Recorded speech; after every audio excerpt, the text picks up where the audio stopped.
Welcome to TI11 Last Chance Qualifiers. We got 12 teams, 5 days, and 2 slots available for a shot at that Aegis. Zayat has done it again, started the fight with the fort from Nisha, the Void Spirit's gone, Katyu's next on the agenda. He'll drop the Tombstone, but it doesn't matter. Secret, they're way too far ahead for Tempest to be able to deal with it. Even Katara just has to BKB TP out, hoping he can escape. And Secret put all their attention onto other heroes.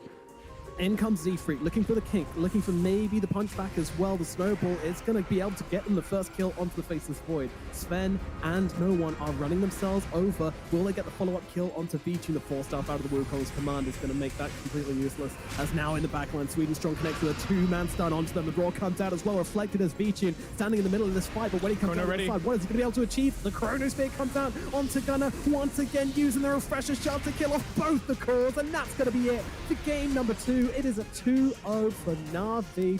Mid-game moves in, stun comes out, the Shrek stuck on the spot for half the Stampede, gets the BKB out, but it's too little too late.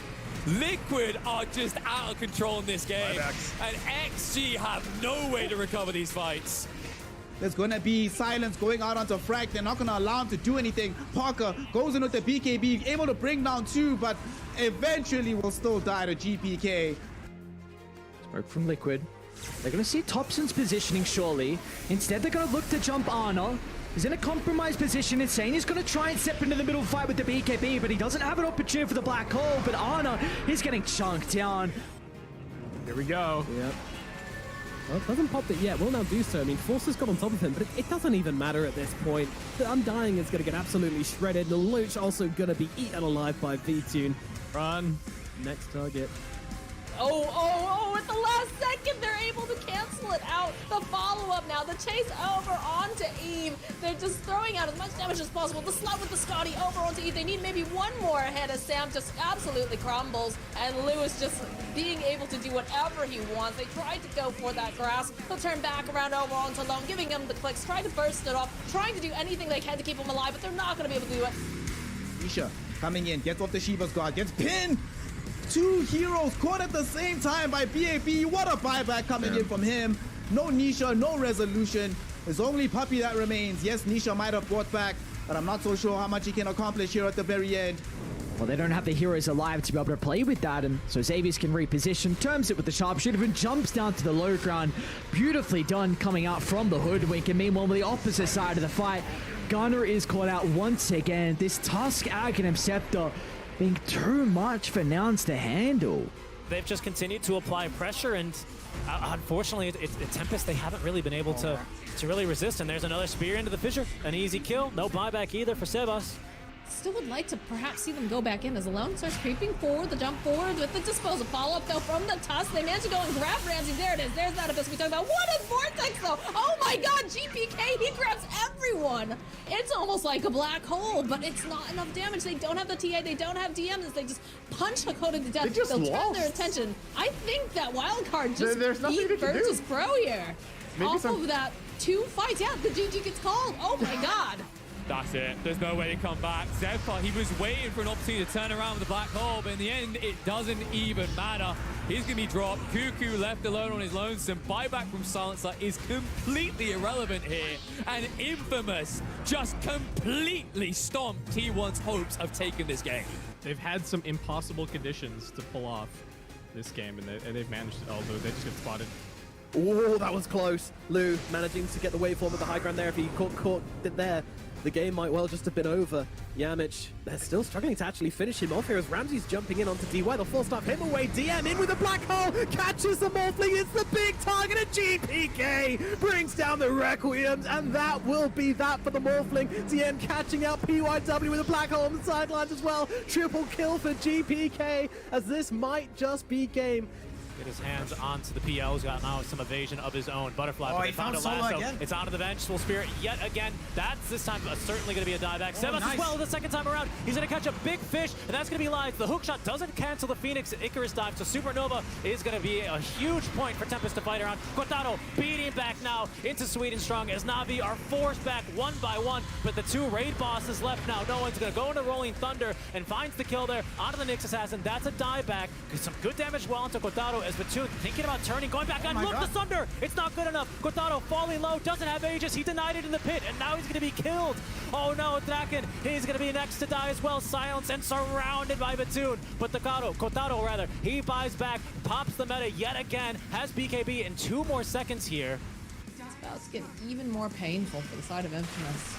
They're trying desperately to gain some of this momentum back, some of this land even.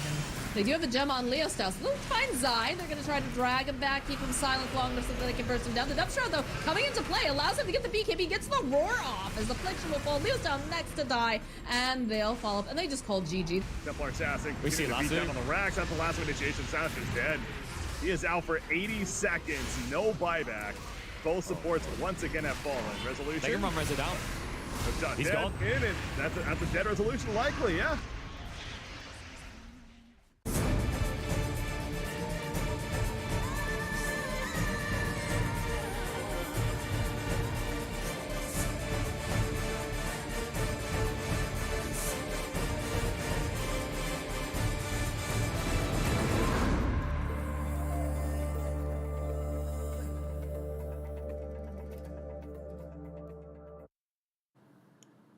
Welcome one and all back to the Last Chance Qualifiers here on the final stop on the road to TI. 2 teams will be emerging over the next 5 days to go all the way to Singapore to join the 18 already assembled squads to compete for the Aegis. But of course, we still have a lot of business to conclude before we figure out who those 2 teams are going to be. Yesterday, day 1 of the group stages, where we saw every squad involved in the LCQs battling it out to try and get top seed. Today is going to be the finale of those group stages, and of course, you want to be starting the playoffs in as strong a position as possible so that you can get those all-important slots as quickly as humanly possible. To help bring you the action is myself, Snare, and I'm joined by the great one, Kezu fam. What's going on? It's good to be working with you yet again. I'm fanboying a little bit, but how are you doing this morning?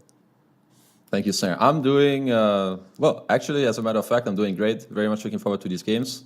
Also, I'm happy to be here with you. You know, I'm not the only great person that's here. You're doing a great job yourself, so I'm also happy to be at the side of yourself. And, I mean, just looking at the upcoming games, I'm excited for each and every one of them because we need to remember that all of these games matter a lot to these teams. Yeah. We have Wildcard coming up first. I think none of them have played at TI yet. Like, these games mean a lot to them. They're currently at the bottom of the group. And they want to also try to squeeze in a couple more wins today, you know, to get out of this bottom section that they're currently in. They are in the bottom section at the bottom so far of the group, which would mean they would start the playoffs in a very awkward position in the lower bracket. But of course, we're not there just yet. We still have to see exactly which games are coming up today. So let's take a quick look. As you mentioned, Kezu, we're starting with Wildcard Gaming versus the side of Team Liquid. Next up, Team Liquid versus Virtus Pro. I have a feeling that particular game is going to be the game that determines a lot about what these groups are going to look like. And then, of course, we end off the day with Infamous and Wildcard. I'm kind of excited about that last game as well, because you were just talking about how Wildcard has most of their team never been to TI.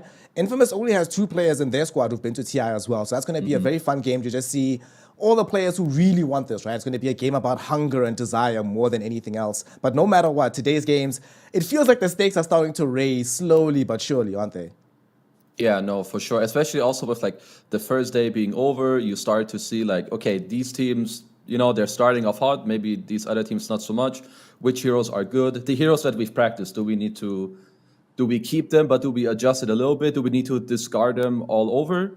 Because like the meta of these qualifiers, they change very rapidly. There's so many games played being at the same time. You have 4 series happening simultaneously. That's a whole lot of games. Like even these teams have already played 6 games each just yesterday. So they have a big sample size, like just for themselves in terms of what heroes they like, which they don't, which ones feel good, and so on. So it's going to be nice to see just how they adjust for today.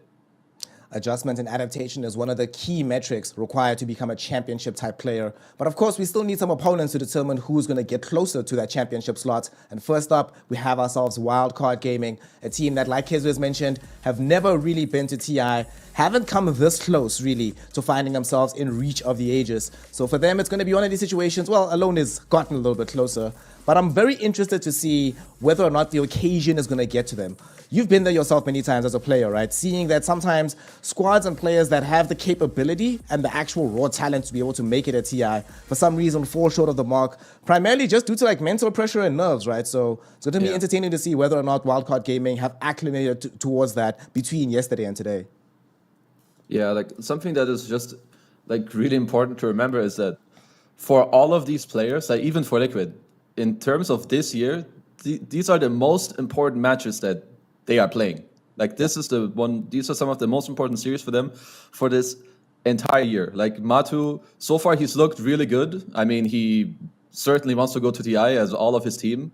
I think it's no secret to any of us that he said that there's a very high chance that he's going to retire after TI, or basically, you know, whenever this journey right now ends. Maybe it ends after the qualifier, sadly for them, you know, then that's the end for him. But in terms of his gameplay and for Liquid, I've been very impressed with them. I think they're looking strong, but also Wildcard, they were able to take a game off of VP yesterday, and every little inch of confidence will help you as, you know, this young and hungry team in these type of qualifiers. Yeah, I mean, you also get that additional boost if you are able to take a game off of a squad like VP, take a game off of a squad like Liquid, because they're the expected winners. They're coming into this one with more pressure on them because they have to win these kind of series. So for Wildcard, they can play with a little bit less on their backs. We see Team Liquid right now. This is a must-win scenario for them. They need to not just get closer towards winning out these playoffs, but like you mentioned, it's been a bit of a shaky year for Team Liquid. By all accounts, if we looked at how they looked at the start of the season, they should have already qualified for TI, but it became a much bumpier road down the line. So for them, they need to rebuild momentum and confidence as well going into this particular last chance qualifiers. And against a squad like Wildcard Gaming, they absolutely cannot afford to lose. Let's talk about what the game is going to look like, though, between these two teams. The thing about Team Liquid is that they're kind of, I don't want to use the word predictable, but you sort of understand the strategies they're usually going to employ. Erstwhile Wildcard Gaming, as the name suggests, have been known to just randomly pull out some different things out of the hat. What do you think is going to be coming out of this one here? Just a cookie cutter day? Are we going to be having a day like yesterday where Undying Marcy is pretty much the meta every game? So I think for this particular series, something that Liquid need to be aware of is that Wildcard have been playing, I mean, as you mentioned already, and as the name suggests, they have a lot of, I would say, maybe like pocket picks. They played Huskar yesterday. They played Broodmother already yesterday. In terms of like the very meta heroes, so Liquid they love Marcy themselves, but from what I've seen from their recent games is that they don't really play Undying. They're either banning it or giving it up and then playing a Snapfire +1 opening against it. And similarly with Wildcard, they didn't really touch Undying yesterday. When they were first pick, they didn't touch it. And when they were second pick, they decided to play against it. So that's kind of an interesting scenario that I would like to see in this games. How did they change this idea? Do one of these teams want to pick up the Undying themselves? Or once again, are they comfortable to just play against it? At this point, you should probably have the comfort to play against it. But also, I've seen some games yesterday where this Undying was demolishing. So maybe you don't have that degree of confidence. But Kezu, The answers will come to these questions because we have a draft on our hands here. Team Liquid versus the side of Wildcard Gaming in a BO2 for the group stage. Winner of this, if it is Team Liquid, they get to stay at the top of the group. If it's Wildcard Gaming, they get to move away from the bottom of the group. Beautifully lopsided matchup that means quite a lot. So let's see what this draft is going to be telling us. Wildcard already removing the Marcy. You were just talking about this hero just now. We haven't really seen Undying touch just yet. So now it's going to be very interesting. This might be one of the first phases that we see Undying completely ignored between these two squads, if it is indeed the case that they want to stick with the plan from yesterday to not really touch the hero. Yeah, so a lot of the first picks that Liquid have gone for, they're banned out. There's Elder Titan that they like. So as we can see here, this is already a change up from yesterday. The only heroes they decided to first pick yesterday were Marcy and Earthshaker. So I think that Wildcard, they have definitely prepared for this. You can tell this. So already with the bans coming in, they banned out the two first pick heroes. They leave in the Undying that they know, okay, Liquid haven't played it. But if they do, this is our opening. Snapfire, very good against Undying, both in the lane and in the game against the Tombstone. And similarly with Lina. Lina doesn't care too much about Undying. You have high range. It's overall just a solid hero as well from the qualifier, from what I've seen. Yeah, it looked really promising yesterday. We saw the GPK Lina demolish a game. We've just seen Lina overall look quite fresh from the mid lane. And I sort of like this idea that they can have now different kind of potential for who is the game win condition, right? It doesn't necessarily have to be Eves. Alone can now be the one to really hard carry the game from the mid lane with this Lina. Love this pick. A lot of versatility as well. I mean, we also saw yesterday that there were different builds on this Lina, right? We saw the magic build, we saw the pure right-click damage turret build. So it also allows them to be a bit more flexible about how they want to approach these matchups. But Liquid immediately come back for this Invoker for Mike in the mid lane. We also saw a lot of Invoker yesterday as well. This also feels like a hero that's a little bit on the rise in terms of his prowess in the mid lane. Yeah, this hero just seems to be really strong. I remember mentioning a little bit yesterday, the Exort Invoker is looking very strong in all the games I've seen it, just with the Midas Rush, the Forge Birds, they help you a lot. So here, usually when you have Undying, it's good to pair it with heroes that help you a little bit more with Teamfight that can protect your Tombstone, and then just to make sure your carry is really strong. Invoker will always help with that. You have the Tornado, you have the Death Blast for the Tombstone, later on you get the Alacrity for your carry. And here you can already see that once again, both teams are going to protect their heroes a little bit. Invoker struggles a lot against these run-at-you summon heroes. Broodmother, Lycan is still up there as well. And as we've mentioned, Wildcard love Broodmother, so they're already taking that out. It's good to see. They are aware of what's happening. They see what's up. I'm still curious as to exactly what the hero is going to be to help lock some of these targets down for the Sunstrike to come from the heavens. We don't necessarily have a hard disable just yet. Usually when we see Liquid do it, it is the Earthshaker that occupies that role, but Earthshaker is already gone. Nyx would be quite nice. We haven't gotten as much Nyx as we thought we would. Yesterday, you and I were waxing lyrical about how annoying that hero can be off camera. Why do you think it is that he's been somewhat ignored so far in the qualifiers? 10 seconds. I think it's because some of the other heroes that people are playing on 4 perhaps just take a bigger priority. Like it seems that Marcy is kind of like the tier 1 post 4 right now, with perhaps Shaker being the second part. But I do think Nyx is still up there. Maybe just it might take a little bit for teams to, you know, get back to it, leave your little 1-2 hero comfort zone that you're in, because Nyx, as you've already mentioned, could be very good in this game. Again, very good against Snapfire, pretty chill against Lina in the game. But first off, we'll need to maybe look a little bit against what the Wildcard want to do. Nyx for them could be okay as well. It's nice against Invoker. And they're most likely just also going to look for like a melee frontline hero from their type of support role.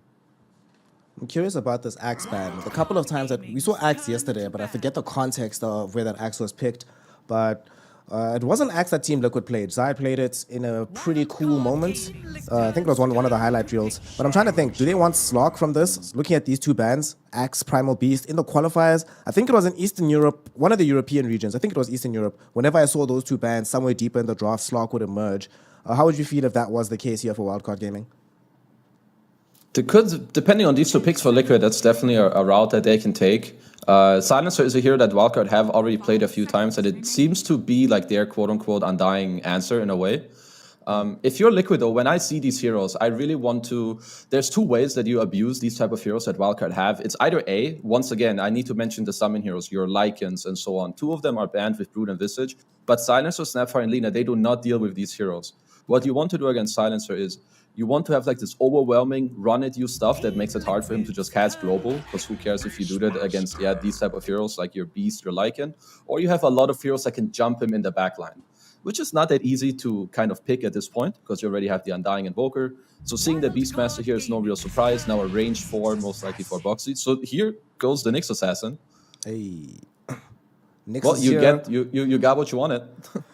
Well, I'm not sure if I wanted it, but I got what I was curious about.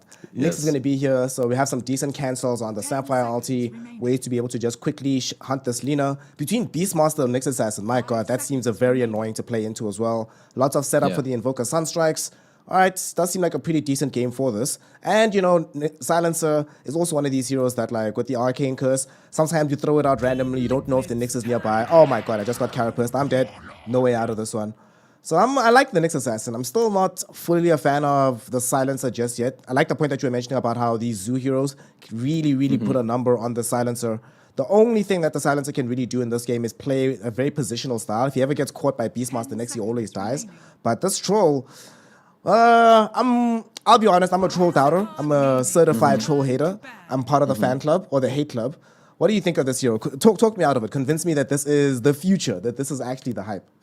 So what's nice about Troll, or a lot of the time, so when you see these type of Lycans, Beasts, you want to try to address them in one way or the other. You want to either A, slow down their laning stage, or B, you want to have like a very structured and sound answer in teamfights to a Beast Lycan with like your types of Tidehunters. So I think answering this hero with Troll in the lane is good because, so you see two melee heroes with Beast Nyx, so you should have a good lane with Troll.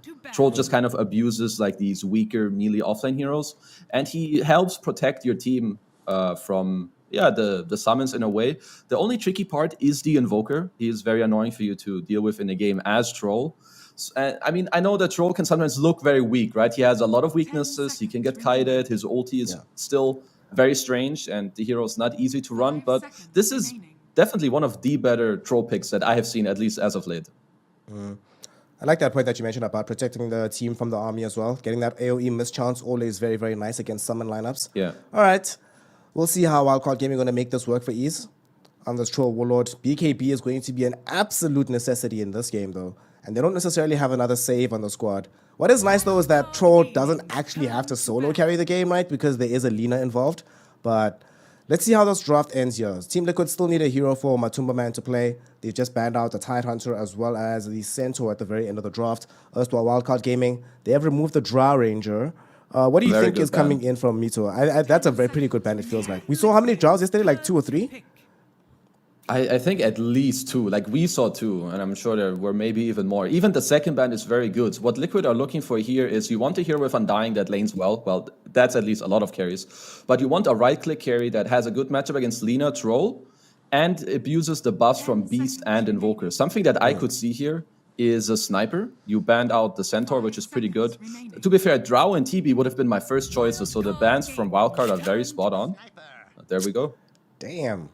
Yet again, like yesterday, it's almost like Kezu does this for a living. He's out here. So there go Mars. Yeah. Mars, again, so you can see here, like, this is kind of... I often like to call it a puzzle or like a chess game where I would say that in the later stages of the draft, both teams adjusted very well. The bans from Wildcard were very good. I would say that Liquid then went for one of the better heroes that they could go for with the Sniper. And Wildcard Gaming more than likely picked the best offlaner left for them in the pool with the Mars. It's great with Snapfire. He has a lot of team fight. We saw this matchup yesterday with Invoker against Mars. It's not that easy. And Sniper versus Mars, same story, right? If you're in the arena, hard for you to play. If you're outside of the arena, you also can't really damage into it. So I really like both drafts for both the teams. I think they're both very comfortable going into this game. We saw this Nyx Assassin actually yesterday being banned out, though, when Snapfire and Mars was picked. Forget which team it was. Is it GG? And it was kind of essential in that situation. You were mentioning just how annoying it can be to be playing Nyx, or playing Snapfire into Nyx, playing Mars into Nyx, especially when it's the duo, because things can get very iffy. He has multiple ways to cancel out some of your best spells. But like you mentioned, there are so many other good things going for them on the side of Wildcard. Ways to lock down both Sniper and Invoker, ways to elongate team fights, and Global Silence as well. I do feel like this is one of those games where it's going to have not necessarily the best currency, but there's going to be some interesting usages that are going to throw Team Liquid for a loop. But the question is, Kezu, you like what both of these drafts do for both of these squads. Both of them have complete puzzles. Which pick picture do you like more, though, between the two teams? Who's actually going to win game one? Ooh, I honestly think that this is going to be a very close game with quite a bit of action in the early game. I think that Liquid's lineup is very cohesive, and at some point, if they do get to the stage where Sniper has a good game where he gets like perhaps he's going to need either a Blink or a BKB to play against the arena, you know, to have either a way of getting out of it or to not be caught by it. I would say that the early game tempo is going to come down a lot to the offlaners, the Beastmaster and the Mars, what they can do there. But I'm going to have to slightly favor Liquid in this game. All right, the expert Kezu has said he favors Team Liquid. I like what Wildcard Gaming has got for themselves. It feels like a Wildcard Gaming draft. So let's see what they've got for us within the game itself, as game number one is about to kick off. As these two teams are about to head off, we have some quick business to conduct here. Team with the most runes picked up by 10 minutes, Liquid or Wildcard? I say the one team has Nyx, right? Nyx is going to move a lot, so it feels like Liquid, right? Yeah, I think that's spot on. That's what I would have said too. All right, team with most kills at the game end. I'm going to say that Matu will pop off, so I'm going with Liquid. Yeah, okay, I can see that happening. I can see that happening. First Rex kill. It's going to be all Team Liquid. It's all Team Liquid, yeah. On this one too. And then total number of towers killed before 25 minutes. Before 25. How many pushing heroes in this game? There's Beastmaster and Invoker on the one side. There's Troll and Beast. Other side is Troll It's gonna be either 5 or 6 or 7 at 25. I'm gonna go with 6 to 10 and hope that we have a fast game where both teams just get to push a lot and the other team doesn't defend. Teams, I hope y'all are listening. We need our prediction points. Thank you very much. Yes. Right. Let's see here. Yesterday we had, for the most part, pretty normal distribution of early bounty runes. This time around, let's see if it's going to be 2-2 or if we're going to have any big fights. There might be some contestation happening here in the river as Insania gets slowed down. LSA is going to be on top of him and we'll end up drawing away the first blood alone through the mid lane, able to get off to a very good start. This is going to mean a very early bottle. This is going to mean a good times for the Lina in this mid lane versus the Volker. Definitely very nice that they ended up going there. They get the first blood for them. So some bounty rune trade, but first blood gets picked up by the Lina mid. They also scouted out the mid ward from Team Liquid with the Snapfire running into the tree line of the mid tier 1 to scout out that ward. Sadly, no exactly for them, but they know it's there, so maybe Lina will look to de-ward that. And yeah, now we're just gonna have some laning matchups, and this top lane, as I stated before, is very important for Team Liquid. You need Zai to once again have a good start. These Beastmaster Lycan type heroes, it's very important how their first few waves go. Like they want to get like 1, 2, 3 CS in the first wave, have the support pull the second wave, and then go from there, which is exactly what we see them execute right now. Boxy trying to execute this pull. Sam is going to try and annoy him as much as humanly possible, but not really going to be able to completely muscle him off. The objective is achieved. Zai is going to get his creep wave. Still at the same time, though, it does feel like Eves is going to be able to farm quite normally on the troll. We're just going to have a normal troll game this time around, you think? Just straight up Battle Fury, BKB later down the line. Nothing shiny or special. Yeah, I don't think we're going to see any like changes from the normal troll build. You're going to go Battle Fury. It's going to help you deal with the summons. It's going to help your farm speed later on as well. And then depending on how good his game is going, there's a chance for him to skip a BKB slightly in the start, because the way that I like to see Silencer in like the first 10 to 25 minutes is that if you play it very well and you communicate, you can kind of use the Global Silence as a BKB because it makes them not use their spells, right? So it allows you to be a bit more greedy, at least if you feel like you can ultimately, you know, execute in a nice way. And they have Mars jumping in for them, who is very low HP on the bottom lane, mind you, right now, as Alex is also in quite a bit of trouble. He's fine. No, he's not. No, he's not. They're going to lose Alex, and Divine Llama's like, oh, wait, actually, I can't go too far forward without having access to the Snapfire, so we'll decide to pull things back. Does have some regen being ferried in on the courier, so he should be okay. In this top lane, we do see Boxy and Sammy still just trading with one another. Sammy boy might actually be able to kill Boxy off for this one, but Boxy just barely gets in range of the tower and should be okay. I like the point that you were mentioning about the Global Silence sort of functioning as a pseudo BKB at specific phases of the game, especially if the enemy team doesn't have any ways to dispel it just yet. Matu is not going to build Manta. By the time he gets BKB, you know, Troll will probably have BKB himself as well. So I like this. I like this. It can work out. Yeah. So back to the sniper pick, there's many reasons why it was good, right? We already mentioned a few of it.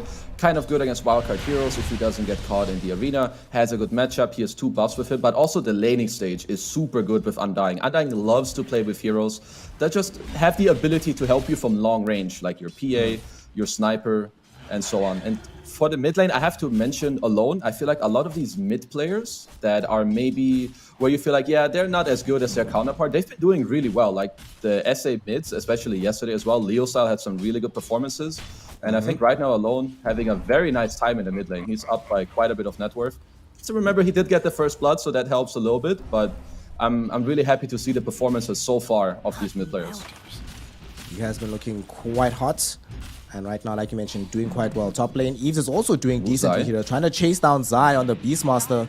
The right clicks, not going to be enough to really put him into jeopardy, but enough to zone him away from the lane for now. Or maybe not, because Sam is too low on HP to actually show up and help Eves. So the troll might be the one that ends up dying. Boxy with the body blocks. They're really trying to get this kill. The missed chance is going to be active, but it's not going to be enough because Zai finishes him off with the wild axes.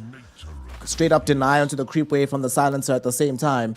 But that is a very successful move in this top lane, punishing the troll, slightly overextending because he didn't have the cover from the silencer that he thought he did. Yeah, that's a huge play for Liquid in this lane. Zai still had stick charges, he had the fairy fire as well, so he was kind of, baiting, hoping that the troll would, bite and keep chasing, which he did, and they play it perfectly. They continue with that. Now that Zai is on low HP and his helmet's running out, Boxy's doing a great play after that the kills are done, where he's going to pull the wave in between his towers, which means Zai is going to be in a nice position, and he's going to heal up with the helm, and just, the creeps being in a super nice position for him. And in the meantime, there's going to be a double kill bottom. Yeah. Well, of the many things that happen in Dota 2 that you do not want to have happen if you are a fan of wildcard gaming, seeing this Matumba Man sniper get an early double kill must be very high up on that list. This is not good. Snipers with a good start, getting off to this much farm, especially when wildcard are pretty much reliant on Divine Llama stopping the sniper. And if Divine Llama is the one that's dying to the sniper, life is already starting to feel a little bit difficult. And to make matters worse, you're starting to get de-warded by Boxy as well, because we are at that stage of the game where Nick starts to make himself a nuisance on the map and not just a nuisance in the lane. Yeah. Bottom lane though, Matsu's dead. Oh god, they missed the spear! Divine Llama messed up a little bit there. They should still have the damage to get this kill. One more right click is going to be good enough. Insania can't find the soul rip onto the sniper because he drops it on a different hero at the time. It happens. Yeah, it does happen. Nice pickup there by Wildcard to get this kill done. I mean, in lanes where you were this far behind, like Sniper was nearly doubling the net worth of Divine Llama. Now it's still quite a big difference, but you get it a bit closer, which is great. And I gotta mention the skill build that we see here on Insania with the Undying. He skipped the Tombstone in the lane entire because he was up against the Snapfire, which looks very good. Now that he's level 4, they have to tomb out. Let's see if they can turn this into a kill. You should be able to find the kill after this. The triple usage of the shrapnel.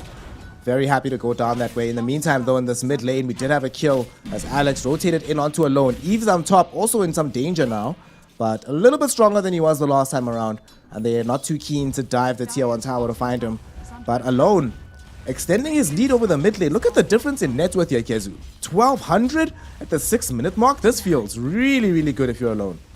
Yeah, this is a great start for them and definitely what they want to have happen. Nice rotation by Alex there as well. Now they got a little bit of pressure on the siege mid with that, and Lina with this good of a start, he's going to pop off. He already has a Falcon Blade, he has boots, bottles, so he's going to be okay. And I would like to see them make sure that they continue to play with their Lina a little bit, and then later when Mars has Arena, that's when you can look to go back to him as well. Maybe around like the 8 to 9 minute mark, because now that your mid player is doing this well, he's performing nicely, make sure that you keep the ball going, because right now Wildcard have no vision mid, and I want them to keep the ball rolling with Alone. Yep. They don't yet have access to the arena onto Divine Llama, so making those big rotations doesn't yet feel like there's much efficacy in it. And Alone is just doing so well. Going straight up for the BKB in this game, so not really wanting to take any massive risks. I'm curious as well, now that we are looking at this bottom lane, because they're trying to set up for a kill, it feels like, onto Divine. Nice spear back, though. Ensures that there's extended range. What build are we getting from the sniper in this one? Because I've been seeing most of the time just Mask of Madness, Hurricane Pike, BKB, these sort of items. In this kind of game, is that still the way to go? Does he have to be a little bit more circumspect in his defensive itemization? So he's got the Mask of Madness queued up, which is usually just the best way to go as they are stacking up a little bit in the jungle. I would assume that it's just going to be Mask of Madness into a farming item, so perhaps Mask of Madness Maelstrom. And then depending how the game goes, he's going to go from there with perhaps a BKB or a defensive positioning item. I'm not sure if it's going to be the Pike, as in mid we have a bit more of a, play going around, but Alone does get the Arcane Rune, and Boxy is going to fall. Boxy does end up falling because Alex showed up from the eastern side of the river to get a kill there. They have to move back though because Insania does drop the Tombstone. Alone fairly low on the HP, but with the death on the Nyx Assassin, the heroes left in the mid lane don't actually have catch. This is starting to feel quite good because now you've also forced them to commit this Tombstone in the mid lane. Like, sure, you don't get any additional kills out of it, but you also know that when Insania does come back bottom, Divine Llama we're not going to be as threatened individually by the Undying, and it feels like Liquid realized the same thing because they're also bringing in Mika for this rotation to the bottom lane. Yeah, so they want to go on Divine Llama right now, and it looks like it may be successful here. Yeah, even without the Tombstone, with 3 heroes, they certainly should be able to bring him down. And that's a first big rotation coming in from Mika. At the same time, now they did just crack access to the arena, so this was actually a perfect time to make this rotation because it feels like Alone was gonna move bottom eventually. So good moves being made so far by Team Liquid. Zai is in a lot of trouble here. Well, he's not in trouble, Kezu. He's gonna take a bath in the fountain. He's chilling, he's hanging out, man. He's fine. But now, at least during the time that he's dead, he can think about what they want to do next. Because so if you're Liquid, you're very strong in these side lanes. Like getting kills mid with the Invoker right now isn't too easy because the supports that you do have, they don't offer you the most amount of damage. So for Liquid, their plays are going to continue to happen either with this sniper, but I would like to see them move around with their Beastmaster next up soon to like pressure the top tier 1, take over the enemy jungle, perhaps have Mika rotate there. Because Wildcard, they actually already lost their bottom tier 1 tower. So this is going to make it quite a bit easier for Matu to play around in this area, perhaps give him a lane ward. Because as we've touched on before, the only thing threatening him is the arena from Mars as Insania. Undying is going to end up taking a tumble here in the river as he's dead. You just brought up a very good point. It is kind of surprising to have seen the Dire offlane tower being the first tower to fall in a game like this. Very, very rare that this ends up being the case, but today, Divine Llama is struggling a little bit in this laning phase. To be expected, though, given the lane opposition that he had to deal with. But the more he grows in levels, the more dangerous it is for Matu to stick around here. Yes, you are still in this dominant position, but if you don't have adequate vision on all these heroes on the Dire side, just, one rotation from Lina could end up getting you killed. So there's a reason he's playing in the trees right now, I think, from the side of Matu. Yeah. It's very nice for now what Liquid are doing with the heroes currently. They're not like showing too many heroes. You can see that the Beastmaster is pressuring top just with the summons alone. He's not showing too many heroes. And you can see Matu play very safe in his bottom tier 1 tower because he doesn't know yet what's happening, as you mentioned. People are missing, and there is the smoke from Wildcard is currently happening already. So Matu has to be very cautious here to not eat this one. Well, Alex throws in the fire snap cookie onto Alone, but unfortunately the Lina doesn't have the clear angle for the LSA onto Insania. So the Undying able to juke in the trees, break the smoke, and subsequently save the life of the sniper, who will just TP out to safety. And now that Alone has made this rotation, you kind of have to force the tower push. Do you think Liquid will respond to this? I feel like this is probably not the way to go. You probably just leave the tower to die. You've already gotten top tier 1, bottom tier 1. There's no need to contest this right now. Yeah. Liquid already feel like they got a small W out of this one. They ended up taking the top tier 1 tower. Insania TP's bottom to break the incoming smoke, which was also the correct play by Wildcard, but it's just that Liquid had a nice position. So you see the smoke, you let them take the tower, and it's also perfect timing for Matu to leave the bottom area. TP's top has the Mask of Madness, farms the triangle a bit. It's going to respawn, and he gets to farm it again. So both teams quite happy with what just happened, and now Wildcard are going to smoke it up straight again with the Mars Snapfire combo here. But look at Insania. He has a great position once again. Yeah. Fortunately, though, for the side of Wildcard Gaming, he was walking in front of their own observer watch, so they did scout him out, and they're not going to end up popping their smoke. But he has guaranteed that the angle of approach is very, very difficult here. Insania just dewards a sentry. Yeah, this smoke is not going to happen. Sorry, boys. Good idea, but we're not getting the arena into the Morty's kisses just yet. Which is a shame, though. I think Wildcard Gaming would have loved to have already used this combination by now. But it's not that bad. It's okay. It's fine. We're still... Yeah. Who Liquid benefits are actually from making this it- farm state? like they're making it a little bit hard. Like you can see that Wildcard are trying to do the right things, right? With the smoke, then another smoke, but the way that Liquid are positioning, and also like you have this constant pressure from the Beastmaster up top. Sniper can also defend lanes without really showing with the shrapnel. And Wildcard didn't quite have the global yet. They do have it now. Dalai Lama is closing in on his Blink Dagger. So this could just be what they're waiting for, because even if they're not getting off their spells at the moment, their Troll and Lina are very comfortable if we're having a look at the net worth. Like, look at them. They're top 2 in the charts right now. Lina has BKB complete. Troll has Battle Fury soon. So you can use the Lina to fight and make space for the Troll to keep farming once he has his Battle Fury complete. It would help them a lot if they could finally get this tier 1 tower pushed out in the mid lane, though. Give them a bit more breathing space on the map. But a little bit dangerous to try and reach for that without the rest of the squad being available. But like you say, I think they are certainly just waiting for this Blink Dagger on Dalai Lama. Very, very close. 200 gold out. Alex does have a smoke and he's nearby as well. So we could see them try to immediately initiate as soon as humanly possible. And what do they need to be waiting for on the side of Team Liquid, though? Because it does feel like they're also playing, or they're happy at the moment to be playing a passive game, but that has to change at some point, right? What's the one linchpin before they feel like they can really start making aggressive moves on the map? It's Liquid are more looking for like smaller fights where Wildcard are not together. This is the type of game where, at least for now, if we have some pressure on the top rune, Mickey gets a DD onto Sam, and yeah, he just snaps him out of the game. With the DD, they actually might want to try turn onto Alone here. I think Alone realized that I can't go too deep into this river. I don't know where these people are, but unfortunately, they know where he is. Zai comes in with the Primal Roar.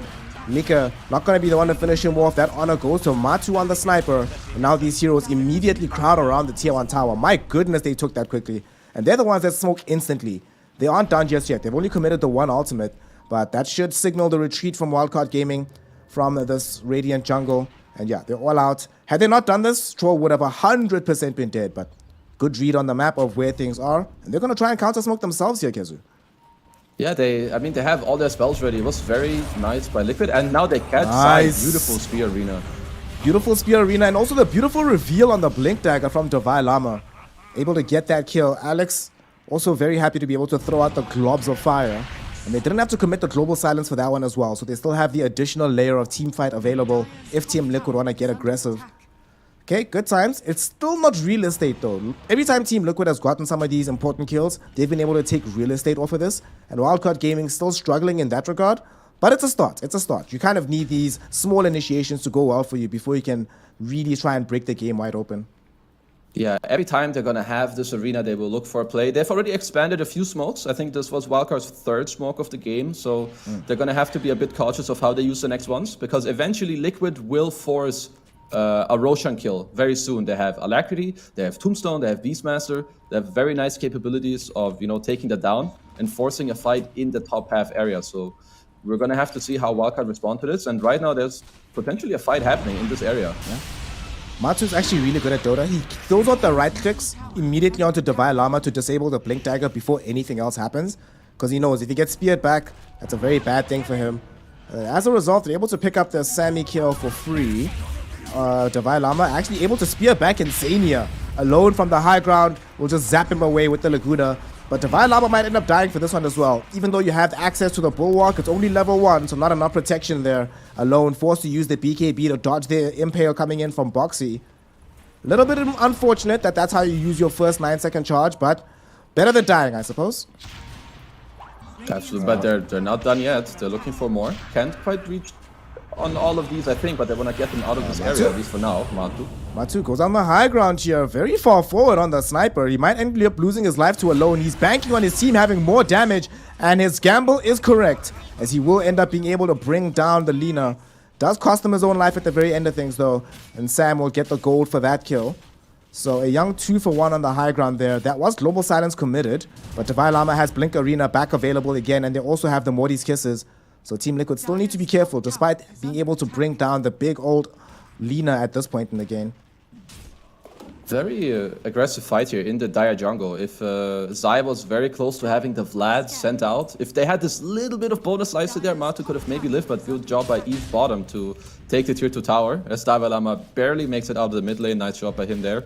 So wildcard right now, they should look to take this bottom outpost soon. I think Eves didn't really feel great about clicking that one alone after taking the tower by himself. And the next objective in this game is just very likely gonna be this Roche that I touched on earlier. Zai now has this Helm of Overlord. Matu should feel okay playing fights as long as he's somewhat patient. His team is going to have to body for him. That's going to be Insania's job. Get off a good tombstone, try to throw his body in there, because as we touched on, if Matu gets caught in this arena, whoever gets caught in the arena, Mortimer's Kisses Global Silence combo, I don't see them getting out of that. Speaking of the arena, Davai Lama able to get a spear back onto Insania, bringing him back towards this cliffside. They got a quick kill onto the Undying, but it looks like Team Liquid still want to fight a little bit. Boxy will miss out on the Impale, but Davai Lama finds himself with the arena onto Mickey. Mickey's on the low ground right next to Eves. He needs to be careful. They're throwing these Morty's Kisses as Eves goes outside through the base, trying to find Matumba Man, who turns around onto Alone through the BKB, still managing to fight him. LSA does end up being able to stun out multiple heroes to allow Davai Lama to kill the sniper, but it does cost the life of Alone. However, Wildcard Gaming gonna make them bleed for this one. Mickey on the high ground with Boxy. They turn around onto Alex. They get the first kill. Sammy's next. Double kill for the Invoker. Davai Lama, no mana remaining for the Impale. Thanks to the EMP, Mickey might have just saved that fight as a result. And with no battle trance available for Eves, he should end up dying on the high ground as well, granting a triple kill towards the Invoker. Sunstrike thrown out. He catches Davai Lama. They have the vision. They know exactly where he's at. Boxy just waiting for the perfect time for the Impale. Doesn't have mana himself. There we go. But it doesn't really matter because Insania is still able to clean up the kill. 4 heroes end up dying on the high ground, 1 on the bottom, so that's a full team wipe going the way of Team Liquid in the end. Yeah, that was I really like initially how Wildcard were playing that fight, like in their own jungle around this high ground ward. We can see in the recap, Mickey dealt 4,000 damage. He used his spells very well that fight, but I also have to attribute that a little bit to Wildcard Gaming overstepping their welcome. So at first, really nice play around their ward, then Alone somehow chatting it up in the backline, chasing down Matu. His team comes in, they get a few kills, but then I think they overestimated their strength and kept chasing into this Invoker Undying mixed combo. Like these heroes have a lot of very strong spells, especially once you have expanded your Troll ult, your Lina, BKB, and then the EMP clips Davai Lama, and it completely changes the fight.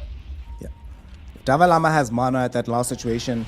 We're looking at a very different fight, like you mentioned, but EMP, what is the thing you said yesterday, how EMP is just an anti-fun spell? And it really is. Absolutely, you can see it right there. Between EMP as well as just Nyx Assassin existing and the Nyx Mana Burn, Team Liquid don't are get me not started on enabling. Nyx. We're gonna skip ahead on the Nyx discussion. Oh, Wildcard. They're gonna smoke up. They have the line drawn towards the top lane. They know that Zai is playing in this area. They want to try and catch him and punish him. This is a 4-hero rotation, so this cannot afford to go south. But Zai actually just moves to the south and able to evade the smoke gank in its entirety. This is not a good sign, Kezu. Whenever you make this big, bombastic smoke on the map and the enemy team reads you perfectly, a lot of time gets wasted, and it's not like Team Liquid weren't doing anything, and now they can smoke themselves to try to look for a fight. It's a very nice counter smoke by them. So the idea from Wildcard is correct, but you need Mars in that smoke, as now Sammy Boy is breaking the smoke onto Insania here. Arena popped as well. He pops it up for the Undying though, as he's going to eat the Morty's Kisses. Insania very happy with tanking all of these spells by himself. Eves, he went too far forward. Troll is just losing his life. No opportunity for a battle trance even, as he just ends up dying. Alone forced to pop the BKB just to try and flee away, but Primal Roar cancels the attempted TP away. They will be able to kill the Lina as well. Oh my goodness. Team Liquid showing no quarter here to Wildcard Gaming. Despite the farm that both the Troll and the Lina have, both of them end up falling to Team Liquid, and now they can claim the Roshan as a reward as well. Yeah, I mean, that's just Roche for themselves, and this is kind of Liquid, like, they're kind of baiting them into it, you know. This is what we touched on earlier. This is exactly what Liquid want to have happen, right? You run in your Undying. If you commit the Blink from Mars plus the Arena and Mortimer's Kisses on his Undying, I mean, Insania has got to be smiling and be very happy about that. And if you're Matu, same story. You see all these spells flying out on your support. You're like, okay, I can go in and kill him. As Sammy Boy in a little bit of trouble. He's trying to get out for now. Not a little bit. It's once again, when I say trouble, they usually end up dying. So, bye-bye. Bye, fam. Well, on the bright side, there is a bright side to all this. Mika did not buy Spirit Vessel, so he's not replenishing a charge on the Invoker. So it's not, it's okay. Copian, it's okay. True. Space is being made here by Samiboy. He also has the Philosopher's Stone, so while he's dead, he can enjoy some very nice and good old real estate. So Liquid are feeling very good about the game. Mika is getting his farm up. He has a Witchblade BKB. Blink Dagger coming up next for him. Zai's game is scaling very nicely too. He's going into the BKB, and Matu is finishing his BKB too. I have to mention a bit, Matu's items may look defensive, but we have to mention once again the buffs he's playing with. He doesn't need damage items yet. He has Alacrity. They're catching a low mid with the middle. characters. This is kind of why Nixus can be so problematic for Lina to deal with, that random initiation. It kind of feels like the rest of Team Liquid also weren't expecting how good the Carapace was going to be. So they weren't fully prepared, but Box is still chasing. He finds Alone, has the Impale as well as the Vendetta hit, but no! The Ancient Creep denies the kill. On the other side of the map though, he's chasing down Mika. He's inside the Battle Trance. Will he be able to get the kill here? Yes, he will, thanks to the Global Silence as well. Insania inside of the arena, can't do anything to help him. Now it's going to be all up to Matu. Can he clean this one up? Has access to the Assassinate. Boxy somehow comes back from killing the Lina to assist in killing Divine Llama. Unfortunately, they can't catch up to this troll, but they'll take it. Any piece of kills they'll take. And the bad luck of having the Alone Lina denied by the Ancients. If that doesn't happen, then it's a stellar piece of business all across the map for Team Liquid. Chad played by Boxy to, kind of chase over there. Unlucky that Lina dies for the Ancients, but either way, he still ended up dying, which is a big deal. And then in the Radiant jungle, really nice play by Dalai Lama. Eves maybe, was overstepping his welcome a bit, but then Dalai Lama goes in, gets off a great arena spear. And then also at the end, he started using Bulwark to redirect the headshot, hits from the sniper, and then kind of allowing the troll to bail out of the fight. So that was very nice to see, as we're going to see here. Like, he's in a lot of trouble here on troll, but look at Dalai Lama. Just really nice usage of their spells here together to, help your buddy out, make sure that troll maybe has a chance to get out alive, as we can see here. So it's a nice job by them. Good patience as well from the Silencer to wait out the duration of the BKB first and not like try preempt it. Make sure that we are getting this kill no matter what. It was really well done. Coming in here from the side of Wildcard Gaming. Boxy does end up getting this counter kill onto Divide with the assistance of Matu, but it's still fine. As we now see a quick smoke from the side of Team Liquid. They want to keep pressure on the map at the moment.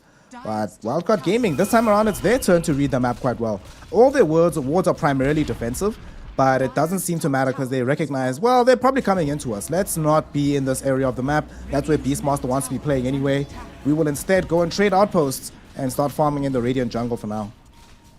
Yeah, so Liquid are gonna poke out this high ground, so Wildcard, I wanna see how they respond. Is it gonna be enough with these two heroes for now? Will Liquid keep going? Because they're here with 5 heroes. Sniper has Aegis, you have Tombstone, you have all these buffs. He can give himself vision. As Alone gets done by the Carapace. Nice 4-star. Are you kidding me? And this Nyx is annoying. Boxy is on point with what he's doing so far in this game. Oh, Matsu utilizing the space provided by the Nyx Assassin as well as by this Undying Tombstone to just muscle down this tier 3 tower. They actually almost found vision onto Alex for the Assassinate. Not going to be able to do so just yet. Boxy is setting up bottom. Boxy just wants to make sure that he can hold the troll in position. They've lost all their creeps in the top lane, so they have to wait for the next wave. And Boxy, does Eves know? They're pinging Eves out. They're pinging him out. Does he know?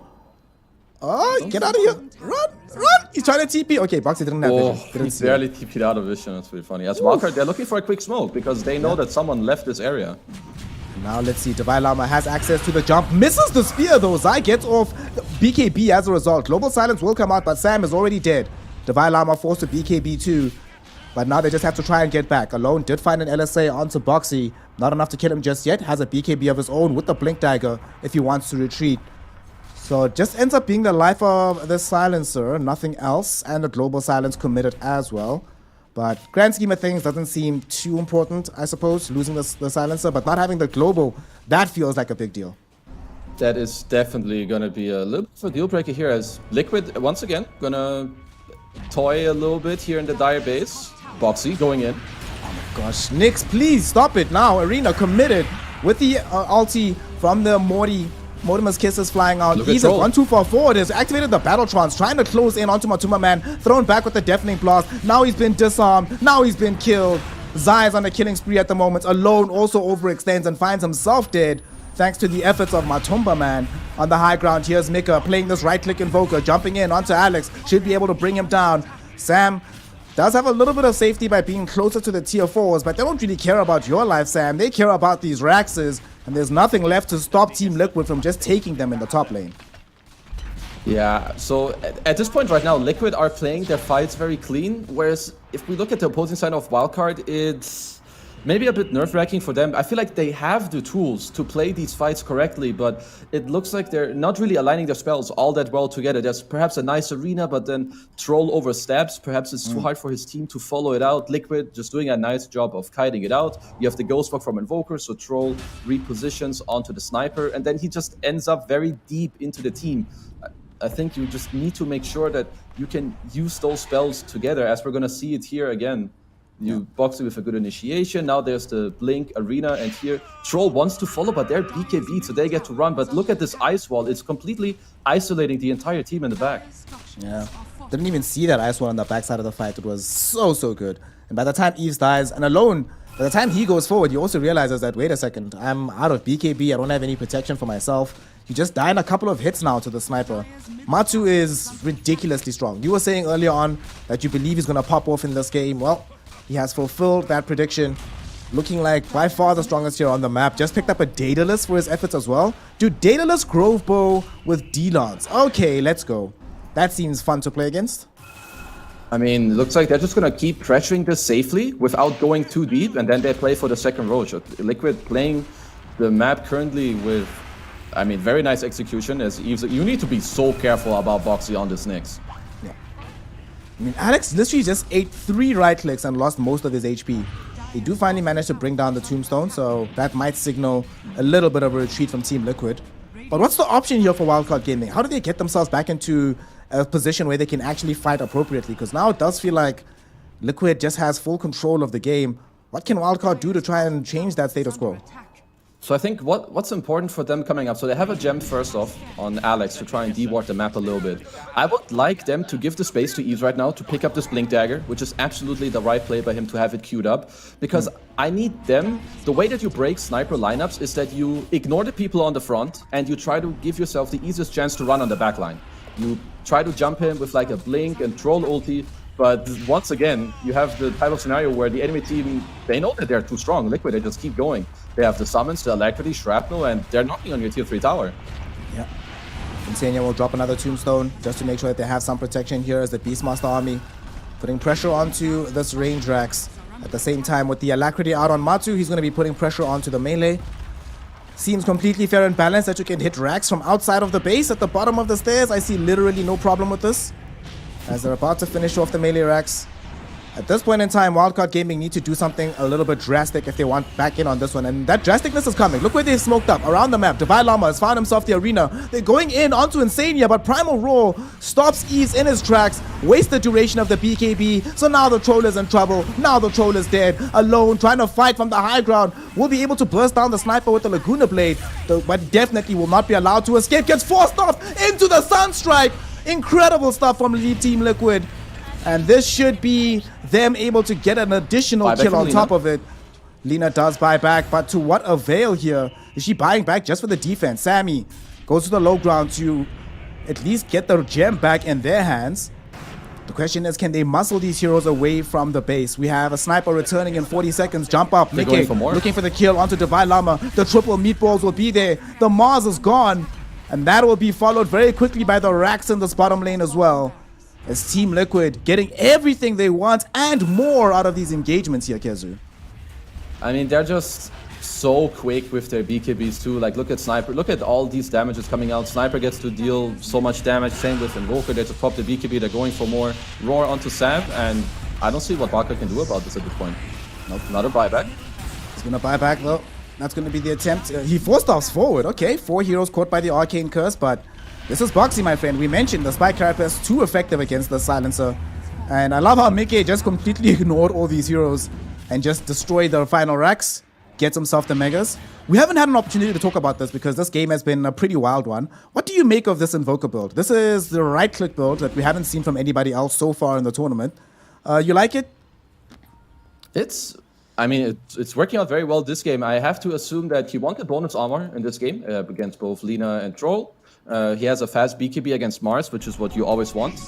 And then he has this beast aura. So maybe he feels like, okay, if they build in a way where they can all in my sniper, where they get the BKBs at some point to snipe him, I can still back up and help as Davelama is caught mid by another Carapace.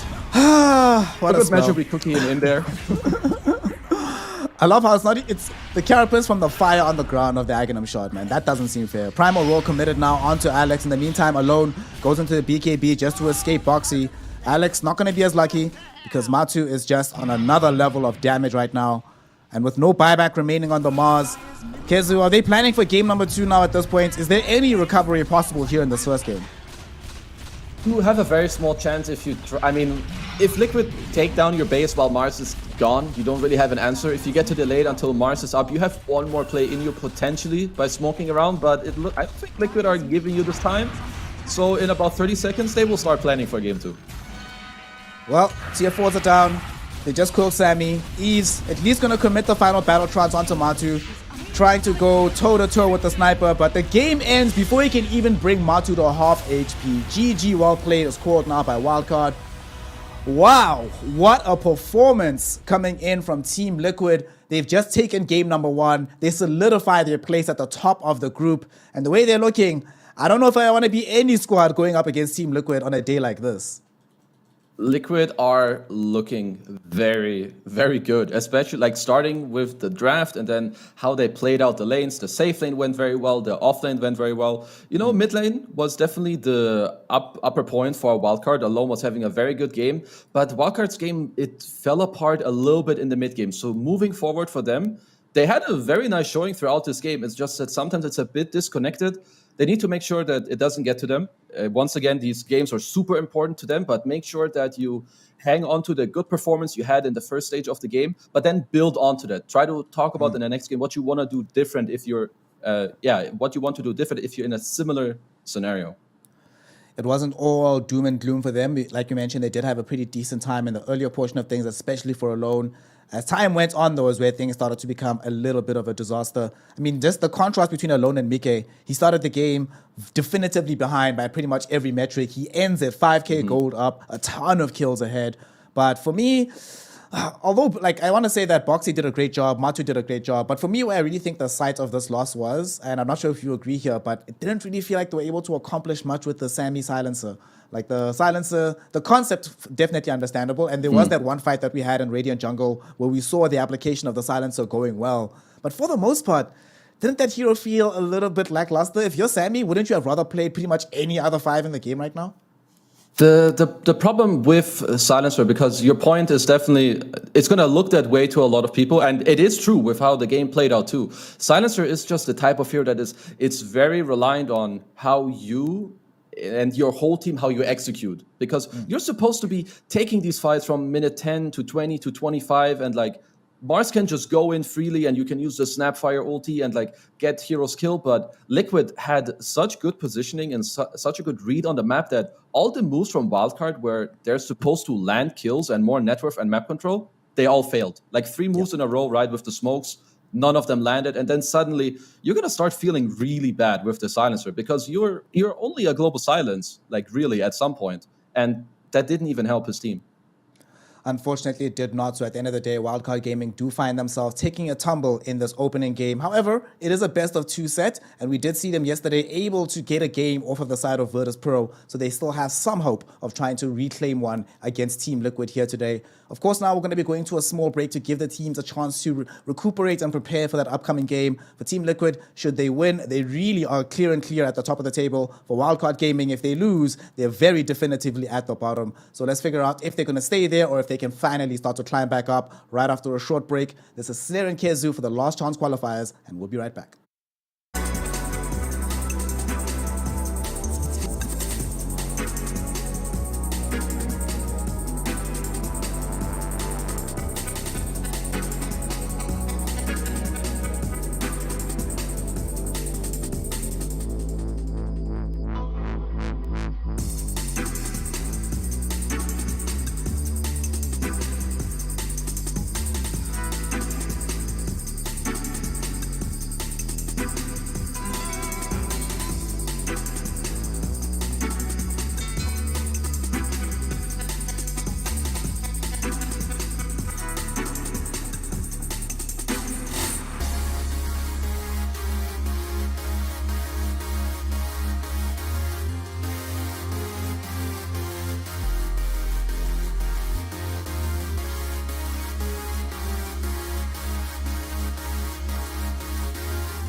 With our shields and our swords, we pave the path to victory.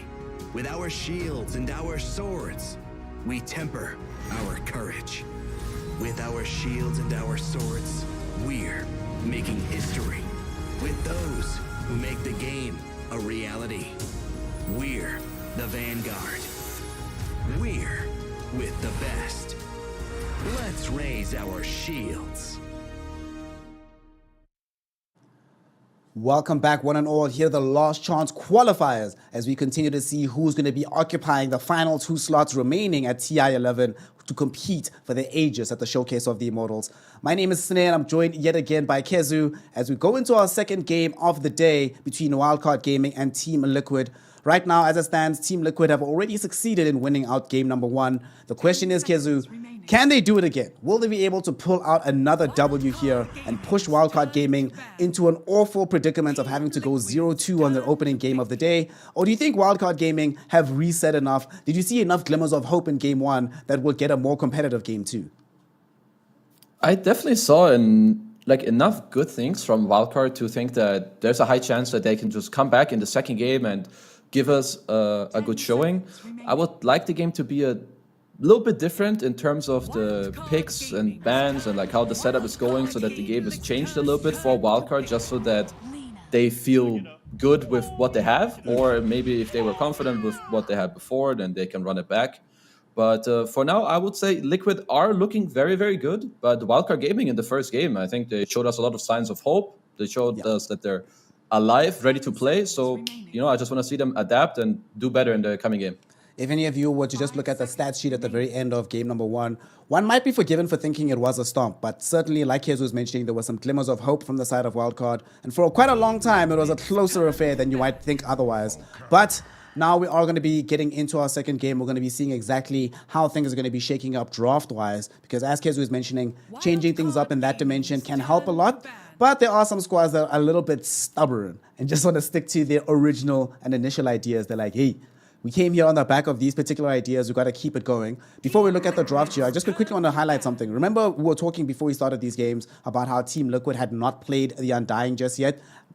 How great is it to play your first game on Undying, look that hot on the side of Team Liquid? Now other squads are thinking to themselves, damn, we can't just leave Undying in the pool anymore against this Liquid squad. They can still run it and be very effective with it, even if they don't have their Earthshake or the Mossy. No, it's absolutely good for them. It just goes to show you that they prepared for today's, for the series. They know that they can play Undying. It's not like the most complicated hero to play, right? It was maybe not their full comfort, but they prepared well for what they want. You can also see that Wildcard, they don't think that their first phase was a problem at all. And I would kind of agree with them. I think this Lina Snap opening is absolutely okay, as both teams run back the absolute same scenario from what we had last game. So now we'll have to see our Wildcard picking Silencer again. Are they going to swap it up? I think for the sake of them, it would be good if you swap it up here and go for something else, as they will stick to it. I guess we're just rewatching the entire same drafts there. All right. We'll see how this one goes. They did ban Beastmaster this time, but there's a Lycan, which I feel like just offers a similar story. So I wonder if that's what Liquid will go for here. I mean, we have seen Team Liquid in the past or playing this Lycan in multiple roles as well, so that could be a difficulty for Wildcard to deal with. I do like that they banned this Beastmaster because Zaya was looking hella hot, and I'm sure there's a couple of deaths that Lina for alone is going to look back on and say, man, if only they didn't have Primal Roar, would have been able to get out of the situation. But I'm very curious to see where they're going to go with this from Team Liquid, right? Because very often I've seen the squad being driven by the offlane. So Visage Nyx, oh, please don't be Visage Nyx. I mean, they traded the Beastmaster ban for Visage. That's the hero that they banned out last game in that same slot. So, actually, maybe I'm wrong. It may have been someone else who... Either way, Visage was banned in the last game. I could be wrong. Maybe it was even Liquid who banned it. But this game, they just go for the Visage. I don't see anything wrong with the Nyx Assassin. We saw Boxy have insane impact in the last game. It's the same story, right? It's the same as the last game. It's great against Lina. It's great against Snapfire. It works really well with Visage. You frontline for him in the lane, and you can pull waves. Yeah, and you can set up for these Sunstrike kills for Mike, as we saw in the last game. Great times. I am not happy if I'm a Wildcard Gaming fan right now, because this just looks incredibly annoying. Just on all sides of the map, right? Undying +1, Visage, Nyx. Yeah. Whew. And the thing is as well, you have the Silencer lane that the Visage Nyx is going to be playing into. Silencer does nothing here, right? There's no way that Silencer can like muscle these heroes off of the lane. The only way Silencer is gonna do well in his lane is if he can like backpack off of his carry. That's usually how Silencer works. If your carry is stronger than the enemies, then you can help him be strong. But if your carry already has a hard time, then Silencer doesn't change it. I think in this game, they should not pick Troll. The only time I have to fully disagree with them is if they now pick Troll. I think something you could see last game is that Lina, Troll, they're very similar heroes. And usually when you have a draft where two heroes share the same type of, let's call it an archetype, right? You're like physical, single target, you have to win the fight in your BKB type deal. I think it's not good. So I would like for them to switch up their type of carry pick this game. I could see something like a potential Sven or maybe a melee hero that's going to have a BKB at some point that can go in and complement the Lina. Similarly to TA, I like it more when you have heroes that can help Lina to go in and deal damage. Well, this is very different from what they were doing in the previous game. Since they had the Troll Warlord, Naga Siren can, I suppose, set up for some of that Lina damage down the line. She can also ensure that you have set up for the silence as well. You song into silence. It's a very good situation with the Morty's Kisses raining down from above.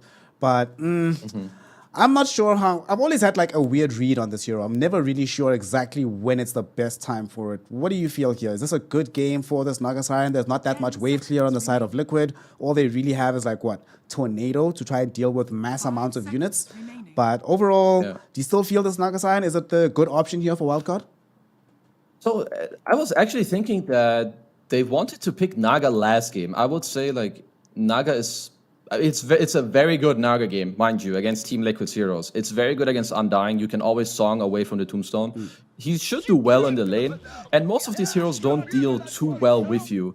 It's a little strange with your lineup, though. And I feel like this is sometimes a little iffy when you do have the Silencer hero. You want a lot of teamfight with it and heroes that go in. What Lina wants to play with are heroes that go in for her so she gets to deal damage, where Naga doesn't fit the build too much. So it's more of a, we like Naga a lot against what Liquid have. So it's important for the last pick of Wildcard to kind of bring the lineup together. It's going to be a lot, again, on Dalai Lama to perform and make sure that he's going to have a teamfight hero. It's very likely that he's going to end up with Mars again. But first, we're going to have to see what Liquid go for. They need an answer to Naga Siren in this game. It's going to have to be a hero that builds Mjolnir or has a lot of AoE damage. Let's see. What is left that can fulfill both of those? What if they pick Troll? That would be hilarious. They're like, oh, we want to build Mjolnir on Troll, but I don't think so. Let's see. So Team Liquid have about 90 seconds remaining. Not even going to use it. Pudge. Okay, yeah, so Agsrot. That's going to be the option to deal with these Naga illusions. You technically get stronger earlier than the Naga is, so you can chew through these illusions sooner. Okay. How do you feel about this last pick Pudge here? I can dig it. I really think that Pudge is a super strong answer to like these illusion type heroes. Not only do you deal well with them, like in the team fights, you deal with the wave clear. He also has, I mean, a lot of heroes to play off of, right? You have some team fight from Nyx. With the Tombstone, if you buy a BKB or a Hood, you're going to be very strong in the game as well. But my eyes right now are on this last pick for Wildcard, because like I said, you need some team fight, and you need a hero that goes in and locks people down so that Silencer and Snapfire also have purpose. These heroes want to fight when they have their spells. But right now, Lina and Naga, they can't really do it. So you need like a Mars or maybe a Pangolier type hero who usually doesn't feel the best to be last pick because his laning is a little bit subpar. But that's the type of hero that Wildcard should be aiming for in this draft. Dalai Lama, it's all on you, fam. 30 seconds for the decision to be made. Honestly, and for us to see whether or not Wildcard Gaming have what it takes to push Team Liquid to the brink. Last time he played Mars, what other offlaners are gone now? There's no Primal Beast, there's no Enigma, there's no Axe. Who's going to start your fight? I can see like a Pango with Vessel, like any offlaner that gives a stun with Vessel, okay. I think Mars is okay. I would say that they're not incredible against like the Pudge in the lane, but they're gonna give you what you want in the draft. Slardar, okay. It gives you, I would say that they traded a little bit of the team fighting cap for the fact that they potentially have a better lane. Slardar lanes fairly okay into Pudge. The Undying one is, it should be a good lane for Wildcard with Snap Starter. It's like a triple quad nuke type double stun lane. and the Amplify is good later with Lina. So I think the pick is okay, maybe not ideal, but it gives them, kind of what they needed. Gives them also, they were lacking a big option for taking Roshan earlier on. It helps them in that regard. Also helps them with some vision at some point into the next assassin. So, okay. I can also see the Slaughter pick at the very end here for Divine Llama. I was also thinking that although the lane is going to be a lot better, the problem that I sometimes have with Slaughter is that post-laning phase portion of the game, right? If the lane doesn't go amazingly for you, and you don't get that initial item for yourself, then unlike with the Mars where you just show up, provided you have a decent angle of initiation, you pop the R, suddenly that's an automatic team fight. With Slaughter, it can be a little bit iffy. It's very reliant on things going very well early on. To be fair to Wildcard Gaming, outside of the one death on Divine Llama, the laning phase didn't go that poorly in the last game, right? It was on this side of the map, rather, in the off lane, was okay. So the question is, Kezu, you know what's coming? Which puzzle do you like more? Which picture fits together the best? Are we having a Wildcard 1-1 or a Team Liquid 2-0?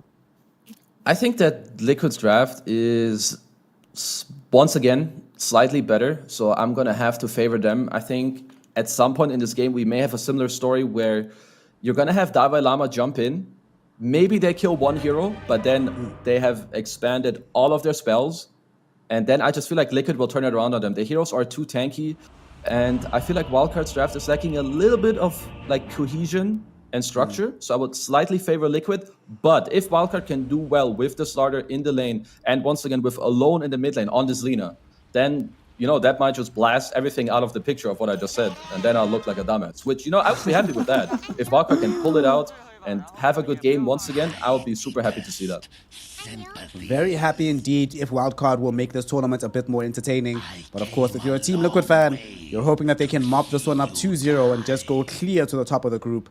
All right, as these teams are smoked up, you know what we got to do, Kezu. First player to get to 15 denies. This has to be Alone, right? Yeah, it's Lina or Naga. I'm thinking who's going to have a better time. Which one of these two are we taking? I'm taking Lina. I mean, we saw last game had a pretty good time mid. Okay, I'll stick with Lina too. Yeah. Total number of smoke ganks by 25 minutes. Well, we already have one now, so definitely more than 0-2. 3-5. How do you feel? Yeah, I will be done with that. Total number of smoke gang kills at the end of the game. Ooh, now that's an entertaining one. I'm gonna go with 13 plus. I think this game might last a bit, and there's gonna be lots of smoked fights. Okay. And the last one. Wait, Divine Llama might die here. Let's just see. He's scouting inside the Radiant Triangle. And I think he's certainly going to end up being able to get himself... Nice. Oh, no, never mind. Beautiful Impale. Divine Llama does drop down the nice Slithering Crush, but it's not going to be enough to save his life. So we'll end up taking a tumble. That's first blood. This time around, it's Team Liquid that are able to claim it. It's, very nice for them to be in this area together. They had this high ground ward. Also have to mention, Wildcard did get to de-ward one of the Liquid wards because they spotted, I don't know who exactly was placing it, but Wildcard had a very early mid ward that scouted out them placing the ward in the jungle, so they got to clear that. As Liquid right now are hoping to get the correct lane matchup with Pudge against Naga Siren, which it looks like they will with this great high ground ward that they have spotting the Naga running up top right now. That's probably why they actually made that big smoke, right? To try to get this ward out to know exactly what the matchup was going to be. Pudge obviously just has to waddle his way over, and in the meantime, we get to witness the rerun of this mid lane matchup. Mike versus Alone. Last time out, Alone was able to get the better of the matchup, but he did start out with the boost in gold from the first blood. So it's going to be curious to see how well he does without that additional boost. But generally, Lina should end up winning that matchup regardless, right? Yeah, I think it's a slight win, especially if it's a Quas Vex Invoker. I think Lina should definitely be looking to, be a little bit ahead. And I also believe that what Liquid are doing with their lanes in this game is very good. It doesn't really change the game too much for Pudge. I would even say it's slightly better. He should be happy against Naga in the lane. And Visage will feel a lot better laning against Slardar than he does against Naga Siren. There's definitely a threat still for this wildcard lane for them to play aggressive. Excuse me. And to score some kills. But if Liquid play properly, then they should be okay. Alex is getting very blocked in this scenario right now. Boxy has 5 seconds until Impale is up. Zai has the Grave Chill up in 3, but Alex is playing carefully. Trying not to overexpose himself. Well, he might still die here. Needs to be careful, my friend. Be very, very careful. Divine Llama is just going to do his best to get as much out of the lane in the meantime as possible. They actually might try to turn back onto Alex as Boxy will find the Impale. Fairy Fire. Soul Assumption is there. Fairy Fire will come out to keep him alive on Alex. It's just a small skirmish, but I think they're just saying hello to each other. These pokes and prods, everybody knows that, yeah, guys, no one's really dying, are we? We're just saying what's up. Yeah, these small pokes, at least at this stage in the game, should benefit Liquid a little bit. They have a Ring of Basilius on Zai to help them out with the spam. So what's important for Wildcard in this lane is that you're constantly on high HP, that you want to have tangles and stick charges, because Visage doesn't really kill you from full HP, as Divine Llama again taking a lot of pressure. So this is the type of lane where they don't kill you from full to 0. They want to whittle you down once to like 60%, 70%. And if you stay in death threshold, then you can die. So this is what Wildcard need to avoid in this lane. As Insania. Insania will find himself getting hooked back though by Matu for safety. That is going to be a very annoying thing for them to deal with on the side of Wildcard Gaming, especially because their kind of lockdown is primarily single target. So any solitary target, if it's not Matu, they can just be hooked out back into safety. And top lane, Sam is actually going to end up losing his life here. Did throw out the young Arcane Curse, but he dies regardless. Bottom, Boxy also going to end up taking a tumble as Eves now is the one that's in danger. Ran down by the rot of Matu. That is the actual worst case scenario for Wildcard Gaming. It's one thing to give up the life of the Silencer. It's one thing to give up a double kill with your core hero as well. It's another to give them both up to a pudge at this early point in the game here, Kezu. Yeah, especially with him being later picked as Divine Llama bottom. It's fine. He barely gets out of this play. I mean, to be fair, Liquid really needed this to happen at the top lane, because looking at bottom right now, Zai is... His CS chart is very low. Luckily for him, his net worth is okay, because Radiant are losing a lot of consumables. Like, if we look at it, Slaughter has 9 more CS than him, but they're sitting on the same net worth, which is very funny. As Alex taking a little bit more pressure again in the bottom lane. They already committed the Grave Chill though, so they won't be able to kill him at that point. Nonetheless though, this game starting to look a bit difficult as top lane, yet again, Sammy's in danger. There's a tombstone in front of him. And Matu is now on a killing spree with this Pudge. Killing spree on Pudge, pre 5 minutes. 1 point into Flesh Heap. Yay! This is reminding me a little bit too much of my pubs, so I must try not to let that show. Nice deny on the tomb. Yeah, I mean, this is... Well, it was a very good Naga game, and of course, Liquid, you know, they were going to respond with a pick that's good against it with their Pudge, and he is having... I mean, could he be asking for a better game at this point? I don't think so. Top of the net worth, 2,500 at 5 minutes. That is quite big. Alone, once again, is doing pretty well in the mid lane, though, winning ever so slightly with a few hundred net worth advantage at this point. Unlike in the last game, though, we are seeing the influence of not having this uber early bottle, as last time around, his lead at this point was much more significant. But it's still okay. The question is, where do they... This game, what it does feel like, outside of the Slaughter, having Blink Dagger, the movement options around the map are a little bit limited. Do they actually have to wait for the Blink before the Lina can think about trying to help out on these side lanes? It's, once again, a little bit awkward. Yeah, like, you're pretty much on the money. They don't have too many rotations possible for them, right? Like, Silencer is not going to run mid and gank an Invoker. First of all, it's even hard for Lina to set up a stun on his own. So most of the plays are probably just going to be ran through the Slardar or maybe the Snapfire in rotation. There's definitely some smokes you can go for, right, with those two, and then you cookie someone in. But Wildcard are going to play very passive, very slowly in the early game, whereas Liquid are probably going to look to up the pace with the Quasvex Invoker here by Mickey. Playing Quasvex, showing us an additional dimension on this hero, so we're not going to be having the right-click version of him today, or in this game rather.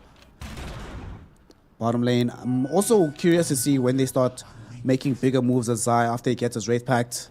This Visage hero, they need to try and deal with it, but like you just mentioned, because it's somewhat awkward how they move around the map, Wildcard will struggle to really put the screws onto Zai. So far though, he's not having the best laning phase like you mentioned, but eventually he will get there.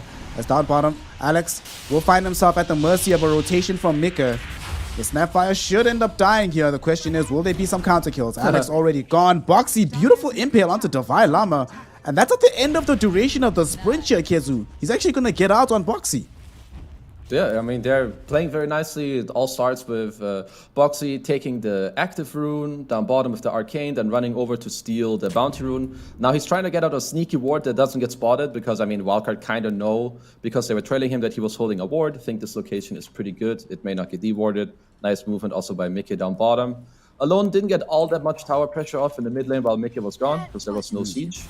And yeah, I mean, looking at Starter, he's struggling a little bit with the health at this point, and Zai is on full HP. Top lane. So this lane can change very soon.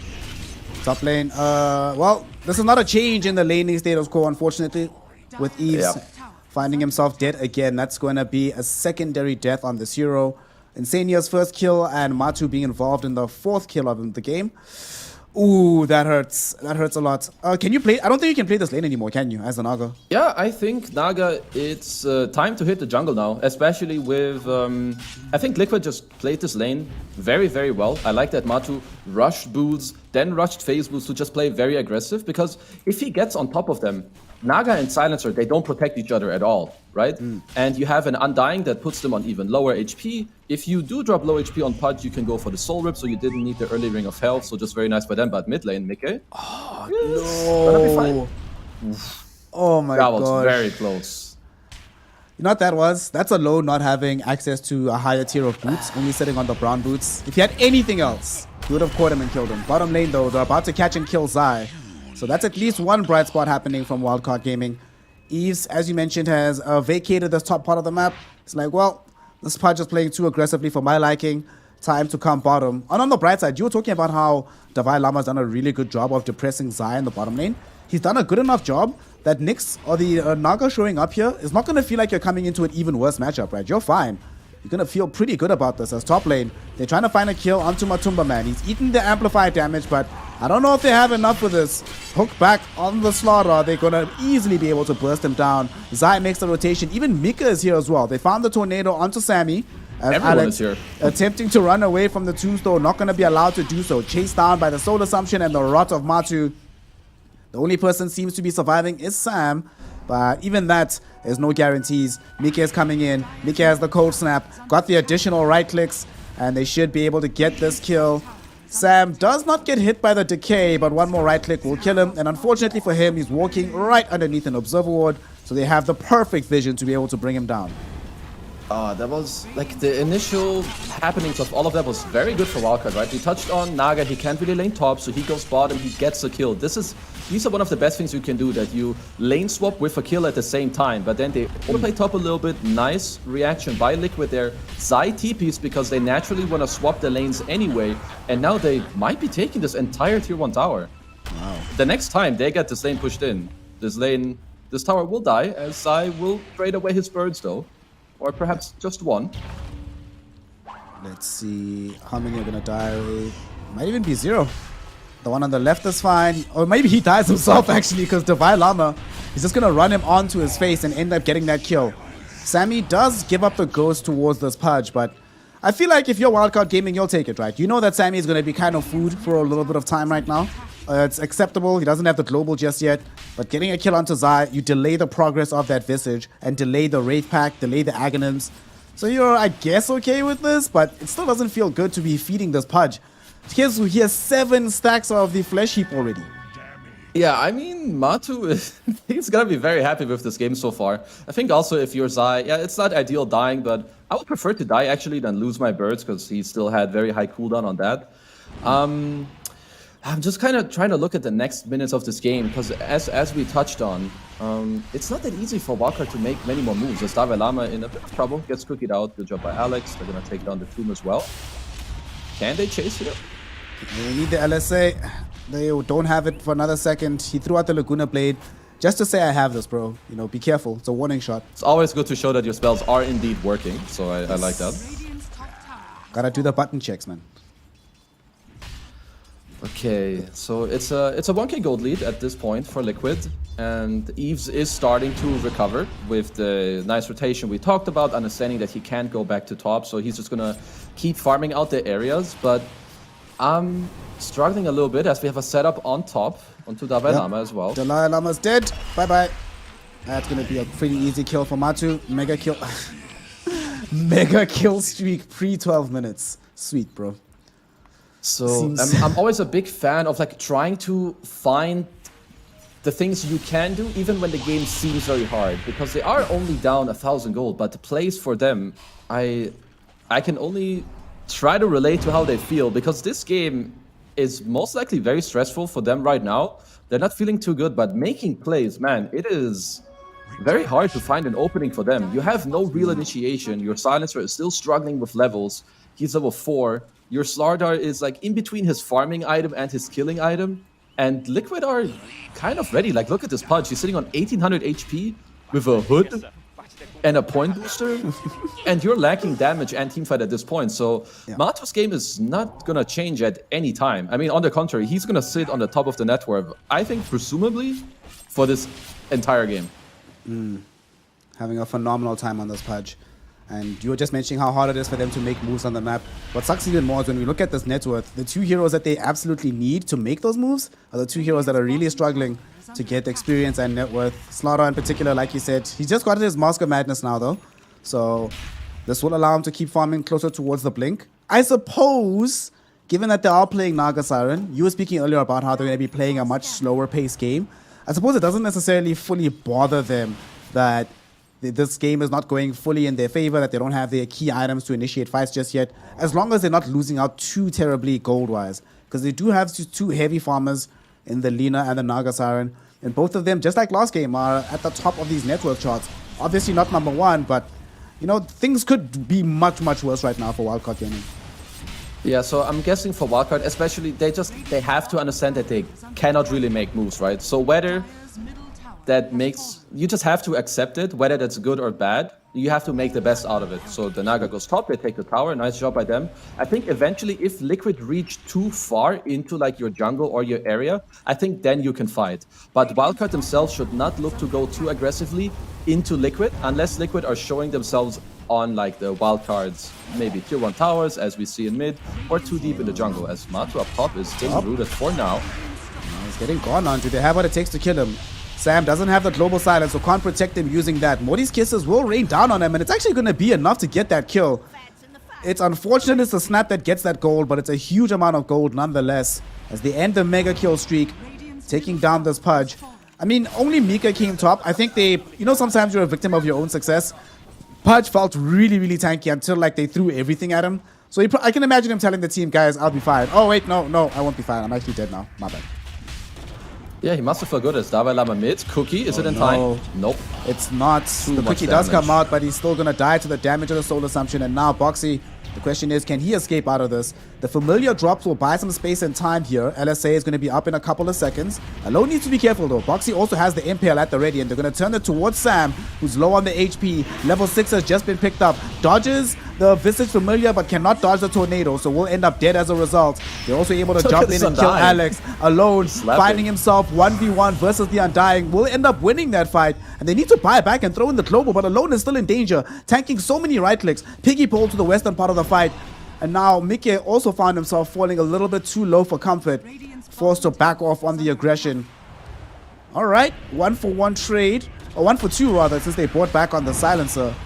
And Zai now coming across this Naga side, as on the other side of things, we do end up losing Boxy to Alone. The question is, will they be able to punish Zai for this as well? Nice body blocks from the Illusions. Alex is here, has the Fire Snap Cookie at the ready, will throw it out. Enables them to get the kill onto the Visage. Okay, starting to get better and better here for the side of Wildcard Gaming. Yes, you commit 2 heroes. Yes, you end up losing, using this global silence as well, basically as soon as it comes back. But on the bright side, you end up killing the Visage. Pretty big deal at this stage of the game. No, it's very big what Wildcard are doing in the last couple of minutes, starting from the kill top on Matu, as you mentioned, with this minus armor, as we have more action. Nope, never mind. Thank you, guys. Let me try to finish my point. The kill on Pudge was huge, slowing down his game and helping out the Naga. Now they're actually like pretty much at the same net worth at this point, which is really big for them. I have to say that I think if Mickey perhaps had a level in X-Sword, or if Boxy was the one to TP top, perhaps Matu could have lived, but overall, Wildcard are doing very well right now. Neves is getting to, recover tremendously. He's now at the top. I mean, we get to see some of these cascading effects in Dota, right? Where bottom lane, hold on, we'll talk about it in a second. As Sammy got hooked in by Matu, will be allowed to escape for now. Slow down by the big shots. Ooh, Snapfire and Slaughter both caught in by the double impale of Boxy. And with the EMP to follow that one up, Matu and Invoker will get the cleanup job. Sammy, be careful. Be careful. Sunstrike won't connect. Matu looking for the hook. It's only level 1 hook. He's still closing the gap. Will he get it? Impale dodged. Sammy dodges again. Sammy's got the J's on his feet today, man. Dancing around Team Liquid right now. Yeah, good job by him. I like that they're throwing out the voice line. That was a nice little instance here in the game. And Liquid. So if they're in close vicinity of the Pudge, it is very hard for Wildcard to do the move that they did earlier, especially now with him also having the Aghanim, so it was good by Liquid to try and reinforce it. Deny by Sammy! Yeah, okay. But Alone's in danger. Alone, forced to BKB. He gets off the LSA, going in onto Boxy, able to get the kill. Global Silence committed as well. Now they have to try and escape. Fire Snap Cookie catches onto Matumba Man. He's been hit with the Corrosive Haze and the Morty's Kisses. Do they have enough to kill him though? This Aghanim Scepter here doing so much work, but eventually Alone does even more, able to get the kill, but now they need to run. As Mickey and Zaya are on cleanup duty right now. They've already brought down both supports and the E's Naga Siren. Forced to run on Wildcard Gaming. They still lose the tier 2 tower. And this is so scary. You commit so much to kill the Pudge, but man, does it take so many resources that you have nothing left for the rest of the team fight. Yeah, I mean, you can kind of see that they're using all this. So this start is actually kind of cool. Like Alone lingering here, knowing that, yo, I can man up, I have this BKB. You can global for me here so that Pudge can't use his dismember. So they use a lot on the Snakes. But the problem is they use so many spells, and Matu is so tanky, he gets off the Flesh Heap with the Rave Pact that he's just not taking enough damage, and their tank is kind of empty a bit too early, as we touched on, you know, early in the game, that this could be an issue, and it kind of showed here in this fight. Yep. And poor Naga Siren, learning why there's Pudges picked into these illusion heroes. Eves, oh no! Nick's assassin, preventing this Naga from being allowed to play Dota today. That's a quick death. Divine Llama, you need to try and escape, you and Alex. Alex gets thrown out with the tornado, and so that's certainly a dead Snapfire. Everybody else needs to leave this area. Also give up the Roche, because there's no way Team Liquid don't just go straight into the pit off the back of that victory. Yeah, I mean, Liquid are playing very, very fast. They understand what is happening in this game, how strong they really are. Boxy, once again, second game where he's really on point with his Nyx Assassin. All their items are very good, and Wildcard cannot fight Liquid right now, not 5-on-5. They need to split them up, they need more items. Naga needs to get a Mage Slayer, maybe even a Skadi. You need Slaughter to finish either his Blink or BKB, so really all for Wildcard, they need to dodge, and they need like more net worth on the heroes. And Liquid, they will try their hardest and best to not let this happen. They're gonna keep pushing forward, which is exactly what they have to do at this stage. Aegis in tow for the Matumba Man. Pudge is about to buy a Blink Dagger as well. Yeah, they see them. There's Observer with Scouts in the triangle. Alone does have BKB, but they have Dismember to cancel the TP attempt out. They'll go for Sam instead. And nice hook there from Matu. And well, I think he was hoping for the kill because he wanted an additional Flesh Heap stack. But I don't think he deserves it after that hook. It's fine, bro. Gotta get the next one. Top. Oh no. Eves, yet again in danger. Yet again surrounded. Sunstrike will be there. And yet again, Zai will kill him with the Soul Assumption. Divine Llama looking for the instant revenge. We'll be able to find it, I think, here. Snapfire, Fire Scatterblast, able to make it happen. But now here's Insania in the Flash Golem mode. Wants to fight against the Slaughter. He knows that he has the advantage here. They have the Tombstone, they have the Nyx Assassin nearby, and they should be able to find this kill. In the meantime, Alex also got taken out by the Visage Familiars in the side of the trees.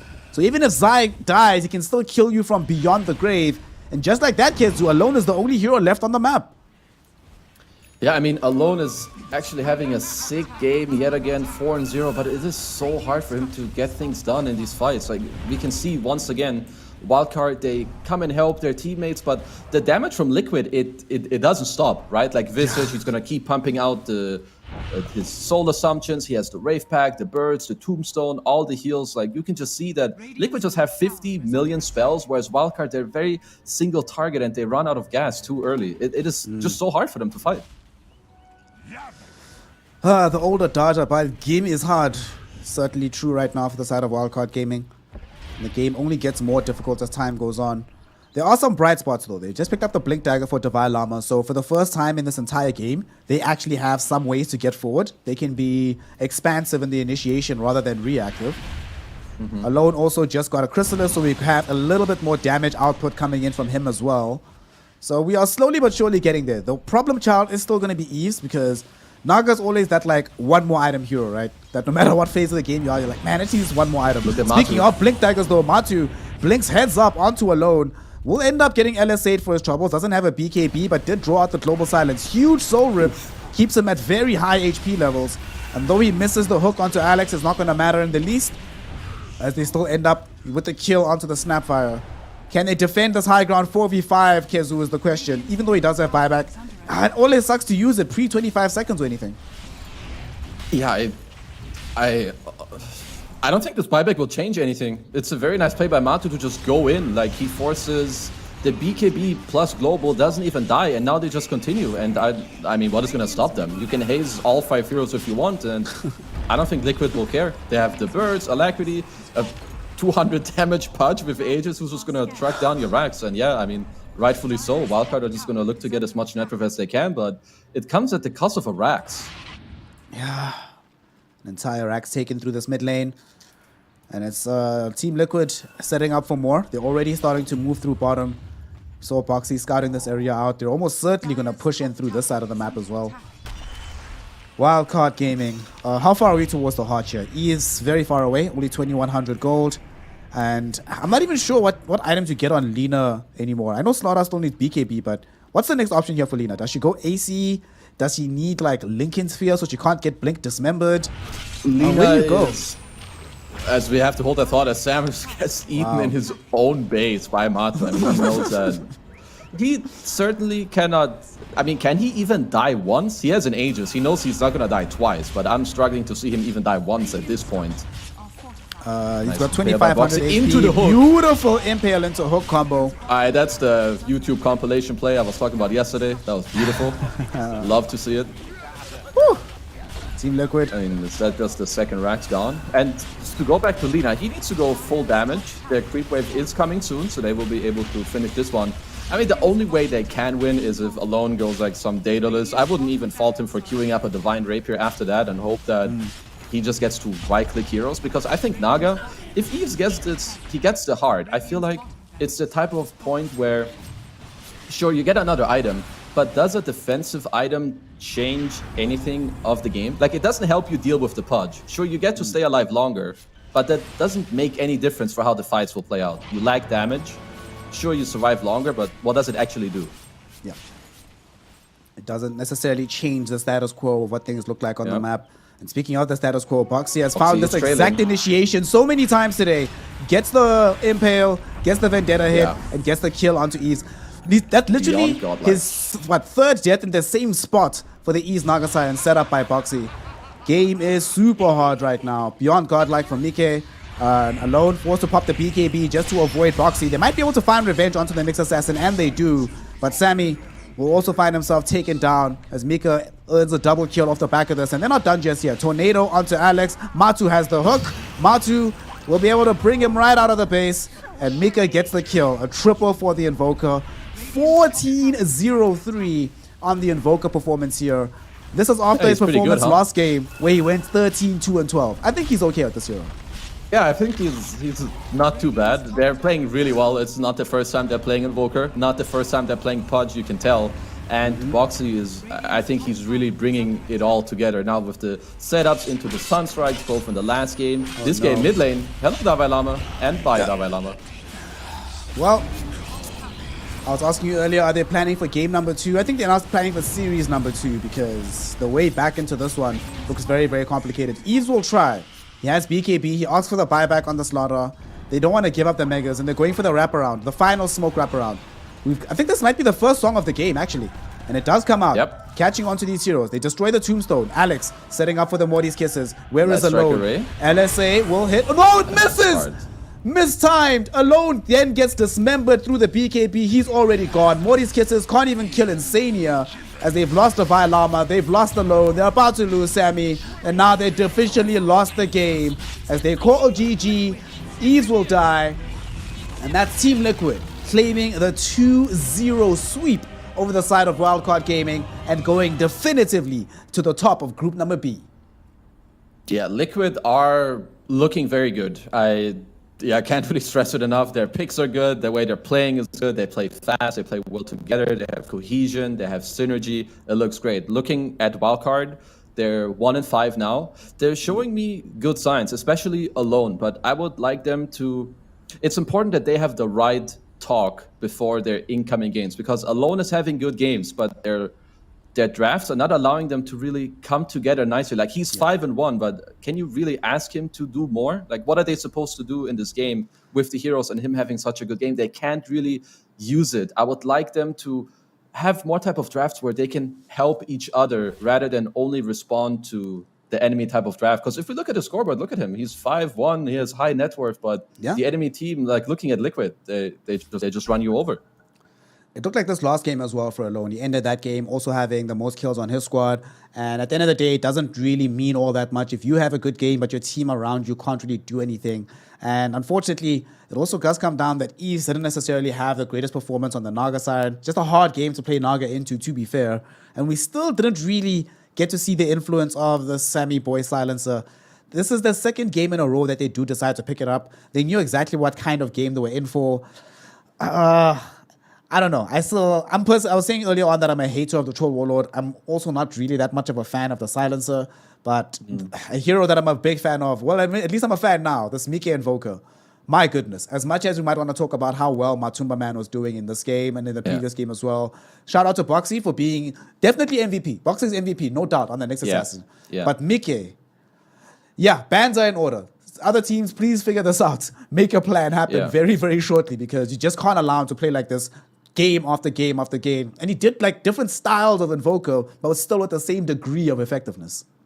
Yeah, absolutely. I mean, starting like from the lane and then the way they play together, I'd really say like Boxy and Mickey, they kind of set the pace in both of these games very nicely. And when you see a first phase Invoker, you kind of want to try and address it by having heroes that run all over him or can jump him in the back. But then they pair it up with Nyx Assassin, which is a very deadly combo. And I think looking forward into this qualifier, I don't think Liquid is going to get their hands on both these heroes together that often.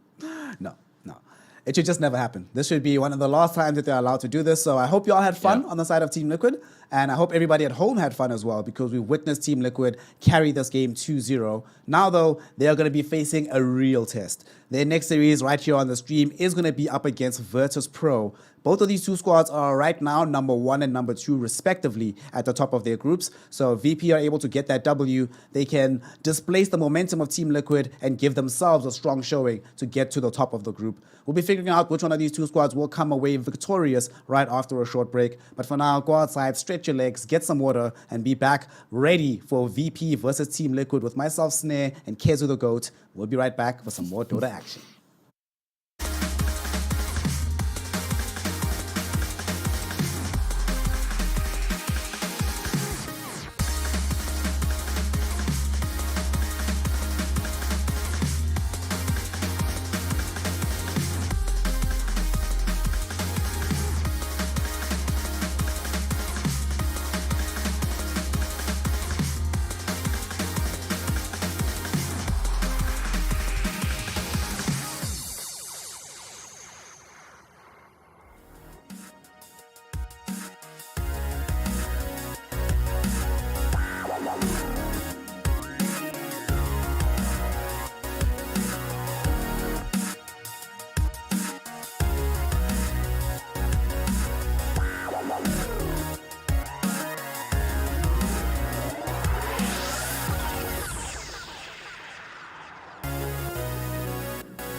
10 seconds remaining. With our shields and our swords, we pave the... With our shields and our swords, we temper our courage. With our shields and our swords, we're making history. With those who make the game a reality, we're the vanguard. We're with the best. Let's raise our shields.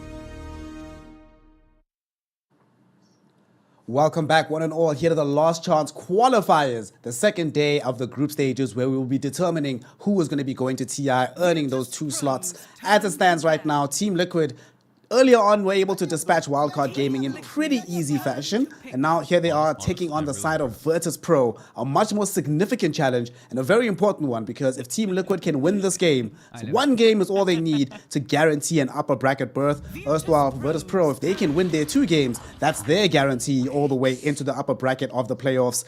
My name is Snem, we're joined by Kezu, and we're getting into these squads here. Team Liquid versus Virtus Pro. We, of course, just saw Team Liquid playing out earlier here, Kezu. What do you make of this? After yesterday, we saw Virtus Pro in action twice, back-to-back. Do they have what it takes to take down Team Liquid today? Honestly, these teams are both looking very strong. I think this is going to be one of the hypest and like most close matchups that we're going to see in this maybe even entire group. Virtus Pro looking very good. We haven't seen them yet today. We have seen Liquid and they looked phenomenal. But if anyone is going to give Liquid a run for their money and potentially even beat them, it's going to be Virtus Pro. It's kind of bizarre, isn't it? The fact that we're looking at Team Liquid right now, preparing, getting ready for a Last Chance Qualifier game against Virtus Pro. This is the kind of booking that you imagine on the main stage, some top 8 matchup going deeper into TI itself. It's weird to think that there's a strong possibility that one or both of these squads won't be at TI at all. So it's going to be very entertaining to see exactly the caliber of Dota that they bring to us today. Of course, we've seen Team Liquid in action today. They need an opponent, and their opponent, Virtus Pro. They've just recently come back under their main banner. It's a squad that has, generally speaking, done very well throughout the years, but only somewhat falters at TI itself. Going to be interesting to see if they can make it all the way this time around and change that kind of history. One thing I just want to quickly note about Virtus Pro, they have not had a single game that doesn't involve Undying. They've picked it 4 times, they played against it once, and they've had it banned against them once. Every single game that VP has been playing has involved Undying in some capacity. By now, they have to know this hero by the back of their hearts, right? Oh, absolutely. Absolutely. Undying is in every game. Also, they had this exact same opening yesterday against Extreme Gaming that we're going to be seeing very shortly. So I love like a lot of this preparation that goes into these games is always like super cool to see. Because as I said, I think both these teams, they're running very hot right now. And Virtus Pro, I really also like the way that they structure some of their drafts. It's usually like, it seems very logical. There's a lot of synergy. Like your picks, they usually just make sense together and they play very cohesive and as a team. Kind of what we saw from Liquid in the prior series just now. Absolutely. Whenever their drafts do come together from VP, it just makes sense. You just look at it and you're like, I understand completely why you would do this. Now we do have the draft on our hands though. Team Liquid, they started things off by removing the Enigma and taking out the Beastmaster as well. VP, of course, you're playing against Team Liquid. You have to ban Marcy. You probably have to ban the Matumba Man Lone Druid as well, so that makes complete sense to me. But I really want to talk about this opener. Team Liquid, they're actually the ones that choose to stick with the Undying, despite the fact that they had access to the Nyx Assassin. Talk to me about this. Why pick up the Undying instead of Nyx, given that Team Liquid looks so strong with the boxy Nyx Assassin? Is it just because VP are a little bit too good with the Undying? I think it's probably more about the fact that first pick Undying just seems very strong, whereas if you get your hands on the Nyx later, he's, of course, super strong in that position. I would assume that they just feel more comfortable with the Undying and that they prep for this exact same opening, because what I was mentioning earlier is yesterday when Extreme Gaming picked Undying first pick against Virtus Pro, they did this exact same opening with Nyx Shadow Fiend. So I think that Liquid came prepared into this match. They knew that there's a very high chance of this happening, and they go for the Faceless Void on the closing pick of the first phase. Now, mind you that they have already banned Beastmaster in the first phase, who's a very good hero against Faceless Void, and now the following bans also, you can tell that preparation was done here. Venomancer very good against both Void and Undying in the lane. Similarly with Viper, And Virtus Pro yesterday, they opened their next phase with Silencer. So 3, if not even 4, absolutely well-put bans here coming out from Team Liquid. They knew exactly what they were doing, protecting their own heroes and denying VP access to their best strategies. VP, of course, clearly have also been paying attention, as not only have we seen the Matu Lone Druid remove, not only is Marcy gone, but the Mika Invoker, which just ran havoc over the side of Wildcard Gaming just a couple of minutes ago. They're like, yeah, we don't really want to deal with that ourselves, so we're going to remove it. And we just want to make sure that we have the easiest way to play the whole map. I love this. We were talking about how the Shadow Fiend, oftentimes he looks really, really good when he has a lane partner or just another hero in the game that buffs him up and enables him further. Vengeful Spirit, certainly one of the best in the business at doing that. We saw yesterday the impact that Vengeful Spirit can have in these games. Quick access to the Roshans, save potential, and just buffing up your overall damage physically. So this is a good duo between these two heroes. And it's not like they've sacrificed map mobility, right? Because they still have this Nyx Assassin to cover that aspect of things. Yeah, so the Venge pick is here very good with your SF and against Void. Now Liquid, they need to kind of address this pick. These two heroes, Nyx, Venge, again, you oftentimes have supports that lack against the same thing. So if you're Liquid, there's a very high chance here you're looking at something that overruns them. Nyx and Vengeful, they don't deal well with being ran at super heavily.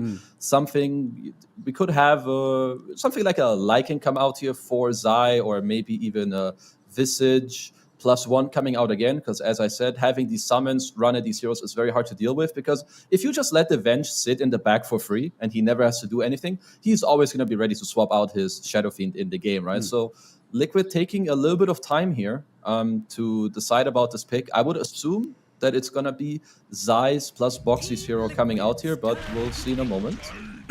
Tiny for now. Out. Okay. We didn't see Tiny on stream yesterday, I don't think. I know I saw there was another game that had a Tiny, but I'm not sure that we saw it ourselves. So this was I imagine this is going to be the Boxy Tiny. For the most part, when I see Team Liquid occupy this hero, it does go into the 4 position. So that gives them the toss, gives them some decent amount of disable. How do you feel about Tiny? I haven't seen this hero in a while. It does feel like he's fallen off a little bit. I think it's now very dependent on what you pair the hero with. And this is going to be the pairing. Tiny Darkseer. They played Darkseer yesterday on one of the other streams. Do you like this duo coming in right now from Team Liquid? So they're one of the only teams that play the Darkseer right now. They played it yesterday as well against T1, if I'm not mistaken. So having the bonus team fight coming out is another route that you can take. Currently, right now, Virtus Pro are very heavily on the Shadow Fiend dealing damage, right? So another route that Venge and Nyx don't deal with too well is that they don't deal too much damage themselves. They enable other heroes to do it for you. And Darkseer with Void, obviously, that's a very good combo. But I'm a little afraid for maybe some of these counter picks coming out now for Virtus Pro. It would make the most sense for them in this case to pick their offlane for VP, because they know Faceless Void is going carry. And this way they can also still save the Shadow Fiend for the last pick and then decide, okay, is Shadow Fiend good enough in the mid against whatever Liquid pick last? Or do we need to swap it up, put SF in the safe lane against Darkseer, and then pick a new mid laner there? I would certainly like that switch up as well, just to keep the draft as dynamic as humanly possible from the side of VP. Now they just have to decide what's our best bet in this off lane for DM. He played an Undying game yesterday as well. Of course, he's not going to be allowed to do that today.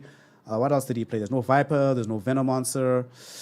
It doesn't seem that easy to come up with this pick right now. The range heroes you want, they're banned. Melee heroes are mainly strength, so they don't feel that good against Undying either. So I'm trying to look. I was looking at like a Night Stalker, but that lane seems to be impossible, so I wouldn't really like that. So perhaps you just take like honestly, I could see a Tidehunter. It's not the greatest lane against Undying, but Ravage is really good against these heroes, and he can build auras. Okay, this is a similar style that also gives you team fight. I would assume he's going to build a couple of auras. This is something very different. I did not see this one coming. But I can see it, I can see it coming out. It's really good against the Tomb in the game. I think eventually you're going to kick out Void. He doesn't deal with your spiders. And I guess the lane is going to be okay. I was thinking the exact same thing, that maybe the idea is the lane is decent, but eventually you just muscle him out and you don't have to rely on like popping a big, large cooldown ultimate to be able to do so. All right, I can see this working out for them. And the one thing that does seem a little bit iffy though is that Who makes the moves here for the side of VP? Who actually gets around the map and makes stuff happen? Like, the Nyx Assassin is going to be there for some scouting prowess, but it feels like GPK has a lot of responsibility on his shoulders. Unless they're playing GPK Shadow Fiend and then they put something else, like some Bloodseeker or something in the safe lane, we know that VP has a propensity to do so. But I'm still... How do you feel? Like, where do we get our fight starting from in the side of VP? I think that Liquid are on the money right now with what they're doing. So I think what Virtus.pro are going to look for is just to hit this massive timing with the Shadow Fiend being really fat, Venge supporting him with the swap aura, and Broodmother building some auras. So I think putting the SF mid, banning for that, and picking a carry for Ramses that he has to check 2 boxes if that's what they want to go for. A, you need to lane well against Darkseer Tiny with a +5 Venge. So you need to be kind of a durable hero. And B, it would be great if his hero can also initiate. It's a similar story to what I've mentioned in some of the other games. When you have this SF, TA, Lina mid who are getting buffed up already, you don't really need a second carry. You want like a carry that complements the hero you already have. So having like a Sven or something along those lines that just gives you some more initiation would be great for them. You know, like a Wraith King type hero. I hope they don't pick Wraith King. It's not that good against Darkseid, but that archetype of hero that just helps the SF to play his game. Certainly makes sense. Draw Ranger, banned out. That's an okay ban too, yes, absolutely. It's okay. We have seen like the Draw Shadow Fiend as well in the past. And Draw Shadow Fiend Venge does seem like a ridiculous amount of damage. I would not want to deal with that myself. So certainly a ban well subscribed from the side of Team Liquid. And they themselves also need a mid laner for Mike. I think it's a little bit more straightforward from them that they just need a mid laner. There's nowhere else that can really... There's no other role that needs covering at the moment, unless they want to play like Mike Tiny and then Boxy play something else, but that feels a bit weird. Yeah, I think the VP ban is very good with Pango. Like this pick for Liquid, it may actually not be that easy. So what they're looking for is something with tempo that can play with the Darkseer. But I think it is not. They should try to avoid picking a melee hero, because if they do that, they make it very easy for VP to put the Shadow Fiend into the middle lane, which right now is what VP should be aiming for. So I think the Pango ban was great. The Storm ban as well. Storm mid, he can make moves, he can play with Darkseer, and he can rotate on the side lanes. Because right now, as we've said, Virtus.pro, they're not going to make too many moves, right? They're very stationary. You're going to have Venge breaking smoke, similarly with the Nyx. So here for Liquid, what is going to be there? I mean, they're low on time. I will not be able to predict this pick. Wow. All right. The question, Kezu, how long would you have taken before you came out with Spirit Breaker at the end? I think it would not have come out in a long time. So it could be a tiny... I assume it's just going to be tiny middle. Yeah. Because I don't see Spirit Breaker play mid against Shadow Fiend, if that's the incoming pick. 10 seconds remaining. It would be interesting if it was going to be a Shadow Fiend middle or a Spirit Breaker middle into the SF. Yeah. Either way, I think that SF is mid fine. this game. Yeah. Now you definitely play SF mid. Now that you're looking at those draw from the side of Team Liquid, you're like, sweet, we just make GPK the carry, right? We saw this yesterday similarly when they played the Lina, where GPK was actually the core hero of that game. You even made the joke that you forgot Ramses was in the game because the team didn't need him. Yeah. So they're probably hoping for a similar situation here at the end of their draft. They're also running out of time. 5 seconds remaining. Where are we going, VP? It's going to be CK. All right. Okay. Okay. Yeah, it fits it kind of fits the bill, what we were talking about, right? I think it's a lot better than the Wraith King. The Sven was banned out. I feel like that would have been a really cool pick for them. You just kind of want this hero. I mean, you're playing against Darkseer Spirit Breaker. You need a hero that is either durable or can defend himself, and he complements Shadow Fiend in the game. So I think this fits their draft very well. I don't think it's necessarily the easiest Chaos Knight game to play, but it brings Virtus.pro's lineups together very well. It does help a lot as well that they are playing with this Vengeful Spirit, so the CK is going to have some degree of benefit from the aura as well on that regard. So we see this VP lineup. It's balanced-ish, it's cool. A bit of a rough time at times for the CK, but overall it does seem like it could work out. The interesting pick, though, for this draft was the last pick, Spirit Breaker, coming in from the side of Team Liquid. It's Spirit Breaker, Darkseer. We've seen this combo just wreak havoc, especially in Western Europe in the past. So does it feel strong enough for you here that Team Liquid can win this game? And remember, everybody, if Team Liquid wins, that guarantees them the upper bracket. Right now, they're sort of guaranteed, but there's permutations that could happen to put them in tiebreakers. But if they win this, no tiebreakers required, guaranteed upper bracket. Is the Spirit Breaker the ticket to make that happen? Honestly, the Spirit Breaker pick is really good in this game. We said that Virtus.pro are very stationary. Having the charge against Broodmother is very nice. You get to see him even if he covers around the trees, especially when we have figured out that VP are stationary, so you can assured that Liquid did the same. So when you have a Spirit Breaker in that type of game that is great for you, I'm pretty sure that you also kill a lot of spiders, or at least put them very low with the charge if you go through them. You have a Darkseer to play with, a Tiny to play with as well. So I think the Darkseer Spirit Breaker combo is going to be very strong in this game, and my eyes are going to be on Mickey for him to set the tempo of this game. And if he's successful, I think that is what's going to allow Liquid to win this game. Let us see whether or not they can make this happen on the side of Team Liquid. Mike on his Tiny. We've seen this happen in previous patches. Let's see if it's going to happen today in game number 1 of Team Liquid versus Virtus Pro. A game that will secure Team Liquid, if they win, a spot in the upper bracket. Let's figure this out. While they're running at each other, let's do our thing here, Kezu. Play with the highest total magic or pure damage done to heroes at the game end. Magic or pure? Surely GPK, right? No one deals pure, so I guess I'm gonna go with Shadow Fiend. I guess, yeah. It could be Darkseer Shells too. Oh yeah, because it's a Spirit Breaker and a Tiny, right? This one is rough. I think you have to go with SF or Darkseer actually. Yeah, that makes sense. I think VP's gonna win this game, so I'll go with the SF. Time of first barracks destruction. So I feel like it's gonna be a long game. I would say between 30 and 40. Yeah, that's fine. Total number of smoke gang kills by 10 minutes, 3+, it feels like. Wait, by 10? 2. I say 2. Yeah, I will go with 2. And then team with the first Roche kill, I feel like that VP. Both teams can do Roche, but it's probably VP. Dude, they've got Venge, SF, Brood, CK. Yeah, like, that has to be theirs.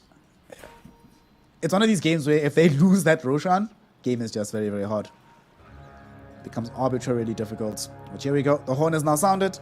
We're going to see if we're going to have any kind of conflict. Team Liquid, in both of their prior games against Wildcard Gaming, had a first blood in the first couple of seconds happening. But this time around, the opponent is much more difficult. So you want to start things off as normally, as plainly. Just don't rock the boat. Just have a normal, regular game of Dota.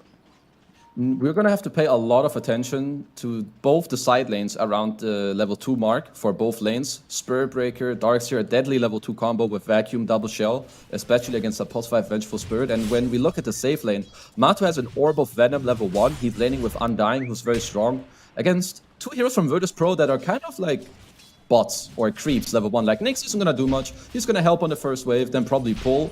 And Broodmother, he's just going to run around in his webs and hope to dodge Insania the best he can. Yeah. Just get yourself away from this Undying. Do not play into the decay. Should be fine for the most part, but does also mean that he can't really apply pressure on the lane itself. And Insania just going to be doing his support thing. I must say, Insania has been looking really, really hot on this Undying today.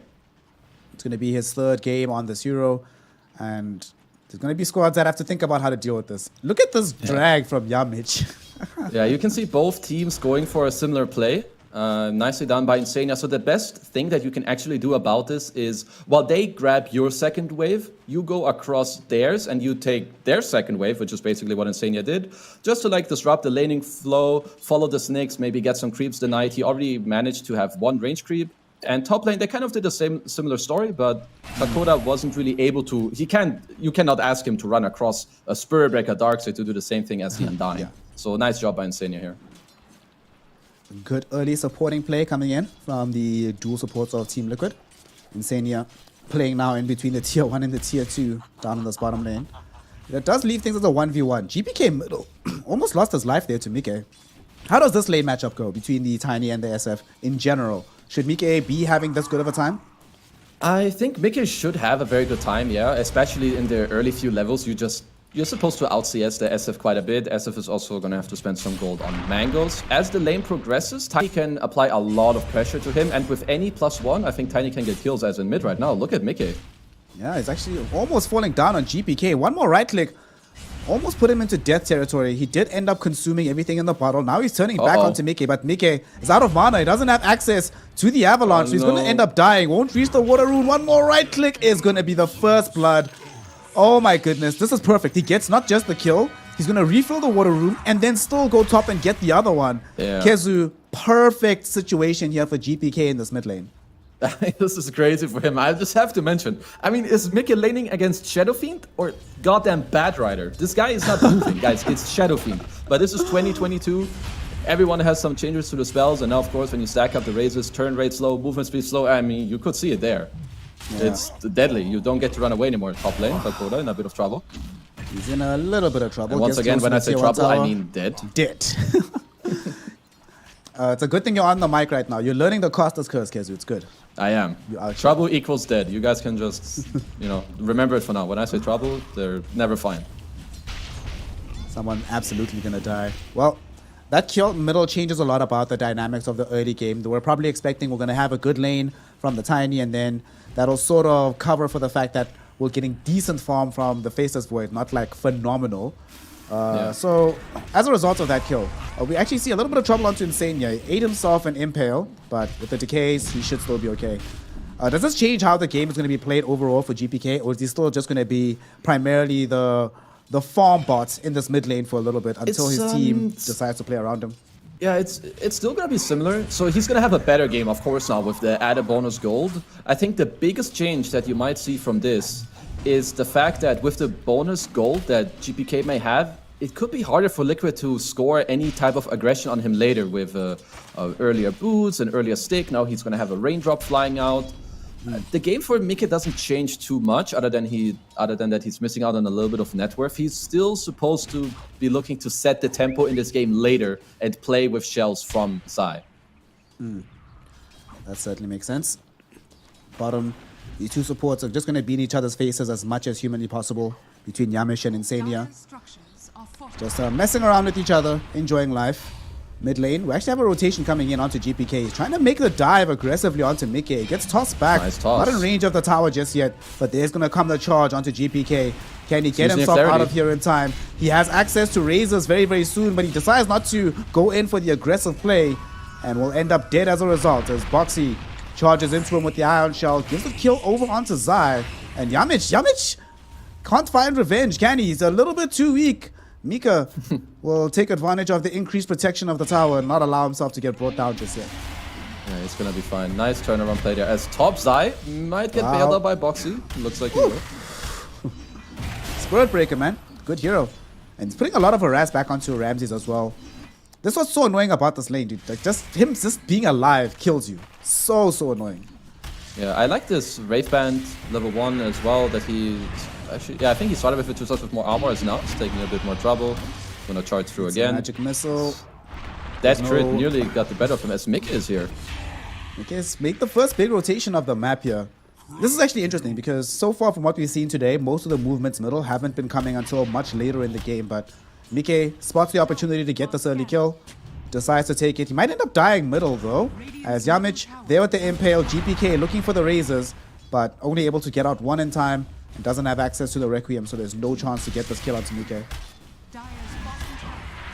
As looks like, Zai, he's gonna be okay. As VP just doing a good job mid, securing the rune for GPK here. He's having a good game. Perhaps overstayed his welcome a little bit in mid with a very nice, reaction from Liquid to then ultimately turn it around. He's still top of the net worth on Essa by quite a bit as mid lane Avalanche toss back. Toss back into the tower, charge then to make sure that he spends as much time taking tower hits as possible. We'll go in for the DD rune so he can bottle his way to some degree of safety, and it will work out. No lucky bashes emerging from Boxy, so that will allow the SF to just dip back into the jungle, pick up a bounty rune, and keep going like nothing ever happened. Yeah, very nice early itemization by him. This is where we maybe have to go back a little bit to the First Blood. He has a fluffy head for the Falcon Blade to give him some bonus HP. Raindrop, stick, boots, just making him fully survivable against this incoming play. So without an Iron Shell or some lucky bashes, he's not really gonna die in this mid lane. Now he's gonna fall back to the jungle, take some stacks, and in the meantime, Yamich on the Snicks, he's just gonna receive some experience in the mid lane, which is, of course, great for him. Yep. We want to get as much onto this Nyx Assassin as possible. Just get to the level 6 as fast as you can. In the meantime, speaking of level 6s, actually trying to get around Mike here. Trying to surround him. Yamich, will he be able to find the Impale? He does. Hakoda looking for the magic missile that does come out. GPK, does he have the burst? Couple more right clicks is all they need. He sticks up. Mike still alive. Here comes a charge from Boxy onto GPK. They finally get the kill, but Boxy now body blocking the SF, preventing him escaping. Hakoda throws in the magic missile. GPK on the high ground right now. He needs to get out of here. Sticks up. He's getting hit up by Insania. Will finally end up taking a tumble. And Matsu's also made his way towards this mid lane. As the Faceless Void able to clean up Hakoda at the end. It is a 2-for-1 exchange in this mid lane, but they commit a lot of resources for Team Liquid to make that happen. Absolutely. Once again, I like how VP are currently using their heroes on the map. I have to note that they have a beautiful lane ward up top that saw Matu rotate into this lane.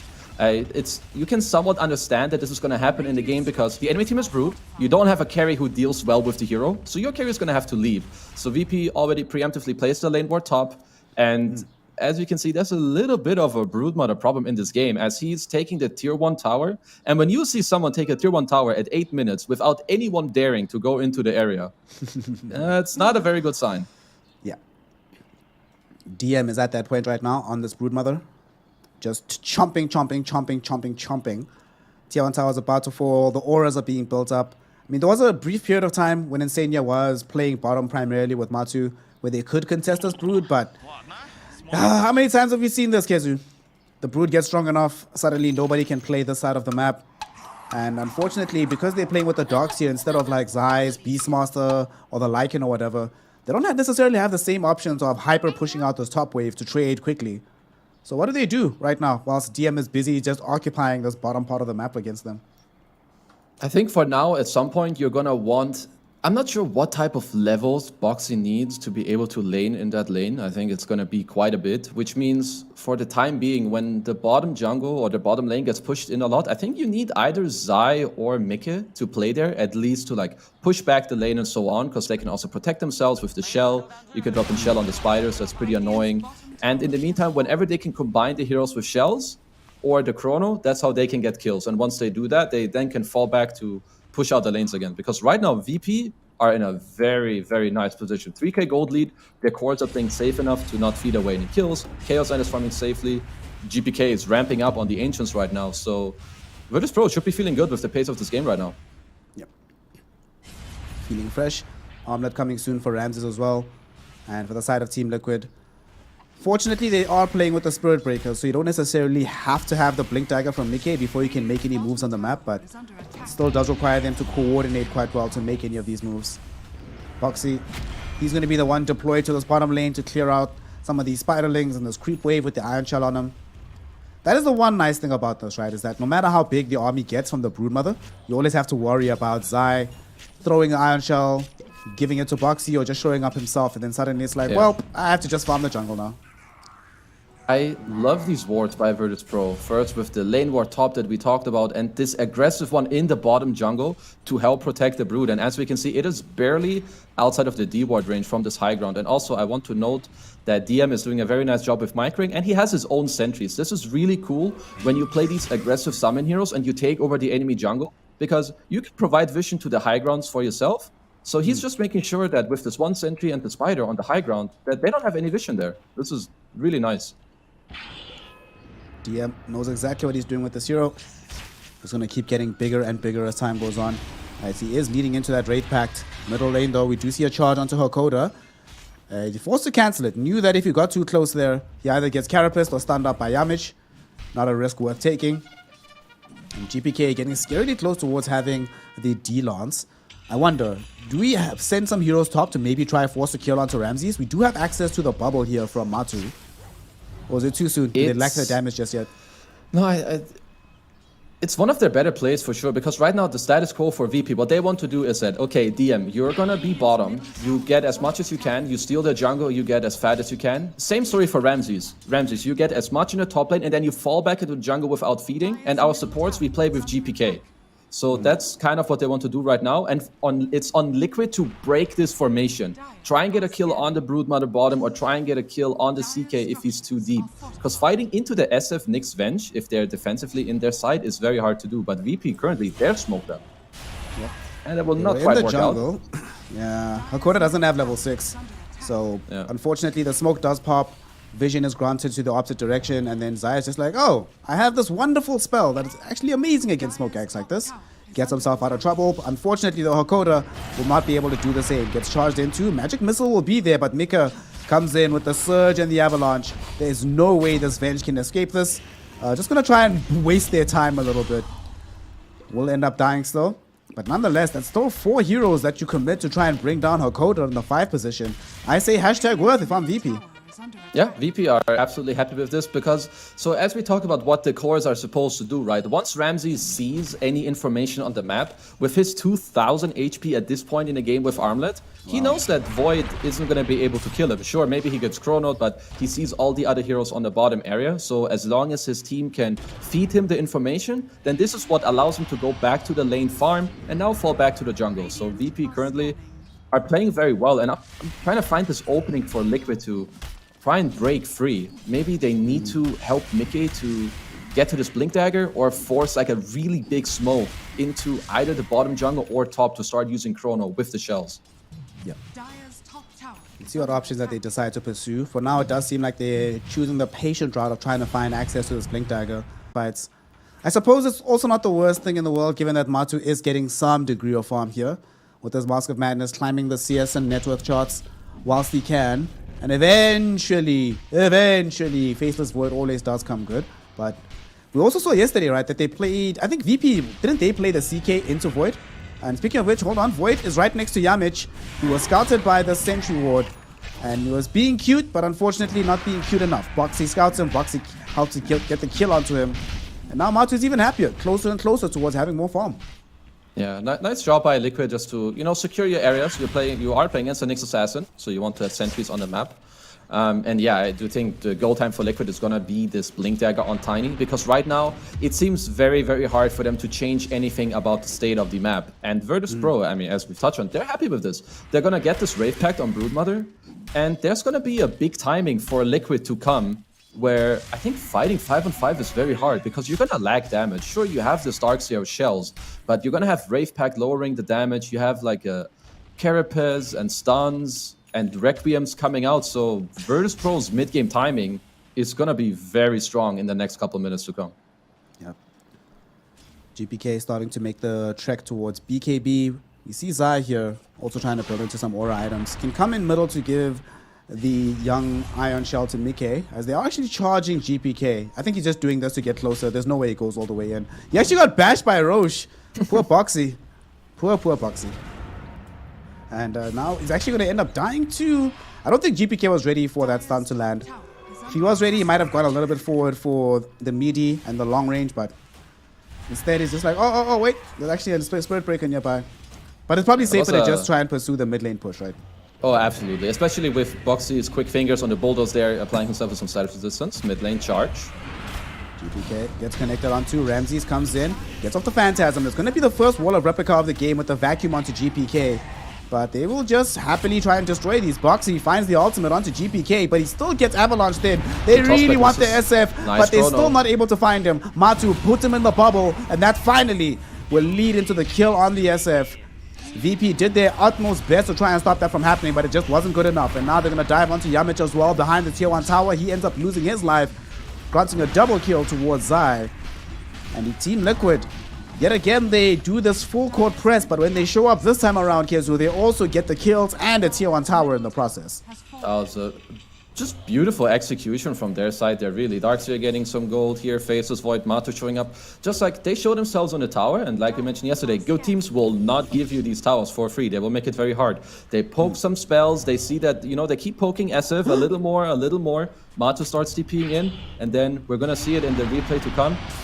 The Venge swap, he still gets to chase. Like here, you see a bit of poking. Nice job by Boxer. You know, he kind of starts the fight, but then they keep going, as in the live game, DM in a lot of trouble. He's trying to spider himself away here, and will manage to do so at the very end. Man, this hero was annoying. Wraith Pact. Oh, Wraith Pact. Get some spiders out. A few hits with the spawn spiderlings to just distract him. He's gone. He's fine. Maybe look at Ramses. Ramses is being charged into, but look at Yamich with the Impale preventing any approach into Ramses. Ramses was thinking about coming back for the haste rune, but decides that his life is more important. But he might still end up dead. Hakoda forced to swap him back into the mid lane just to create more space for the CK, and will commit his own life in the process. Erstwhile top lane, GPK, he's in danger here. Matu doesn't have the bubble, but they do have the vision. Hakoda is charging in, but here comes Ramses!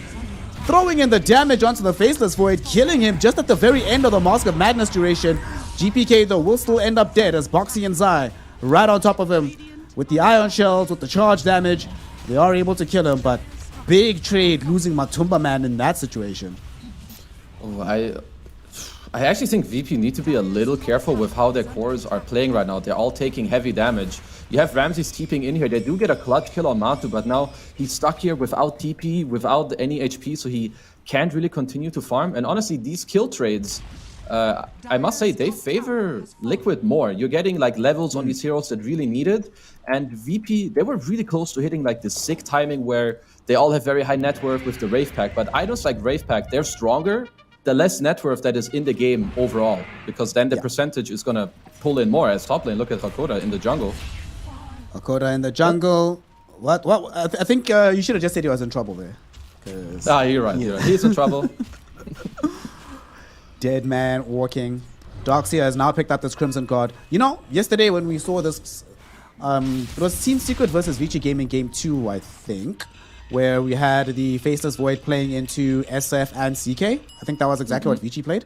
And in that game, they didn't have a Crimson Guard buyer. And I think we spoke about it, like the lack of Crimson Guard or any kind of way to mitigate this damage makes the game much harder. But this time they have it available already as Yamich dies inside the river right next to Ramses. And Ramses doesn't actually have much allies nearby him. Hakoda does have access to the swap, but they have ways to chase him. As GPK, though, comes in, able to get the kill onto the Spirit Breaker. Matu forced to run away from the bubble, given that the Requiem was going to fear him out. But now as he jumps onto the high ground, how's the rest of this fight going to pan out? Wall dropped down by Zai in the river. They get the avalanche toss coming in from Mike. Two heroes connected onto, and the wall illusions will help getting the kill. GPK attempting to escape, but he knows he's gone. He knows they have him dead to rights, and Zai, utilizing his own illusion, gets the kill from the high ground onto GPK. Several heroes have fallen, but 3 of them belong to VP, and that's yet another team fight that Team Liquid walk away victorious from. Really, really beautiful fight from Team Liquid. I think VP they're kind of crumbling with the great start they had. They are really throwing away their game. Liquid in a very, they're doing super well right now. Now they have the Crimson Guard. Zai is finishing I think he finished up the Vlads as well on the courier. So he's basically, he's gonna be the better Broodmother now at this point. Where did he get all this farm? What's happening? 3 farming kills, Iron Shells, 11 assists, and they just keep getting kills. Yeah, it doesn't stop. Hakoda, and I think Ramses is in a little bit of danger as well. Nice impale from Yamich. Boxy is a bit low. There's a buyback from Hakoda. He comes back into the fray. Ramses already dropped down to less than half HP.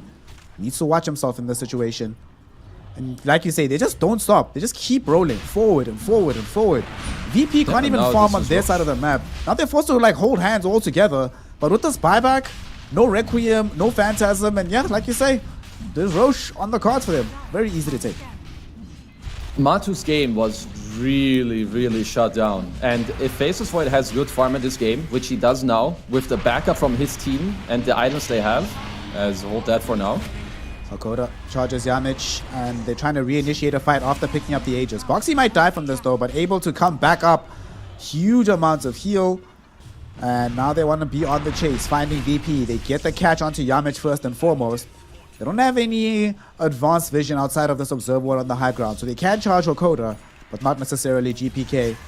But they don't need to. They got the Aegis. They're the ones farming safely on the map. Yo, this game is looking hella cracked for the side of Team Liquid. Yeah, so VP really need to take a breather and try to come back in this game, because what's happening right now hasn't favored them in a long time. As Liquid, they're not giving you this time to breathe. They're smoking up and they're eyeing Ramses mid. Ramses gets jumped on. He was about to finish the BKB. Fortunately, Hakoda does save his life. That would have been heartbreaking. Literally 300 gold shy of BKB, where you can suddenly actually have some kind of way of surviving these fights. So Hakoda had to make that sacrifice. But look how scared Ramses is playing now. Forced to farm with his own Phantasm illusions. Yeah, they need this double BKB. And the game has really majorly slipped out of their hand. I think Matu is going to be really, really hard to deal with. He has an Aegis, Crimson Guard, Undying behind him, constant surge. Zai also now queuing up the Guardian Greaves. I think his item build is probably as good as it can get. And Faceless Void with this net worth in this game, I'm kind of getting like OG flashbacks right now. This is like Ana on his Faceless Void, Seb Darkseer with perfect items, tops and mid on his, you know, on his Tiny. I think Liquid are playing incredibly well. And this is their game at this point. Listen, given what happened at TI8 and when OG was beating VP, I'm pretty sure VP are hoping to not have those flashbacks. Let's hope it's different this time. Oh, VP. So what's they need to wait for these double BKBs like you said, right? But even after they get them, who do they initiate onto in the fight? Or rather, what's their route of engaging in these fights? Because at the moment, it still does feel like they still lack a way to get forward. Do they have to wait for the Blink Dagger or Nyx Assassin maybe? I mean, it's getting really hard now. If they go in, I feel like it might be best for them if they have a good formation where Nyx is invis and Venge is ready to swap a target out with Broodmother tanking in the front with like the Pipe and Wave Pack. I feel like VP jumping aggressively at this point with how the game has panned out the last 5-6 minutes is very hard to do. Maybe when the Aegis expires, then you can, if you see Matu in the front lines. But I feel like until then, your aggressive moves are really hard to execute. It only gets harder as well now, given that we've gotten the BKB out of Matu. Mike is building his own one as well. BKB, with the Aegis still for another 2 minutes, is very, very dangerous. VP do not want to fight. Team Liquid recognize they don't want to fight, but we do. So they now smoke up. GPK, does he have Hakoda nearby? He does, but Yamage won't be so lucky. He already ended up with the death onto him. Ramses goes in with the ultimate, and there's the bubble. Hakoda will get the swap out, but they have the vision onto GPK as they're coming in with Boxy as well. In the meantime, though, Ramses turning things around onto Zai, and with these illusions, able to kill him. GPK dies near the tier 2 tower, though, so they've gotten the primary target, but we'll see if Ramses can try and clean this one up. Boxy, fairly low on HP, gets off the ultimate, though, with the Nether Strike onto the CK, dragging the rest of VP further away from his own squad. He doesn't want them to play down here on the south, but now Mike jumps in on the north. Avalanche toss onto Ramses. Not enough damage to really threaten him just yet, but Matu is delivering that damage. Matu will finally die. That's the first life committed from him. Once he comes back, he's waiting for Mike to deliver him a juicy target. Yamich looks like he might be the one that will give up his life as a sacrifice, but Spy Carapace all too good. Instead, it's DM. They go for the easier target. Not every day that the Spider is the easiest one to kill, but they haven't been able to kill him just yet. DM. Wraith Pact, the full Pipe of Insight, also sitting with the Dragon Scale as well. Quite tanky on this Spider, so the Broodmother will end up living, but VP still end up losing 4 heroes in that engagement. It is... I don't want to sound like a broken record, but it's so hard for VP to take these fights, because right now the fact really is long fights will favor Team Liquid. You get multiple chargers, multiple combos from Tiny, you have the Tombstone running around with Soul Rips, Time Walks, Time Dilation, whereas for VP, if their BKBs run out, it's very hard for them to fight. So VP need to look for like a clutch swap and fast fights with soon the Blink Dagger on Nyx Assassin. They're looking for a play right now as the Chrono is down. Found Matu. This is actually a pretty big deal, but no, they don't get off the chain disable. So he gets off his BKB, and now here's the back wall. Hakoda pulled back into it. He's the first casualty of this fight. Ramses will be able to kill Zai, though, but Boxy coming in for some revenge. Nether Strike onto GPK. He's not allowed to escape the fight, so he's dead as well. Mike on another streak. Ramses at least gets the one revenge kill onto Insania as well, turning this into a 3-for-2. DM trying to give up his own life for the cause, but they're trying to ignore him and jump onto Ramses instead. Mike sticking with the Spider as Ramses surrounded by the Void and the Spirit Breaker. And they've broken his life, his own spirit. They get the kill. Mike, no avalanche. He gets the toss. The very last second. DM not allowed to escape this fight. The question is, can they kill him? They've tried so many times in the past. He's gotten 0 deaths, but Matu finally makes it 1. And they call GG. VP know it's over. VP know it's done. And they will say, Team Liquid, you are going to the top of the table, done and dusted with the 2-0 sweep. Or 1-0 sweep, just the first game. That's the first game. My bad, I got excited for a little bit there. What a game from Team Liquid, kids. Jeez, that was... I did not expect it to go that way, especially not after like the first 5-6 minutes of that game. I mean, VP were in such a good position in this game, and then they, for some reason, at some point they were like, let's stop the formation we have on the map and go for the mid tower. But they mis-executed that with a perfect like response from Liquid about how they came about, because they had like 3k gold, 4k gold at 10, 11, 12 minutes. But then it was kind of on Liquid to break the map free, but VP, they kind of handed it to them, and then the game crumbled from there on.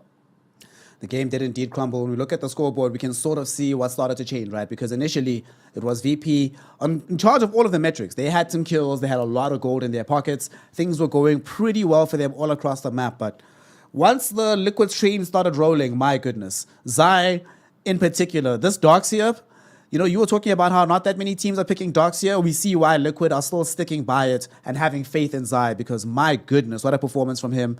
Enabled everybody on the team. There was some points where he was the highest net worth in the entire game, which is very, very rare coming in from a Darkseer. Made life so much easier for everybody else. Clutch vacuum walls so many times over. And I don't know. I feel like Team Liquid, they had a lot of faith in what they knew what their lineup was going to be able to do once a particular point was reached, right? You could tell that they weren't panicking about the early games. Like, well, we're losing right now, but we're not losing that much real estate. DM's taking over the bottom lane, but he hasn't taken the tier 2 tower just yet. So as long as we can keep that status quo going, suddenly there will come a point where we can fight back. And like you mentioned, that fight around the mid tier 1, from there, it really did feel like they had that inkling in their mind that, guys, we've actually got this. Just take it calm, take it chilled, get our next items up. But once we get these items, they actually can't stop us in these fights. Also, superb item builds from Liquid, really. The Crimson Rush into the Vlad's Blink Dagger on Zai. You have the Holy Locket Rush on the Undying. Obviously, the Blink Rush on Tiny. Also, a Ghost Scepter on Boxy to keep himself survivable so he can keep charging in. Also, using his body correctly to make the game easier for his team, and then ending up with a drums. Just, you need to be careful when you play against this Team Liquid hero, because this game was hard for them, but you made one mistake and they just snap right back into this game. Yeah. There's something that you said yesterday about how the best teams in the world aren't necessarily the squads that can roll games where they have the favorable draft, favorable lanes. It's squads that can look at a situation that's unfavorable to them and figure out how to come back and then make it look good on the other side of things. And Team Liquid, yesterday, we saw them have some shaky starts. Earlier today, we saw them in dominant fashion. But today, we see them with a comeback of a lifetime. Beautifully done by them. And now they're one game up. And now with one more victory after this, they'll be finding themselves at the top of the group if they do take the 2-0. They've guaranteed themselves an upper bracket placement. Now we'll be seeing whether or not VP can take a game back from them to do the same for their lineup. This is Snare and Kezu the G here for Team Liquid versus Virtus Pro, and we'll be right back for Game 2 in the Last Chance Qualifiers. The final stop before TI, so you do not want to miss a single second. So we'll see you soon.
With our shields and our swords, we pave the path to victory. With our shields and our swords, we temper our courage. With our shields and our swords, we're making history. With those who make the game a reality, we're the vanguard. We're with the best.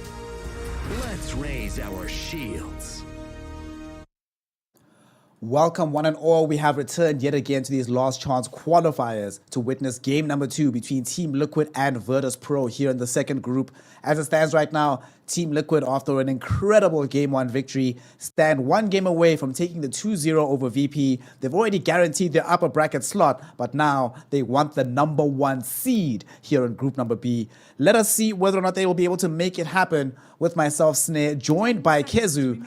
Good sir, that game was a phenomenal experience to witness, to watch, just to engage in, right?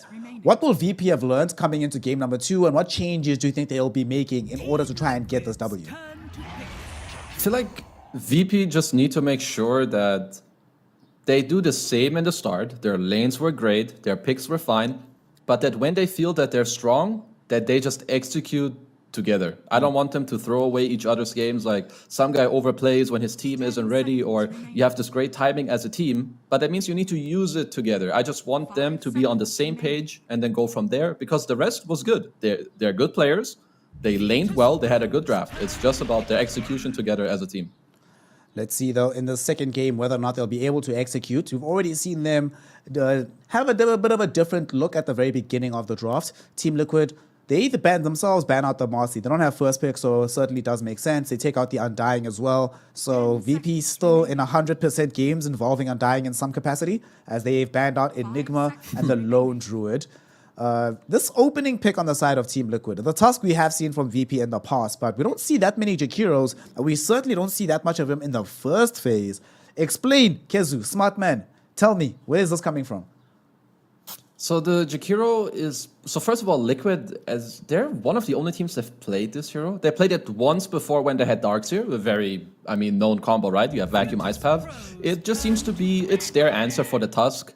So it's very likely that wherever the Tusk goes, that the Jakiro goes there too. It's a good support for them. And I feel like it works pretty well for how they want to play. They oftentimes have Mickey mid on like a hero that can use the follow-up damage very well from Jakiro. Matu plays a lot of heroes that also enable the Jakiro in the game with the spells. And he has a good matchup against Tusk. Those should be like the main reasons as to why they're like, yes, we can pick Jakiro here, and kind of also force out a Faceless Void ban with VP picking the Bad Rider here. Yeah. The Bad Rider pick coming in from VP. Not a hero that we've seen all that much, but in general, when he is picked up, can be extremely destructive. Good ban on the VP to remove the Faceless Void as a result. I was about to say you need to ban Slog too. Make sure that Matu can't play these uber hyper-mobile heroes that are very, very good against the Bat Rider. So now the question is going to be, where are they putting this Bat Rider, Kezu? Is this an off-lane Bat coming in for DM? Are they playing this for GPK in the mid lane? What's happening, do you think, with the Bat Rider in this game? They will very likely try to perhaps hold it for a bit. I do think that the strongest role for this hero is in the mid lane. Liquid will be able to counter it no matter what, which is why VP need to expand some bans right now to make sure that their Bad Rider is somewhat protected, depending on where he goes. So I think for now, they will try to keep it somewhat open. I think the better role for Bad is mid, but he can be played off lane. He is also fine against Jakiro in the lane if you have aggressive capabilities. Yeah, and depending on what the safe lane matchup could be as well, they can try and exploit it with the Bat Rider. We see now Darkseer getting banned. This might not even... I know it has to do with the combo you mentioned, Jakiro, Darkseer. I know it has to do with Tiny getting Iron Shot and looking so strong, but I think it has mostly to do with the annoyance from last game. They're just like, dude, I don't want to deal with that again. Please, just help. Just ban it out, then they say, okay. Yeah, they don't want to see it again. It's like very similar heroes that they just played. So now Liquid are going to start... What I see them do a lot is if they play Bad Rider, they want an answer to the bad. Like I've seen them have Vengeful Spirit before, or Shadow Demon. Of course, you can get the answer from your core heroes as well. Something like a Legion Commander. Assuming here that... it depends if they want to keep the Tiny open or not. Whether they will pick Boxy's hero here and then commit the Tiny to mid, or will they pick just straight up like Matu's or Zai's hero, and in order to keep the Tiny open between 2 and 4. I would prefer the latter option, honestly, so that they still have, I think, go as deep into the draft as humanly possible before having to hard commit and say, all right, this is exactly what we're doing.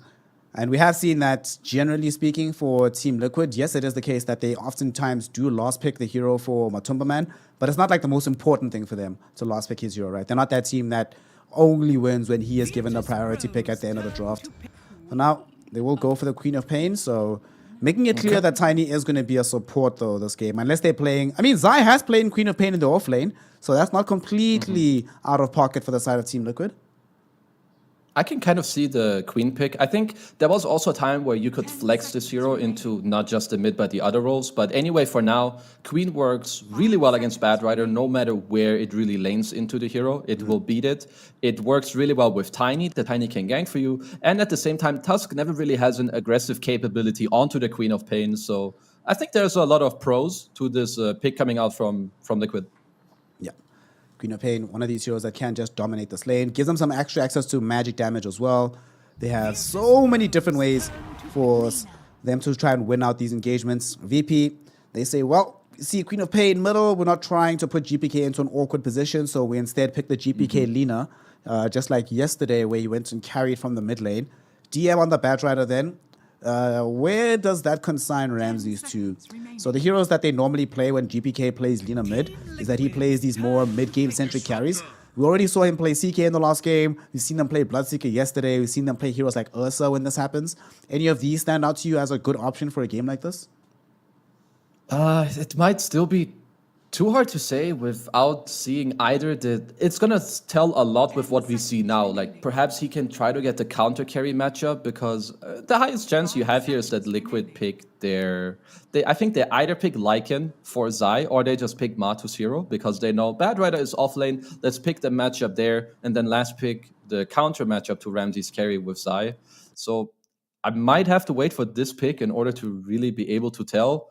But something that, once again, can play with Lina's tempo is good. You don't need another hard carry on top of the Lina in this game. Yeah, certainly not, certainly not.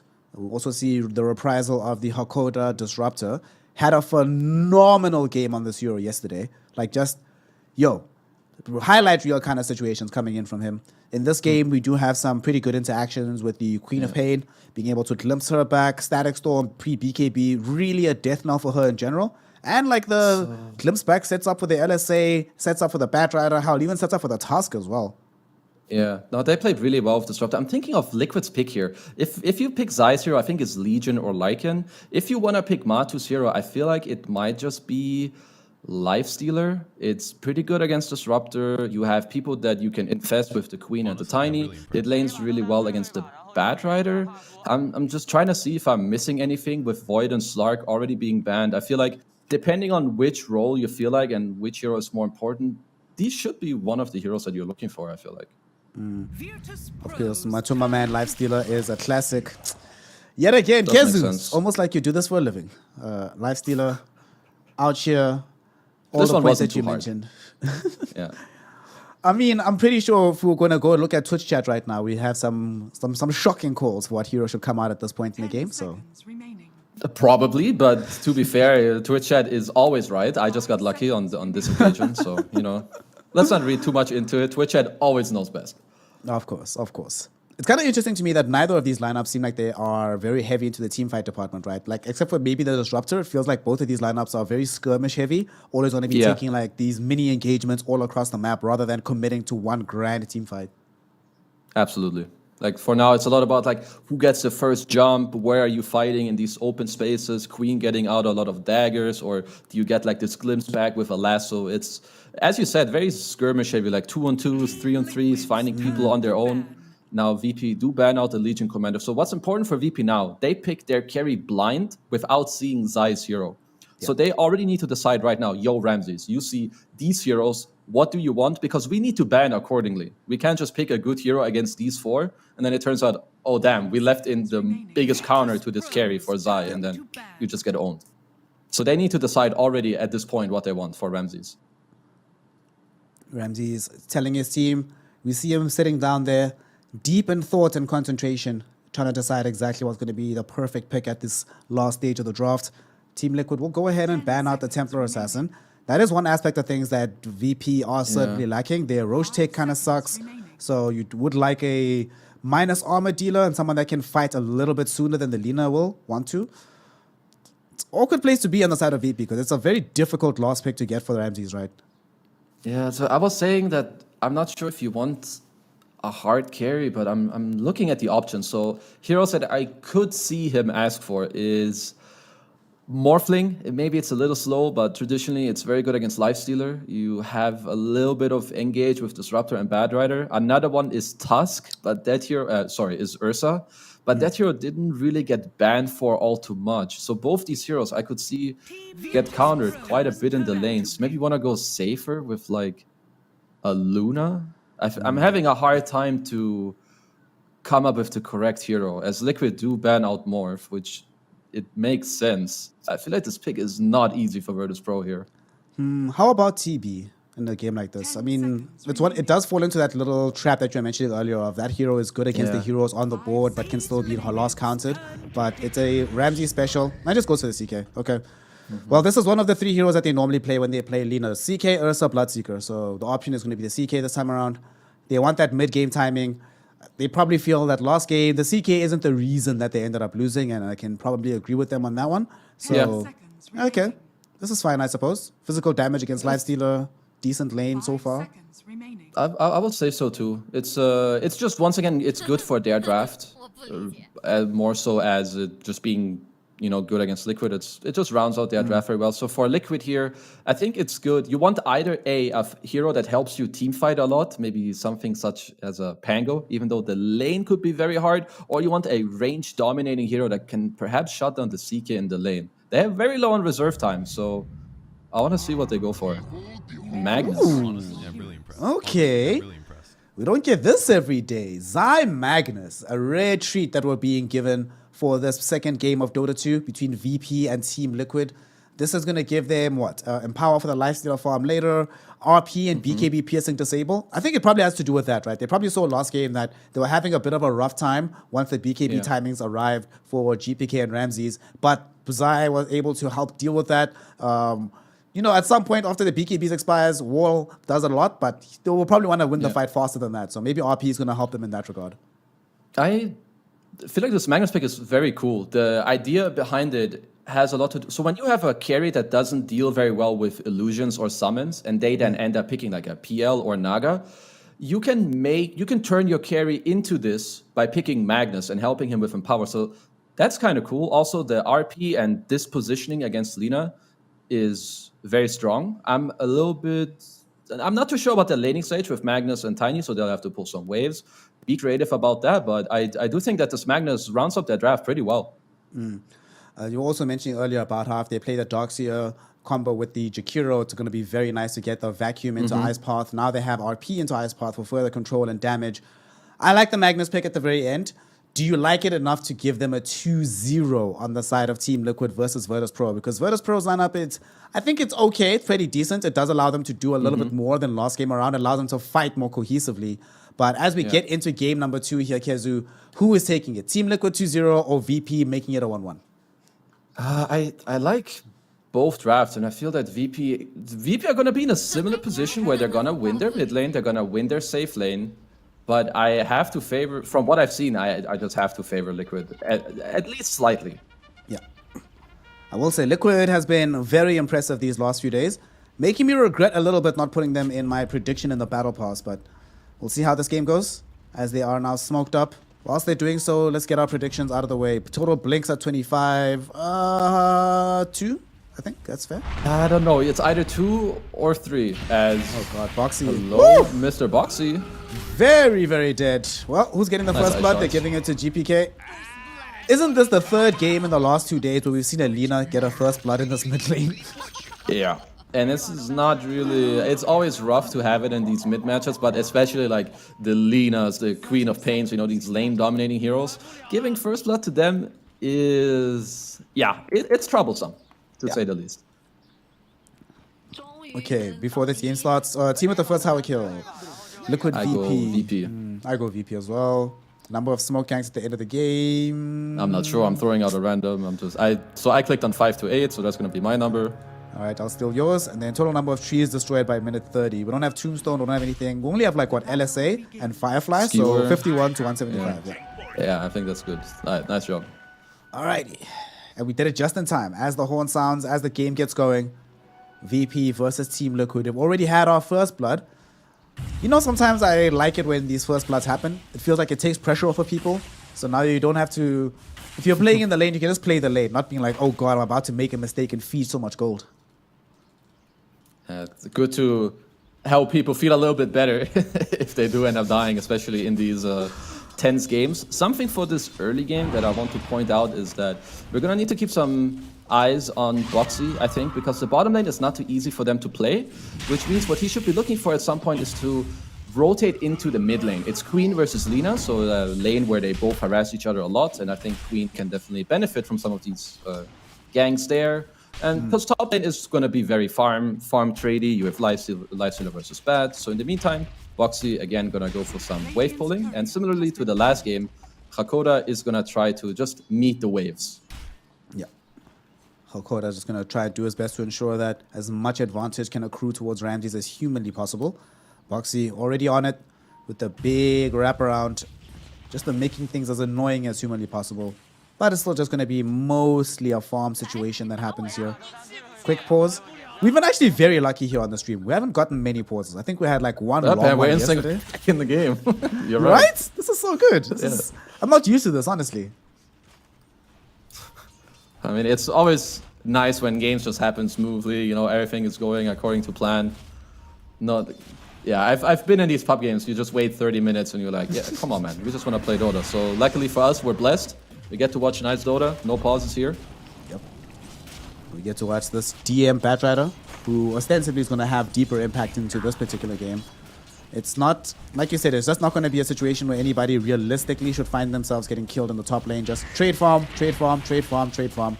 Unless Jakiro is out of position, everybody else should, by and large, be okay. Yeah. GPK is definitely pulling ahead middle, and I'm not really surprised for now, you know, with the first blood in the bottle, having it earlier. He's going to be doing well in this lane. He needs to be aware of these tiny rotations later in the game. He has to be at a high HP nearly at all times, at least if the tiny is missing off of the map. They have a decent-ish ward, but it does expire in 2 minutes, so the calls will have to come from the bottom lane the moment that Boxy is not in range anymore. As long as he can keep Boxy away from him, he should be fine. And the longer time goes on, the more it does feel like his laning phase gets better and better. Actually catches the LSA onto Mika. Will force him to retreat pretty deep in. Is he going to chase for this? He is! Fairy Fire. Oh my god, he gets the kill. Solo kill from GPK in the mid lane onto Mika. That's even better than beating him in CS. Now you're farming him. Yeah. And again, like you say. Second game in a row. GPK gonna go for a little trade here. Make sure he spends his gold. Gonna come back to the lane ASAP when he comes back. This is pretty nice because had he not done this, I think when Mickey comes back here, which of course he will just out CS him for a bit. So instead, gonna spend his gold, come back with full resources and a bottle, and then just continue the pressure. Yep. Just keep the pressure up, not allow Mickey to play a standard game of Dota. Speaking of Mickey, actually, we see bottom. It's actually a little bit of aggression here happening with, funnily enough, the hero I wanted to talk about, this Disruptor. We know that when Disruptor is having a decent enough game and gets the early level 6, it can make Queen of Pain's life a living hell. If they get the Aghanim Scepter on this Disruptor hero at some point, is there a counterplay option available from Team Liquid? Not really, other than being very aware of it and trying to make sure that you get the jump on them so that it's not so easy for the Disruptor to just like chill and then throw the spells out as he wants to, as now we have a little bit of a play on these water runes. Yamich came to join GPK here as Insania was scouting the top water rune, but it looks like he's going to be giving away a kill. Yamich has access to the ice shards, not even going to need them, as they are able to bring down this Jakiro. Grinting yet another kill towards GPK. He's on a young 3 kill at the first 4 minutes of this game here, Kezu. Great start to proceedings for the Lina. I mean, this is exactly what you want, especially with what happened in the last game where, you know, maybe you threw the game away with in a situation that left a little bit of a bitter taste in your mouth. Like now you go into the next game, you slap your opponents a little bit. It's gonna feel good. Bottom lane. Bottom, little you see them skewer back. Not enough damage being done though, unfortunately.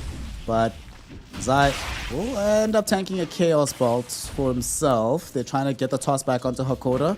Zai will have skewer in another 5 seconds once again, but Hakoda able to get back in position. So this should be fine. Ramses is a little bit lower than I'd like to see though, Kezu, if I'm honest. So I'm a bit worried about him.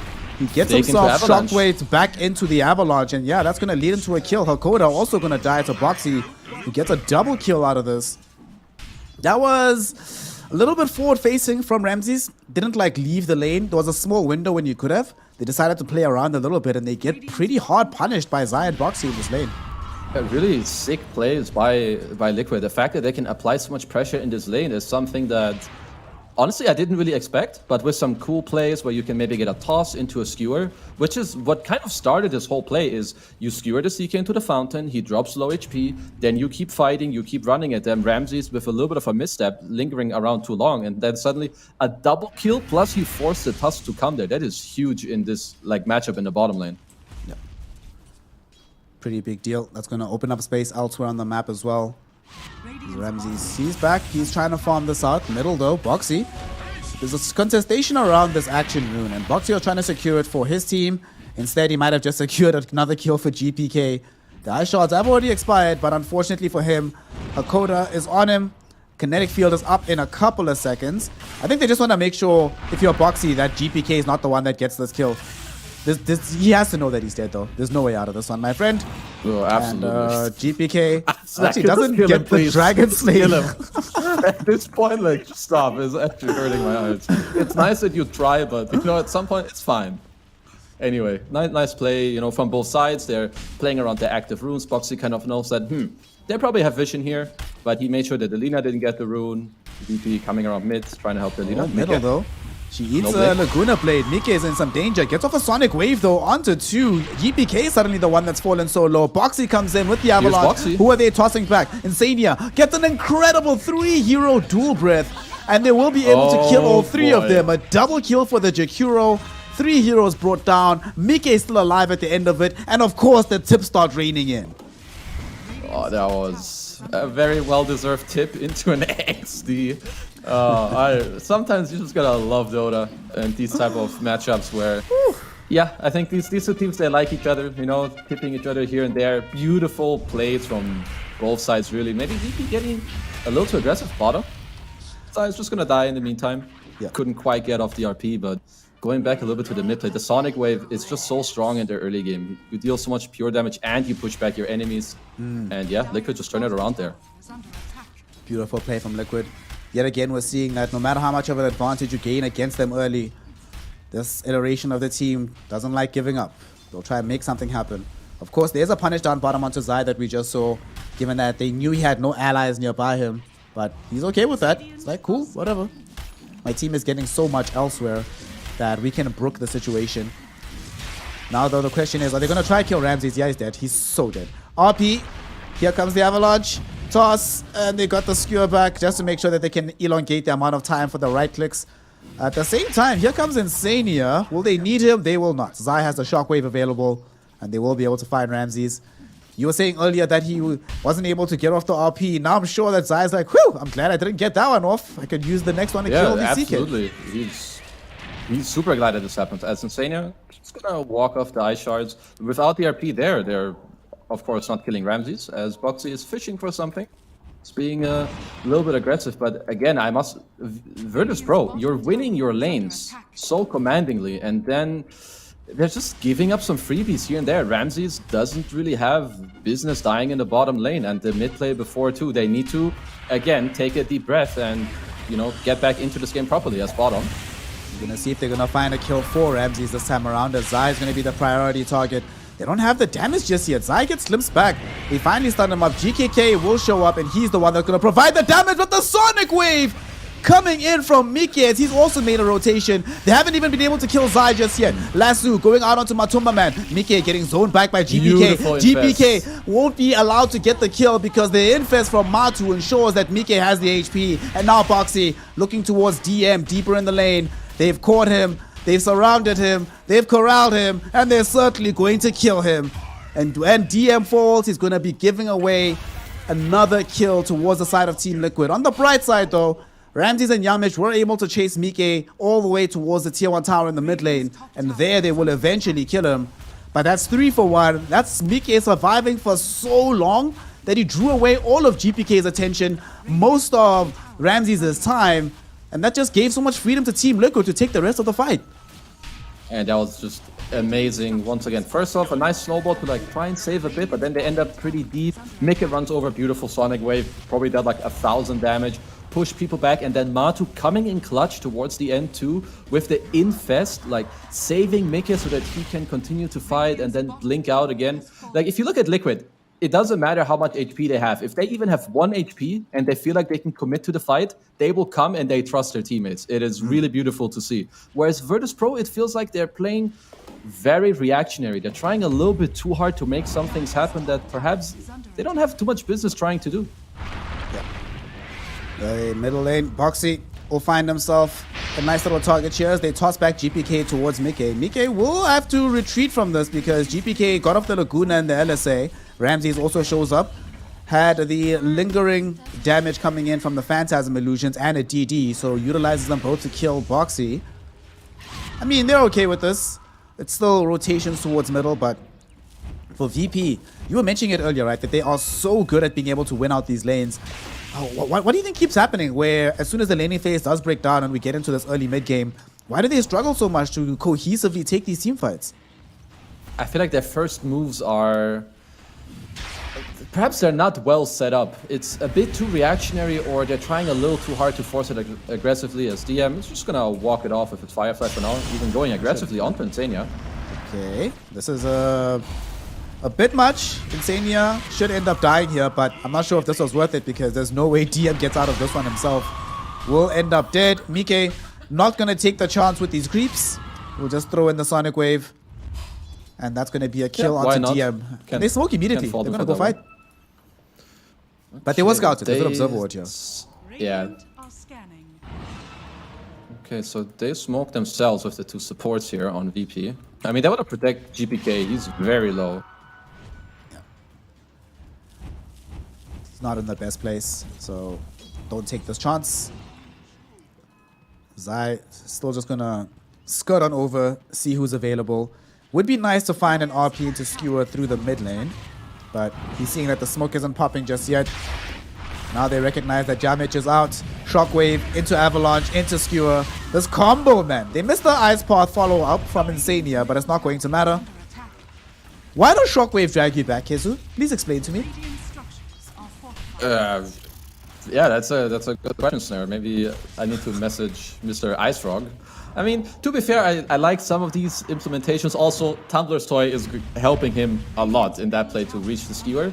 And when he ran in, the tier 1 tower actually hit him in the tree line. So if they paid close attention, Liquid should know about this high ground ward to the right of the tier 1 tower, the Radiant Jungle, that they can potentially de-ward, as now there's a pause. They probably forgot or maybe didn't fully realize it now since they were going for a play. But yeah, mid tier 1 falling, Matu top of the net worth. He has Empower with him. They should be feeling pretty good. It's kind of crazy that he's been top of the net worth without even spending that much time near the Magnus, right? He's been primarily playing on a different part of the map. So when he starts to get the free Empower all the time, he's only gotten it like 2-3 times. It gets scary. It gets really scary. And the build that he's going for here will allow him, anytime he gets onto a target, to just chomp them down very, very quickly. Between the Sonic Wave pure damage, some of the magic damage coming in from the Jakiro and the Tiny, and the physical output from the Matu Lifestealer beefed up by the Magnus, this is a very nice spread of damage actually from the side of Team Liquid. It's very nice and balanced all across the board. Yeah, they have all of it really. And Lena's a type of hero that she hates a few different things. First of all, she hates being jumped, which Liquid have multiple sources of doing so, with Tiny and Queen of Pain. And of course, Lifestealer can, join that little gang straight away with Infest. And she hates high physical damage. And Matu, he's going to have that with Empower, with Desolator. Lina is a very low armor hero naturally, and you don't really like building those armor items. So as this game progresses, it's definitely going to be slightly better for Liquid. So VP, they kind of need to look to perhaps shut down these timings a bit. I like what they're trying to do right now, where the Disruptor and CK are hiding bottom to potentially try and get a kill on Matu. It could catch him off guard, especially with this pause. And then later, it's going to be a lot about DM to find good lassos in this game. That is how they need to start their fights. Finally get the on-pause now. RP. Ooh, Zai catching 2 heroes with the RP. Are you kidding me? Zai! Zai, it's only a game, my friend. Snowball attempt from Yamish to try and stay alive. And the attempt will be denied by Zai again. Him and the crew end up getting that kill as well. The lack of hesitation from the Zai Magnus has just been phenomenal to watch. Every single time that he goes to this RP or for any kind of initiation, he just goes straight for it. And yet again, we see the utilization of that Tumblr's toy, man. It gets a perfect jump in. And GPK and the crew, I don't think they expected Zai to jump them as quickly as they did. And they probably didn't expect there to already be this observer ward scouting them out on this side of the map. Yeah, I didn't even... I mean, Zai just poked out into the Radiant Triangle with his tankiness of the Vanguard, I guess, to... And then what, they ran up the high ground into him, and he just took it straight away. As you said, no hesitation. Spell combo, pulled him into Insania, and there you go. Double kill. Wow. Top lane is where the next side of play seems like it's going to be. VP want to make a go for this. Team Liquid are sort of positioned to defend this, but they don't have access to the RP. Do they want to try for this? DM has his own Tumblr's toy, able to get forward, finding Zai. Static Storm will be there. Matu TP'd into it. Well, yet again, the Infest plays come in. Not going to be able to keep him alive, but it will spend a lot of time with GPK trying to kill the Magnus, so he's not prepared for that counterplay coming in from Team Liquid. Zai trades his life for the opposing mid laner, but as you've mentioned so many times, when you play Lina mid, Lina's the actual carry. So you've taken down their core. They're coming middle as well. They really wanted Ramses. They don't get you in time. But what a play! In the top side of the map, mid lane, the one to get caught instead will be Yamich, giving a killing spree towards Mike. It feels like Team Liquid are everywhere here, Kezu. How on earth are VP allowed to play Dota? I mean, Liquid are just too fast. Even now, look on Ramsey. He's getting slowed by the Witchblade and the Lance of Pursuit. And he's dead. Yep. That's another one. Wow. Okay. All right. Well, I guess to go back to the tier 1 top tower, it's a bit of a similar story as last game. You're very close to Lina's BKB, but you run at a tier 1 tower. Full TP by Matu as well. Pop the Rage during the TP. Comes in with the Infest to make more time as Disruptor nearly dies during the TP out. And still, like, look at the spread of Liquid's heroes. 1 hero top. Matu is strong enough to push in this lane on his own. You have Zai doing it bottom. And 3 people already connecting to Zai playing here, and they're currently shoving in all the lanes. Like, look at their map control right now. Yep. They're shoving in all the lanes. They have all 3 of their tier 1 towers here at the 16-minute mark. Most of them also in some fairly healthy stead. So kind of difficult to imagine how VP is supposed to reclaim map control of themselves, especially with how much easier it seems it is for Team Liquid to get these kills versus what Virtus Pro is able to accomplish. Mike also has access yet again to the Sonic Wave, but he's about to get the level 2 wave. After they get level 2 Sonic Wave plus this BKB, then they can just, feels like they just go anywhere, and there's pretty much nothing VP can do to stop them anywhere on the map right now. Interesting static slope. Okay. Just once again, it's always good to know that your spells do indeed work. And just by the way, you were saying that Liquid are playing fast, right? They just picked up 2 Blink Daggers and a Desolator. They did all of this fast tempo play without any blinks. Now they have 2 of them with an infested, empowered, armlet Desolator Nakes at 16 minutes into the game. Let's go. Team Liquid playing some fair Dota. They're gonna get GPK. GPK is the one. He gets off a BKB though. Glimpse back. Matu. Here comes Zai jumping in. RP and Matu. They kill him through the BKB, Kezu. It doesn't matter to them. And now Ramses doing his best to try and run away. Sonic Wave pushes him back into the Ice Path, in fact, and they'll be able to isolate him away from his illusions. Kill him as well. Boxy is the one credited with that one. And that's going to be a tier 2 tower falling shortly thereafter. Kezu, this is something else. This is Team Liquid showing us that they will accept nothing less than the top of the group in group number B here at the Last Chance Qualifiers. I mean, to be real, this is Team Liquid smurfing in the LCQ as Tusk trying to take the bottom. People make it as Matu is the first to DP in. I have to say, like, how beautiful is this play? They get their 2 blinks, they smoke up. But mind you, how they do it. Matu is not infesting the Magnus. He's infesting the Tiny. They go in first. If Lina gets the BKB off, Zai just gets to chill, hands off keyboard. Once the BKB is popped, all he has to do, blink RP to Lina, he's dead. It's beautiful. Oh, just perfect. Perfect play. Well, Team Liquid right now in a situation and in a position where they are in a dominant control of most of the map. Gaben says they have a 94% chance of victory as they are starting to push down into the tier 2 tower in this bottom lane. You mentioned earlier that they were just taking full control of this jungle. They have. Once they get the tier 2, they can get the outpost too. I love how VP have to commit 4 heroes now to the top lane to still claim this tier 1 tower. They're not trading for a tier 2. They're not getting deeper in the jungle to plant aggressive wars. They're just getting a tier 1 and then they have to get out still, just given the way that this game is going. So what's going to happen now in the next coming minutes is that Liquid's next objective right after this tier 2 tower is to take the outpost, put the map in a good state, and then smoke across the map and soon play for Roche. There's 2 ways you can do this. You either smoke right away and you go across the map, or you force them back. But what VP are doing right now is actually a pretty base play. You're very far behind in the game. If you just do nothing, Liquid will take this Roche. So taking a risk here to try and take it away from them, this is huge. Yeah. But will they get away with it? Looks like they'll at least get the Aegis. Whether they'll get away with it, I don't know. They will still take Fight the fight. might still happen. Boxy looking like he wants to go in, able to get in onto the Disruptor. In the meantime, RP went onto the Batrider. Sonic Wave does come across 3 heroes. There is a lasso onto the Matumba Man Lifestealer, and GPK turns onto him with the BKB, and they are able to kill him. Ramses armlet toggling to victory as they are able to kill Zai. Ramses does end up taking a tumble. GPK's first life is taken. Now they are trying to surround the stragglers in this fight. Yamich, he gets taken out as well. Glimpse back from Insania right next to Hakoda. The Ice Block will not help to protect him, and they will be able to kill him. Boxy does have access to this new combo. He utilizes it to hold GPK in position, letting Mike get the cleanup. And now the only hero left to flee is Hakoda. He's been abandoned by DM.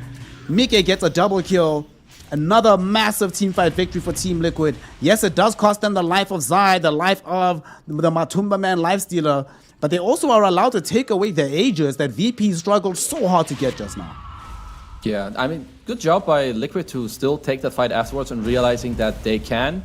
But this was by far the best play that VP had in their book. Yeah, you did lose a couple heroes, but you got to trade. You basically denied the Aegis from Liquid, and it still shows them, okay, we can take fights. And I need to note what GPK is buying. He's going for a Desolator. They can still win fights. I think what they want to do now is wait for Bad Rider's blink, let Lina get this Desolator, and then try to all-in a hero. We see here, maybe the one thing that this fight could have done better, if Zai had been able to get multiple heroes caught in the RP, might have been easier for them to wrangle, but Yamich also bought so much time with the snowballs. Yeah.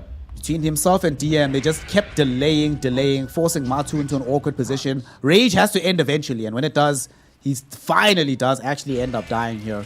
It's a little bit unfortunate that you gave Mike so much gold because he was alive for all of these kills, got a ton of experience out of it, but when you're this far behind, you'll just take anything you can get on the map. Yeah, for sure. I mean, Queen of Pain is just so strong in these extended fights, right? Multiple daggers, bling, scream of pains, and then the Witchblade, continuous bonus damage with the slow also ticking in. So like once you run out of BKBs, you're not really gonna get to run away from these heroes, right? They're just gonna chase you down. As they're pinging Ramses top right now, but Yamich has a pretty cool position up here. Speaking of BKBs, we do have Ramses getting very, very close to picking up his own one. Just needs the recipe at this point, then you'll have the item. Oh! Lina, like you mentioned. Oh wait, is that a glimpse? Okay, that was close. That was interesting. That was close. But it's got the courier, smoke, broke the smoke, and TP'd out. Nice job by Yamich. So now, one of the small things I was talking about. So DM does actually have a blink now, which gives them a way to break the game in a way that they can actually initiate. So if they can initiate on a hero and then hit him down with the Lina's Desolator, they can actually win fights. And DM is picking out Lifestealer because he's saying, well, we need to start on this guy. I need to blink in, lasso him with my BKB, and hopefully he dies and you guys don't get 5-man RP'd. So when they drag him in, they're gonna drop the Static Storm on top of Nyx so that Zai cannot counterplay it. We will see them trying to reveal said Blink Dagger right now. As you said, they want to try and make this play as soon as humanly possible. They are going to jump onto the Jakiro. Nice Hakoda Static Storm here, allowing them to kill Insania first. However, Ramses is very low. DM does get a lasso, but it's not going to help them too much, as they have now lost Hakoda. Ramses playing 1v1 versus Matumba Man as GPK ends up losing his life towards Mickey on the back end of the fight. And Team Liquid, despite them being the ones that are surprised by this one, they just have too much damage. These heroes die too quickly. They clean up Boxy. They clean up Yamich with Boxy and Mickey towards the mid lane as well. Again, another huge Sonic wave for Mickey. Do you know what happened to the lasso? Did it get cancelled? What happened? Yeah, so the glimpse was on Magnus and he lassoed him at the same time, and because the distance was too high, it broke it. I don't know if it would have changed the fight, but that is yeah, not quite ideal. As now Liquid, they're taking your racks. Once again, I really love Zai's itemization. He's been playing very well these past days as well, from what I can see. His DM has a BKB, he might be forced to use it. He does have BKB TP. He can still die here. Woo! Fortunately for him, they've already committed the Sonic Wave earlier on. Yamich won't be as lucky though, as he ends up dying here in this mid lane. Hakoda did get a glimpse back onto Zai. Zai does throw out the RP. There's going to be a Chaos Ball being thrown in. Another save coming in from Matu, but it's not going to be good enough. GPK there with the Deso hits, and they're finally able to bring down Zai. Buyback was there from Yamich, so they want to chase forward. Glimmer Cape was supposed to protect Matu, but they still have the vision. They glimpse him back into the LSA. Do they have the damage to kill him? Yes, they do. He's forced to buy a BKB, in fact. Insania drops an Ice Pot to try and protect his allies, as Boxy really wants Ramses. Gonna get Ramses! So even though he dies, it's well worth it at the end of the day. Insania also about to take a tumble. But getting Ramses out of this, you have lost 4. Awkward place to be for the side of Team Liquid, but even when VP things are going right for them, still somehow something will end up going wrong. Yeah, Ramsey still ended up dying there. They dealt a ton of damage. Like, look at this Desolator on GPK, really being put into work here. Now, Liquid, they split up a bit, then they got caught mid with the glimpse, and they bring them back there, as we're also going to see in the replay. There's so much damage. What happened to the RP here? Wait, so did he used it? So he used it at the same time as like Reality Rift was happening. Interesting. That's also a very cool interaction. Very bizarre. Dota is one of these lovely games where there's so many things we learn about in real time.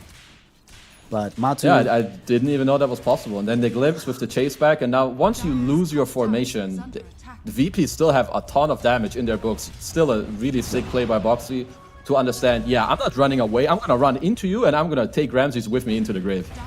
Yeah. I actually can't believe what a big brain play that was to pull that off. And now he's actually going top again.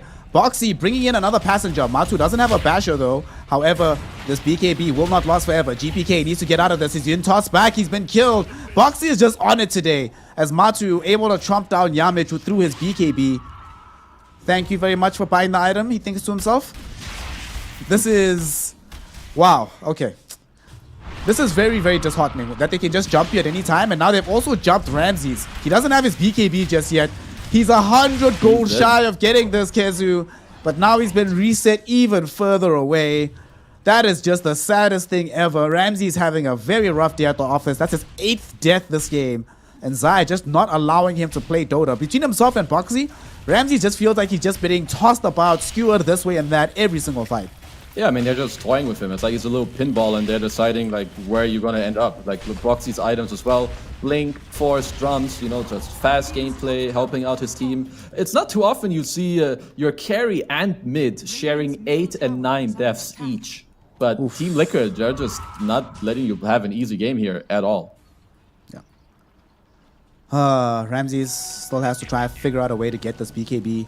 GPK at the point where even with his BKB, it hasn't really helped him.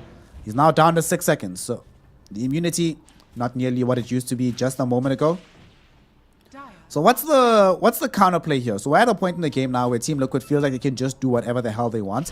Yeah. Is there an item that they can buy on the side of VP that allows them to try and change that status quo? The Blink didn't necessarily help them with DM. Yes, I think, what does he need? Maybe a 4-star for something extra? Does somebody need an Aeon Disc? Do we need an Ags on Disruptor? What's up? Yeah, so he's going for a lens right now, which should help. It's still the same. They need to catch Matu first and then drop the static under to kill him. But the problem is, how are you ever getting this option if this guy is just sitting in another hero with Infest, right? So it's not the easiest thing for them to execute. I guess they can try to pull in Mickey, drop a static storm under so that Mickey has no counterplay. That Sai has no counterplay with the RP.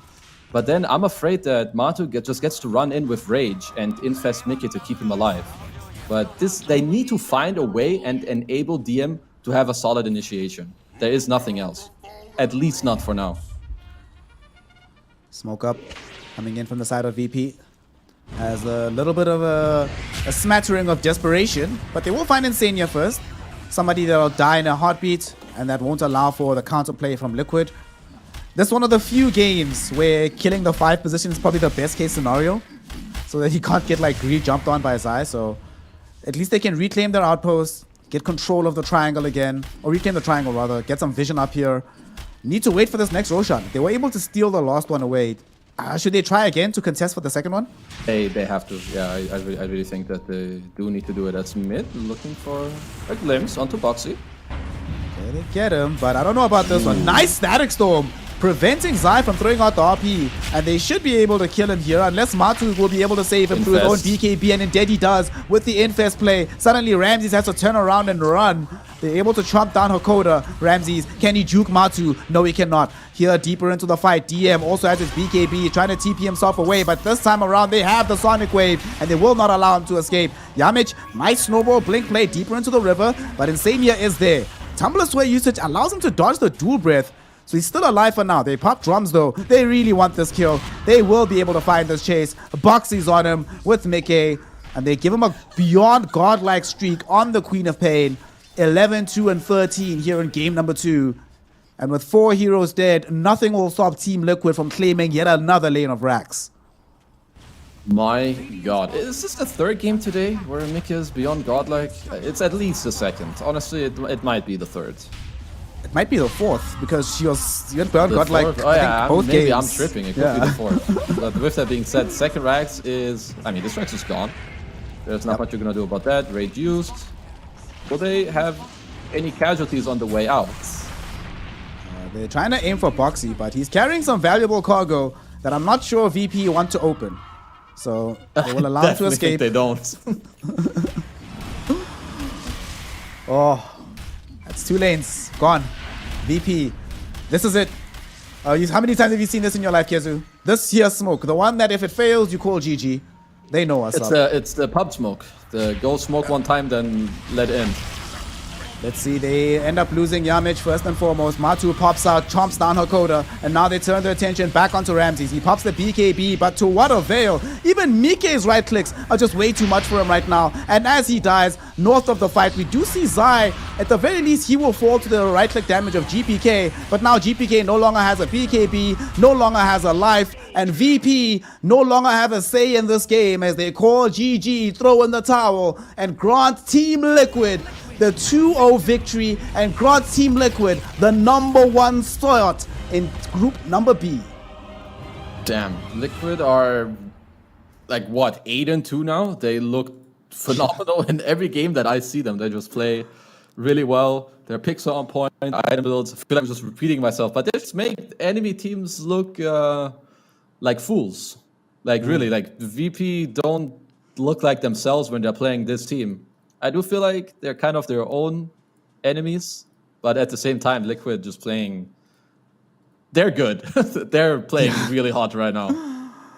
I mean, it's one of these things where there are squads, we've seen VP in the past have issues with mentality, but it requires a team good enough to force you into those negative mindsets, to force you into making mistakes, to make the game so difficult and complicated that you can't play your natural, normal, comfortable game style. Because whenever they are allowed to play that way, they do very, very well. But when they aren't, sadly they don't, and Liquid is just looking super hot. Let's take a look here. Kezu, look at our boy, Mickey. 14, 2, and 14.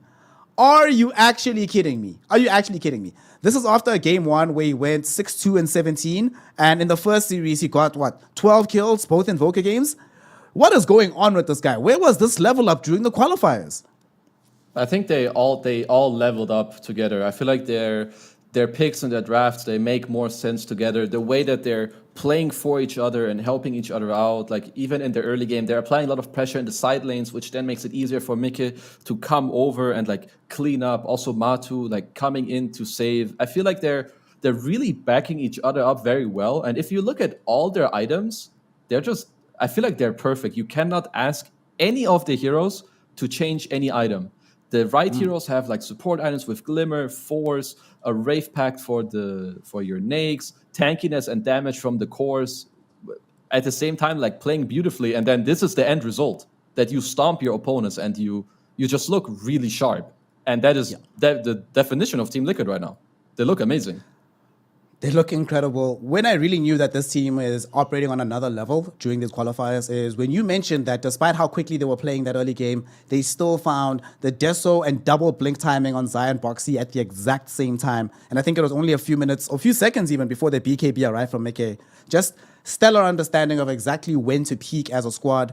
They went forward, but we have to put a shout out. As much as we are vaunting the skills of Mickey from the mid lane, dude, Boxy, wow, just wow. I'm deeply impressed by Boxy. The Nyx Assassin plays we saw from the earlier series, him being able to play this Tiny in this game, from Nyx to Tiny, one would say, well, they're like a similar milieu of hero, but the difference in how you have to play it this effectively is just incredible. And the fact that they have that flexibility, just pick Tiny. Mika can play it really well, stomp you, and then next game, it'll be Boxy that plays it very well, stomps you. Gives you that extra dimension to the game. His laning phase was on point. His aggression everywhere on the map was incredible.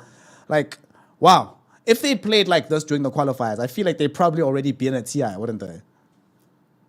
Very likely. If this was their performance, I have to like look at VP just as well, because their group stage isn't over yet. They're still doing okay, but I feel like with the drafts that they're going for, they're playing a very lane dominant type of draft usually, which it doesn't leave a lot of room for error, because they're trading team fights sometimes with their draft in order to have better early game and better lanes. So when you do make mistakes against a team that has more team fight than you, it will cost you 2 times or 3 times as much to make these mistakes. I mean, when you're like 3 to 4K gold ahead, you shouldn't be making those. And I feel like when they just make one mistake, they fall apart. So they need to revisit what it is that they need to do different. Do they maybe slightly want to change up the draft, to allow a few mistakes and not have to feel as bad? Because I understand these qualifiers are stressful.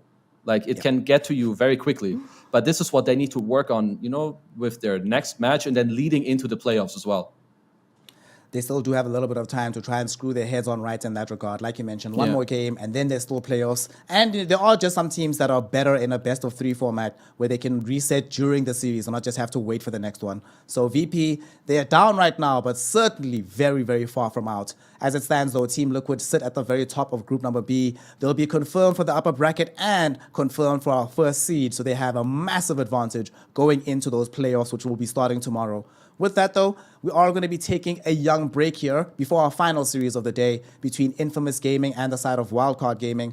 Between those two squads, both of them are currently sitting at the bottom of the group. We don't know who's going to be at the very bottom afterwards, but unless one of them gets a 2-0 and T1 ends up losing their game, we're probably not going to have any tiebreakers. It's just going to be them two at the bottom and then the other squads sitting in the top 4 of the upper bracket. However, we'll still have to find out once the game itself actually kicks off. It's going to be a bit of an extended break, though, as Infamous Gaming is currently busy with a series against Extreme Gaming at the moment. So they need to finish that one first before they can come and challenge against Wildcard Gaming for the last game of this stream. So with that, we're going to take a 40-minute break. When we come back, myself, Snare, with Kezu the Genius, Kezu the GOAT, will be continuing this day of the Last Chance Qualifiers. This is still the group stages. We're still on the way to TI, and we'll see you soon to continue the action. So don't go anywhere.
With our shields and our swords, we pave the path to victory.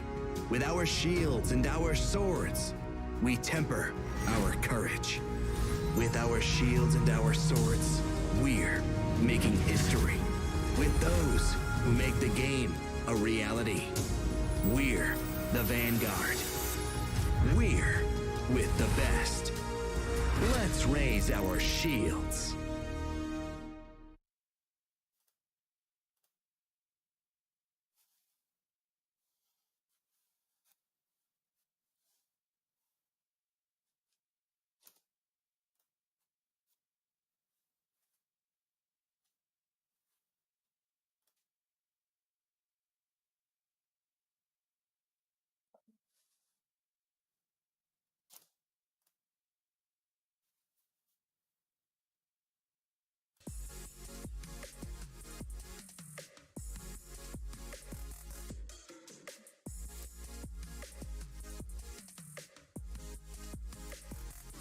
Are on the side of Infamous Gaming, but here they are trying to make sure that they can still make a name for themselves. Kezu, we started with Infamous to begin our proceedings here in the Last Chance Qualifiers. It hasn't gone according to plan for them. Here they have one more opportunity to try and get some points on the board. Do you think they can do it up against their opponents on the side of Wildcard Gaming? I absolutely think that they can. Like, if they want to, try to gain back some confidence, and also, I would say most importantly for these teams right now is not to overthink too hard, like, oh, can we make upper bracket? Can we do this? But more so, okay, let's be okay with the situation we're in and try to, like, solidify moving forward, like, what is important. Okay, like, from now on, we want to value these heroes and do this and try this out, and then just, like, try to build from here on out, like, a foundation for the playoffs. Building that foundation, very, very important, of course. Infamous did seem quite relaxed when we saw their player cams there. I mean, Axel even had his feet up. We saw his toes more than his face in the camera there. So that's how you know he's having a good time. On the other side, though, their opponents, Wildcard Gaming, haven't necessarily had the easiest road themselves here in the Last Chance Qualifiers. They have only won a solitary game compared to Infamous, who've at least been able to win out 2. So they absolutely need this. And we were having a little bit of a discussion off camera about tiebreakers potentially. As it stands, both of these two squads are consigned to being positioned 5 and 6 within their groups respectively, which would mean they start the playoffs in the lower bracket. However, if one of them is able to get a 2-0 out of this, and it has to be a 2-0, and then there's other interesting results that happen elsewhere, they could still be tiebreakers. So if they put their best foot forward, there's still an opportunity to play more Dota and potentially get yourself into the upper bracket. But enough ado about that. Let us get into the draft, my friend. Infamous on the Radiant side, Wildcard on the Dire. Infamous leading with an Enigma pick, the first one we've seen today, I believe, on our stream. And do you like the position it's come in early on in the draft? So they tried to prepare for it quite a bit by banning Silencer, which seems to be a more up-and-coming pick in a qualifier. We've not seen it work out so well, at least on this stream, right, at least for a Wildcard. So the ban is good to pick the Enigma, but Chen is one of the best heroes against Enigma, because every time you you spawn those Eidolons, he's gonna take one, and it's honestly a really buff Eidolon. It's gonna outfight the 2 you have, so it really hurts the laning power. And Chen is also very annoying for you to deal with, not just in the lane but outside of it, because of the mech and the heal. So sometimes you just don't even finish off the hero. So the response from Wildcard is very good here in this first. I'm also loving this Earthshaker, given that, like, for quite a while, Enigma's going to have to be very careful about where you position the black hole if you don't want to cancel. I like what you were mentioning about the Chen just having that heal potential, elongating these team fights. We've also seen that can frustrate the Shadow Fiend as well, right? Often when he's able to burst heroes in a blink of an eye, kill them quickly, and then move on, that hero just seems uber broken. But once you find yourself in a situation where it's like, well, Requiem's down, all the razors are out, BKB duration's been expended, and I still haven't killed the primary target, doesn't always feel super great on the side of Infamous. But at the same time, though, it is a bit iffy from Wildcard. We don't see this often these days, right? The dual support pickups early on. Do you think maybe they can shift Earthshaker into the offlane role for Divine Llama potentially? That's definitely merit to doing that. I think Shaker offlane is, I would say, criminally underrated. It's definitely a playable hero in that role as well. There's also like a way where Infamous could look to just put the Enigma into the position 5 role to try and put it away from the Chen. Because let's say, okay, Wildcard want to follow me with the Chen, then Earthshaker would have to lane in the safe lane as a support most likely, which, you know, could be somewhat uncomfortable. So that's something that Infamous can think about. And in terms of Wildcard, they'll have to kind of decide on the next pick what they want to go for. I could see something like a Snapfire workout if they do want to play Shaker and more so of the core role, or are they just going to commit the offlane hero for a Dalai Lama that's going to match up with the Earthshaker, which is kind of something that Infamous have tried to ban out here with the Bad Rider ban and the Viper. So they're kind of, that's what Infamous at least think that Wildcard is going to do. That definitely makes sense.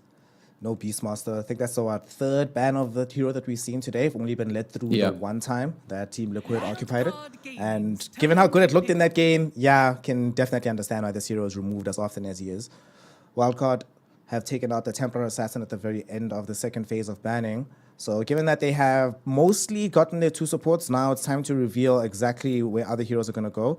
This is usually where they've picked the alone hero, right? They played the alone Lina twice earlier on, and both times they did... Well, the first time they picked it second, right? It was first phase, so it's a little bit late for them already at this point for them to get his hero. So, yeah, I'm just trying to wonder what they want to go for. So since your second pick, you kind of want to try and get as many counter picks going as you can.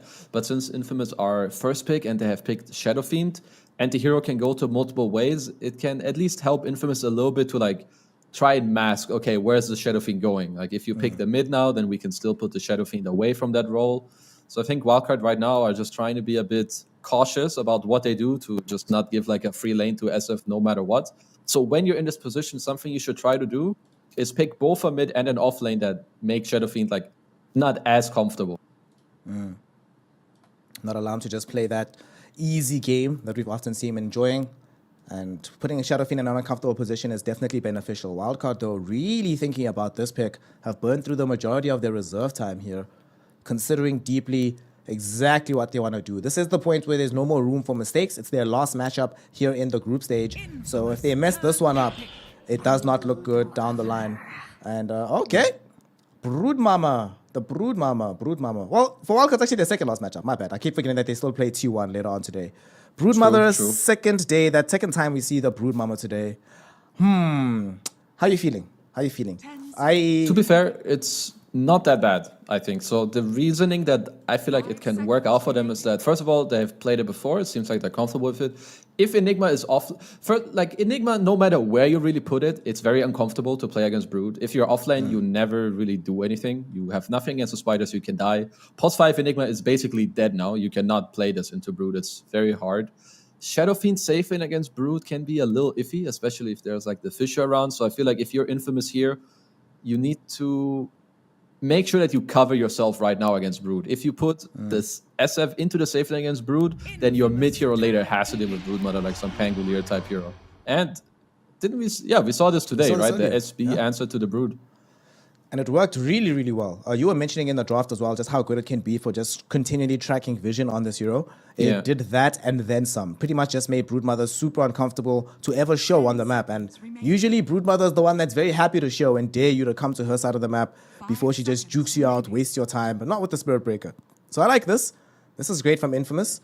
I don't think it's going to be paired with the Darkseer, right? Especially with, like you're mentioning now, it becomes a little bit iffier if Enigma's a support, right? I feel like they're just going to pick their 5 here and then keep the last pick available and then see like, okay, now the Shadow Fiend is going mid / carry and then we pick the other one accordingly. I feel like that would be their best bet right now. Infamous. Alt 5 Terrorblade? I hope not. They just did it. For those of you who are not watching their matchup against Extreme Gaming, and they came close to winning that game, to be fair. Extreme really had to work hard to drag out that W, so support Terrorblade could still be a thing. They get the Morana instead. This is really, really good. You see this chain, you immediately get the Morana to remove some of these young creeps that show up. You don't have the best stuns in the world to set up for the arrow, but at the very least, you do have access to the Moonlight Shadow and the Spirit Breaker being able to charge across the map to start those fights to you through the Shadow. This is right. I can live with this from Infamous. Who's the 5 now? That's my question. Do they really want to play Enigma 5 and put SB Morana 3-4 or Spirit Breaker 5? Or what's the deal here? I think this is Frank's Morana. I think this is But then where does Enigma go? That's actually a very good question. Who is the 5? Yeah. All right, check this out. What if they're putting him around a mid, right? Off lane Enigma, 4-position Spirit Breaker, safe lane Shadow Fiend, and then... I have seen it before in my pubs. They come to the lane with 9 angles, spam some raises. So yeah, it wouldn't be the first time, at least for me. 5 seconds remaining. I'm sure Wildcard Gaming are also scratching their heads a little bit, thinking to themselves exactly what are Infamous up to in the situation. They will go for this Bristleback in the meantime. Feels like a decent Bristleback game, right? Yeah, I would say the tempo that Wildcard have right now with their draft is really fast and very strong. So Shaker, Brood, they should be laning together like quite okay. Then Brood, I mean, what I've seen at least, this Wraith Pack build seems to be the most impactful on Brood.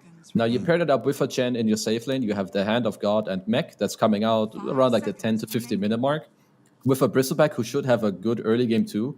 So it's a very tanky Bristleback with Vanguard maybe building into an Axe with people helping him out with even more auras. So I feel like this Bristle pick is good, and I really like the Legion Commander ban. Legion deals very well with Broodmother. The duel is great against Bristleback. You force him to face you, and you have the defensive purge for your Shadow Fiend to help him from the stun lock from Earthshaker, but also to amp him up more with attack speed. I was actually about to mention that. You've been talking all day about how good Shadow Fiend looks when he has that amplification from the rest of the squad. Yeah. Right now, there's going to be an aura item on the Enigma, but in general, not enjoying the same degree of access that we've seen him enjoy today. Erstwhile Bristleback is just getting everything. Broodmother auras, Chen auras. I wouldn't be surprised if they still got one more hero that can buff him up. So it's going to be interesting to see if Shadow Fiend can succeed under these conditions, where he's the one that's not getting the buff ups, but his opponent is. 10 seconds remaining. Okay, so the Pango pick is very good. As I mentioned earlier, if they put the SF in the safe lane, they need a mid that covers for him with this Pangolier, which is, pretty good. And now we have a last pick Sniper. This hero, we casted him once. I think it was Liquid playing it with Matu and the Sniper. I believe that was a game that they won. And overall, this hero is pretty strong when heroes can't really get on top of you. They have like some Pangolier and Spirit Breaker, but he has a lot of protection like with the Sniper here. He has Bristleback in front of him, Earthshaker Fisher, Chen heals, and more aura. So I can get behind the Sniper pick here. Normally, I would be a little bit skittish about it, given that there is a Spirit Breaker available. They already have like a Pango. But like you mentioned, there's so many things in front of him. And above that, there's also these heals and ways to keep him alive in the midst of these team fights. Even if he gets charged into by the Spirit Breaker, it still feels like he can hold his own.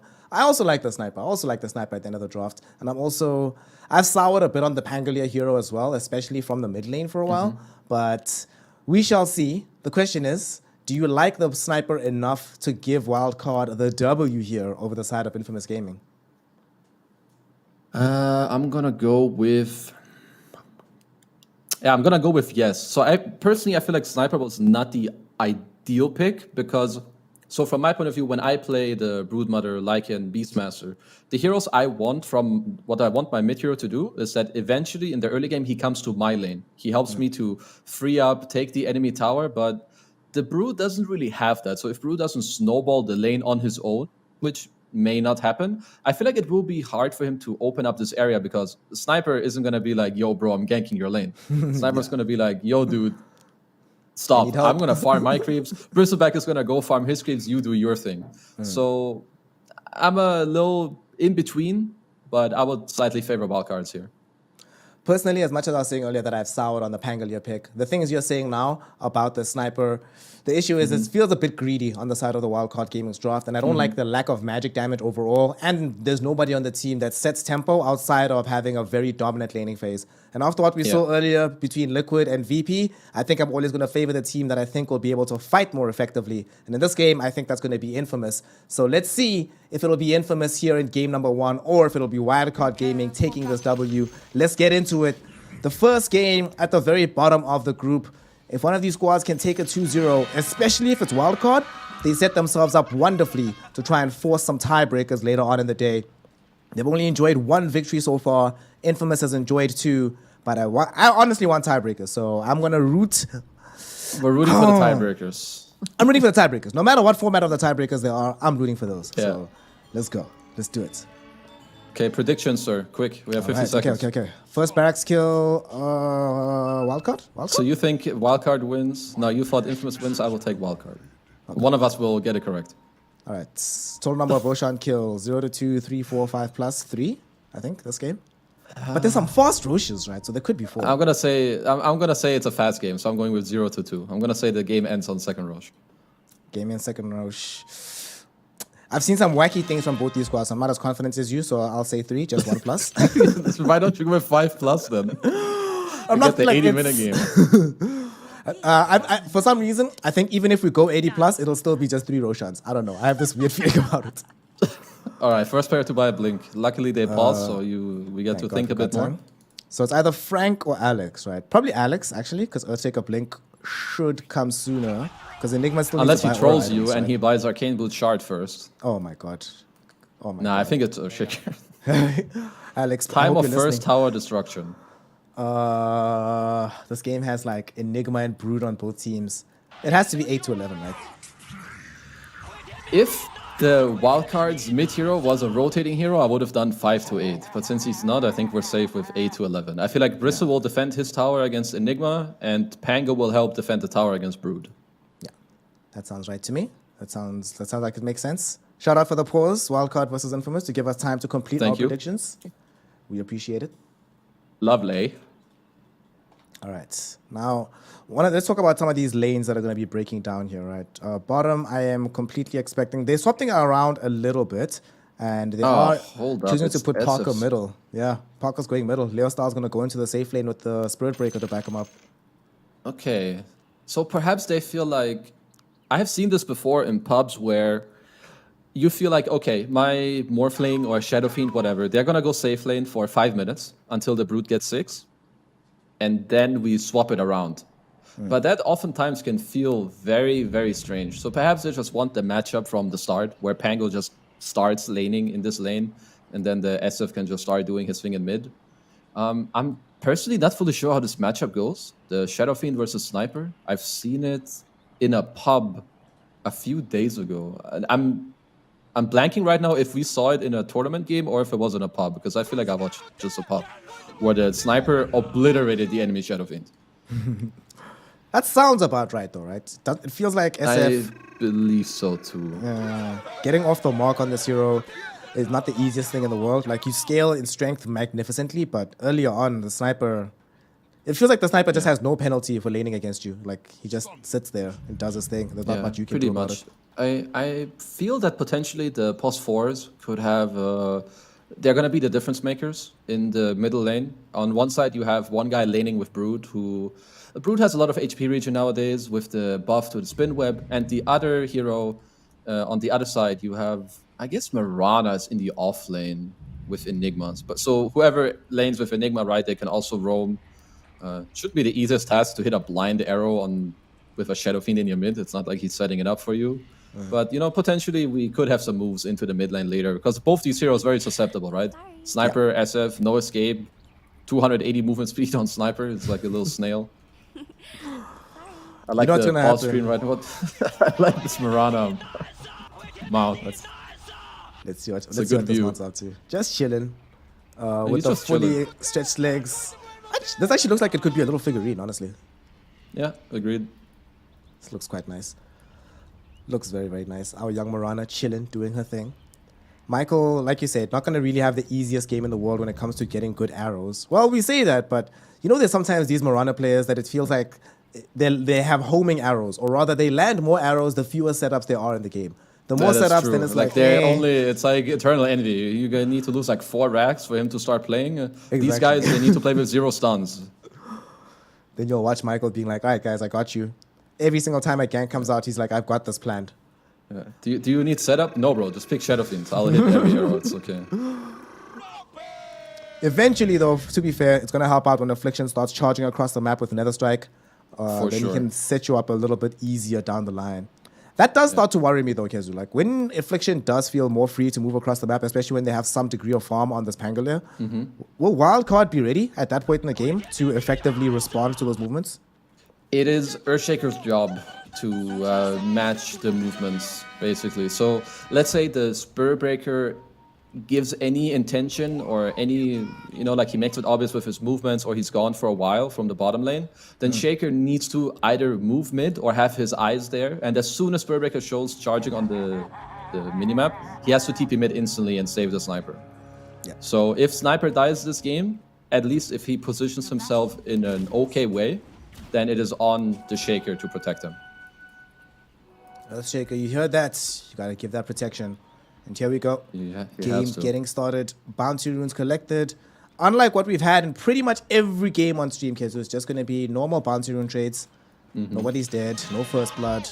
No mid laner getting an early bottle, thank God. A chill game. Yeah. One thing I need to note is that, remember in the draft where I said that Chen is really good against Enigma in the lane because we get this buff Eidolon? I guess that's a big reason why there's a Mirana in this lane. To arrow this Eidolon. It's like the good old Chen Beastmaster or Eng Beastmaster matchup where, sure, they take that creep and then you go kill it. Mid lane, alone! Oh my God. Oh no. Yeah, Affliction, Axel. Okay. He showed up, he got the charge early on. And I really didn't think they had enough damage, but Parker expending all of his mana, all of the razors, they get the kill. Oh well, I take it back about these mid laners not getting the early first blood for early free gold. My bad, that's on me. Yeah, my bad. I don't even know how long that chase went on for, but that's a pretty funny kill. I did not think this one was gonna, start off this way, but I guess, crazy plays, they do work out sometimes. I'm sure I'm not the only one that was caught by surprise. I guarantee Alone was very, very surprised by this. Nobody's on his squad probably saw it coming either. People are probably like, wait, what? You're dead? What's happening, bro? Well, that is the kind of kill. We were thinking that Sniper's going to have a very good time middle. I don't think that kill necessarily changes that, but it makes it easier. Fissure actually comes out middle because they're not done. Alex was trying to set up for a kill onto Parker. If Alone was level 3 with the shrapnel charges, we would have a dead Shadow Fiend, but he isn't. So, gets to walk away, heal back up, and resume the farm war in this mid lane. Looks like the mid lane is the dual lane in this game, or it might turn out to be this way for a while with both supports. Yeah, I mean, as we stated earlier, both these heroes are very susceptible, so it makes a lot of sense for the Force to, at least have their eyes on this lane. Brood Mother bottom is... Brood is a very weird hero nowadays in the meta. It's not the same as it used to be with like this, you need your level 6 to be strong in the lane. No, like this hero with the insatiable hunger, he can bully out this Pango later in the lane. A bully hero in general, this Brood Mother is. The four is still just chasing each other around. Even Michael has moved in from the top side of the map to secure a water rune for his squad. Lots of early movements here between Wildcards and Infamous. This is a nice change-up because we've had some static games earlier on from Wildcard in particular. So it's nice to see them that they have moved away from just playing as statically as they were, being a bit more dynamic, trying to apply as much pressure as humanly possible. Because they probably have a feeling of where the maps are good, or where the lanes are good. They're like, well, on those sides of the map, we'll just keep playing aggressively. Funnily enough, in the top lane, now that they scout the Mirana going middle, they immediately take themselves an Eidolon because they know it can't be destroyed one touch. Look at mid lane. Oh no, Alone is dead. He's so dead. They are ready for this. Let's see. Charge, arrow, doesn't connect, but there's still 3 heroes around him, and it's a lowly Sniper. Affliction will tank up the tier 1 tower. Alone, still alive right now, will eventually fall, but will cost the additional life on the Spirit Breaker as he goes down. Alex shows up, but unable to get the full fissure block onto Parker. Well, you were lying to us, Kizu. It's not a dual lane middle. It's a full try v try in this mid lane right now. Once again, whatever I say is just not correct. Also, I have to update real quick. The reason I chuckled earlier for a moment is because Affliction ended up in the Dire secret shop and he killed the courier that Eves had parked there, wanting to buy the Ring of Health. So I had to chuckle a bit because I have not seen that in such a long time. So he's just gonna buy it at the Radiant secret shop now, as Spirit is himself. What is happening in this game? I'm a fan of this game. We love to see it. People often complain that say, well, do games like this have stakes? Given how highly the teams have to play, it's like, who needs stakes? You have good Dota, you have entertainment. Down bottom, Leostar almost died here, being ran down by this hunger of the Broodmother. But now here comes Affliction. Does he have Bash? Yes, he does, and he gets the first hit on it. Leostar is being careful, does find the swashbuckle hit, but doesn't really want to close the gap into the tier 1 tower. This is going to be a fun one here, Kezu. All across the map, nobody's giving any quarter. Everybody's not even poking and prodding. They're just straight up trying to kill each other right now.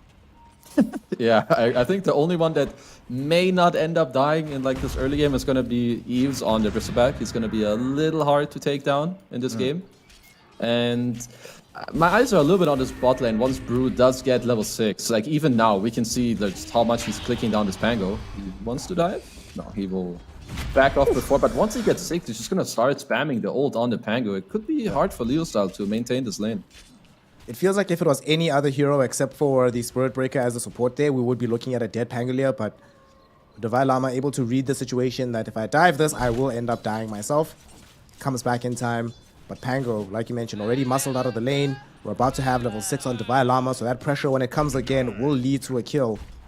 This bottom lane is not going according to plan whatsoever for the side of Infamous. They made the swap to try and ensure that they could keep the Pango in the Broodmother lane, like you mentioned, but it's not going as they thought. What do you think is the cause of this? Has there been too many rotations from the Spirit Breaker, not giving enough safety to the Pango down bottom?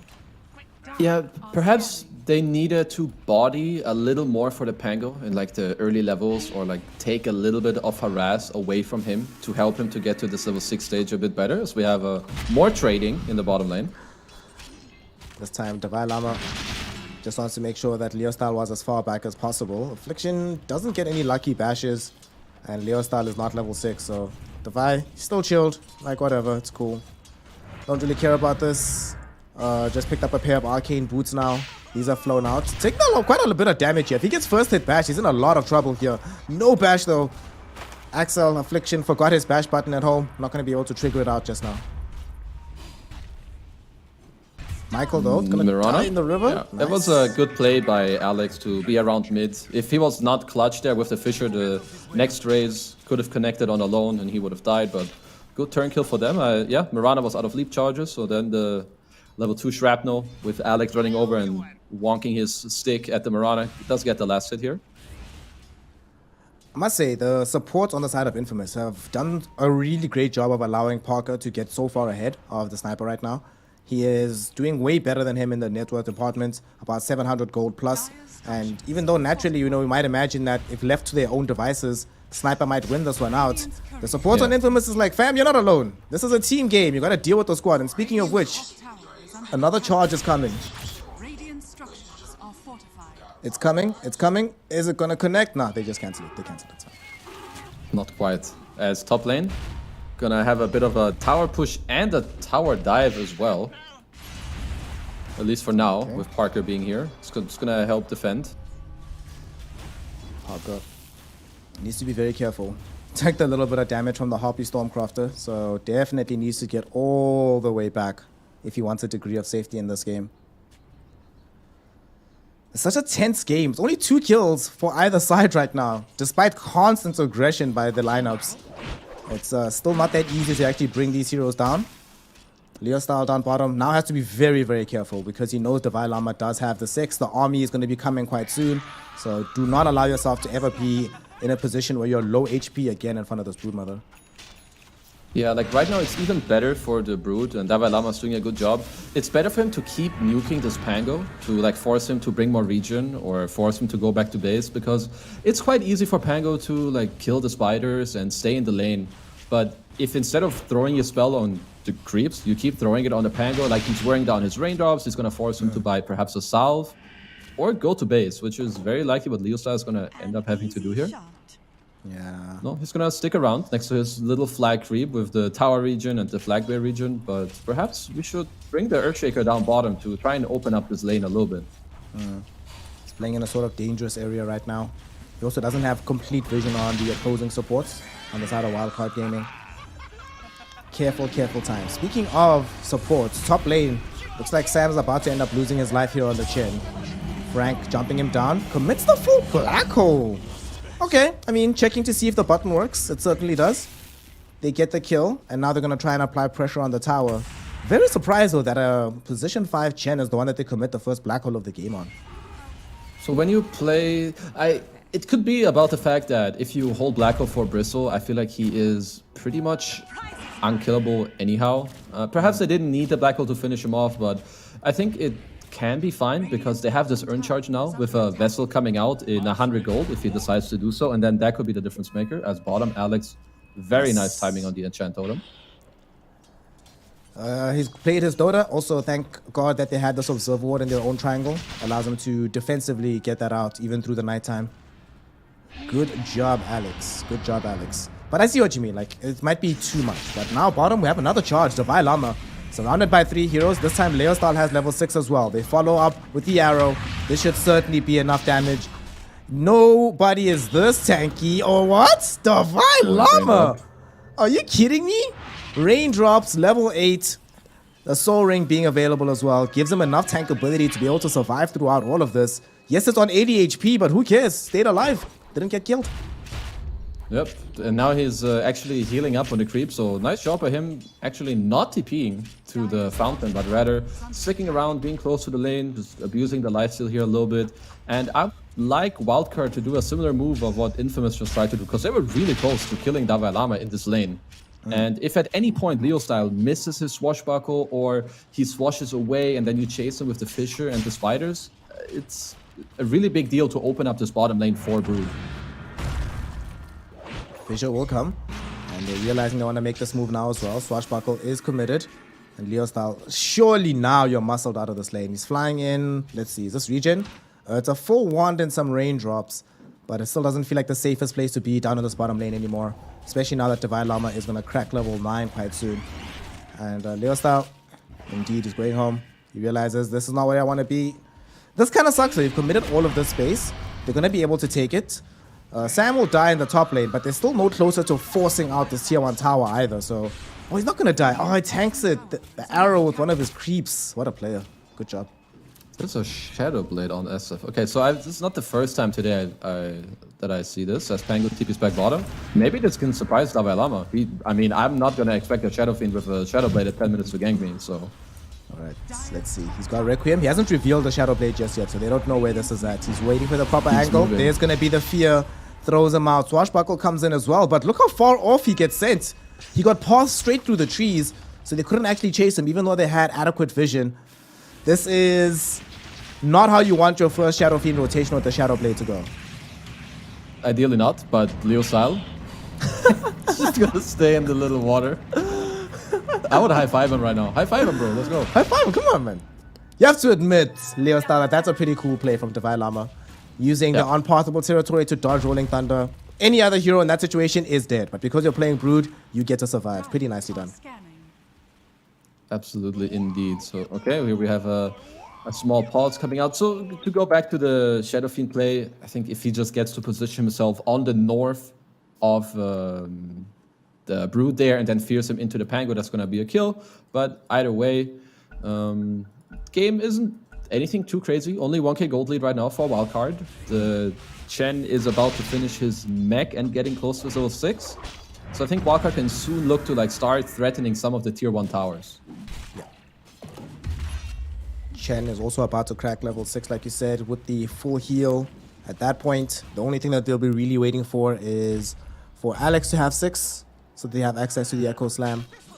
Given that they are playing into the Spirit Breaker, into Eidolons as well, it'll always be nice to have some sort of instant disable. They actually might decide to smoke up now that they have the small army as well as the mech complete from Sam. But there's no need to, right, on the side of Wildcard. You're saying you want to see them make that move themselves, but it looks like Divine Llama is way too content in this bottom lane. He's having too much fun just being the bully here. I don't think Ease wants to move away from the top lane either. And like you mentioned in the draft, Sniper, fairly static hero. Guy doesn't move around. What did you mention? He's a snail, basically. So it does feel kind of complicated for them to decide where to go. You know, it's pretty much all on Alex to try and make these kind of moves right now. Yeah, I think what they can do is you send 1 or 2 heroes bottom to help Dalai Lama to take this tower if he feels like he needs it. Or you just send the Chen mid with Sniper and they hit the mid tower a little bit and then maybe that forces the Pango away from bottom so that he can take the tower.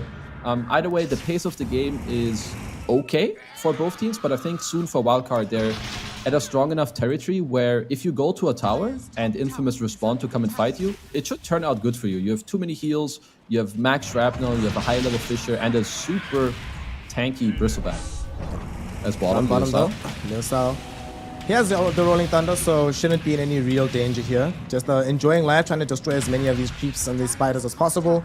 We'll be able to take out a fair amount of them and should be able to escape without any issue either. Although, as I say that, he's being flanked on the side here by Alex. who's making his way down to the side of the map. I'm not sure if he scouted that the swashbuckle was just used, but Leo Style, knowing that he just used the spell, he's going to be the one to try and back off. But no, he turns. He brings in reinforcements. Shadow Fiend is coming for round number 2, but he might have been scouted. They've got some spiders behind the tower. Yeah. So they should know that this is available as a gag rotation.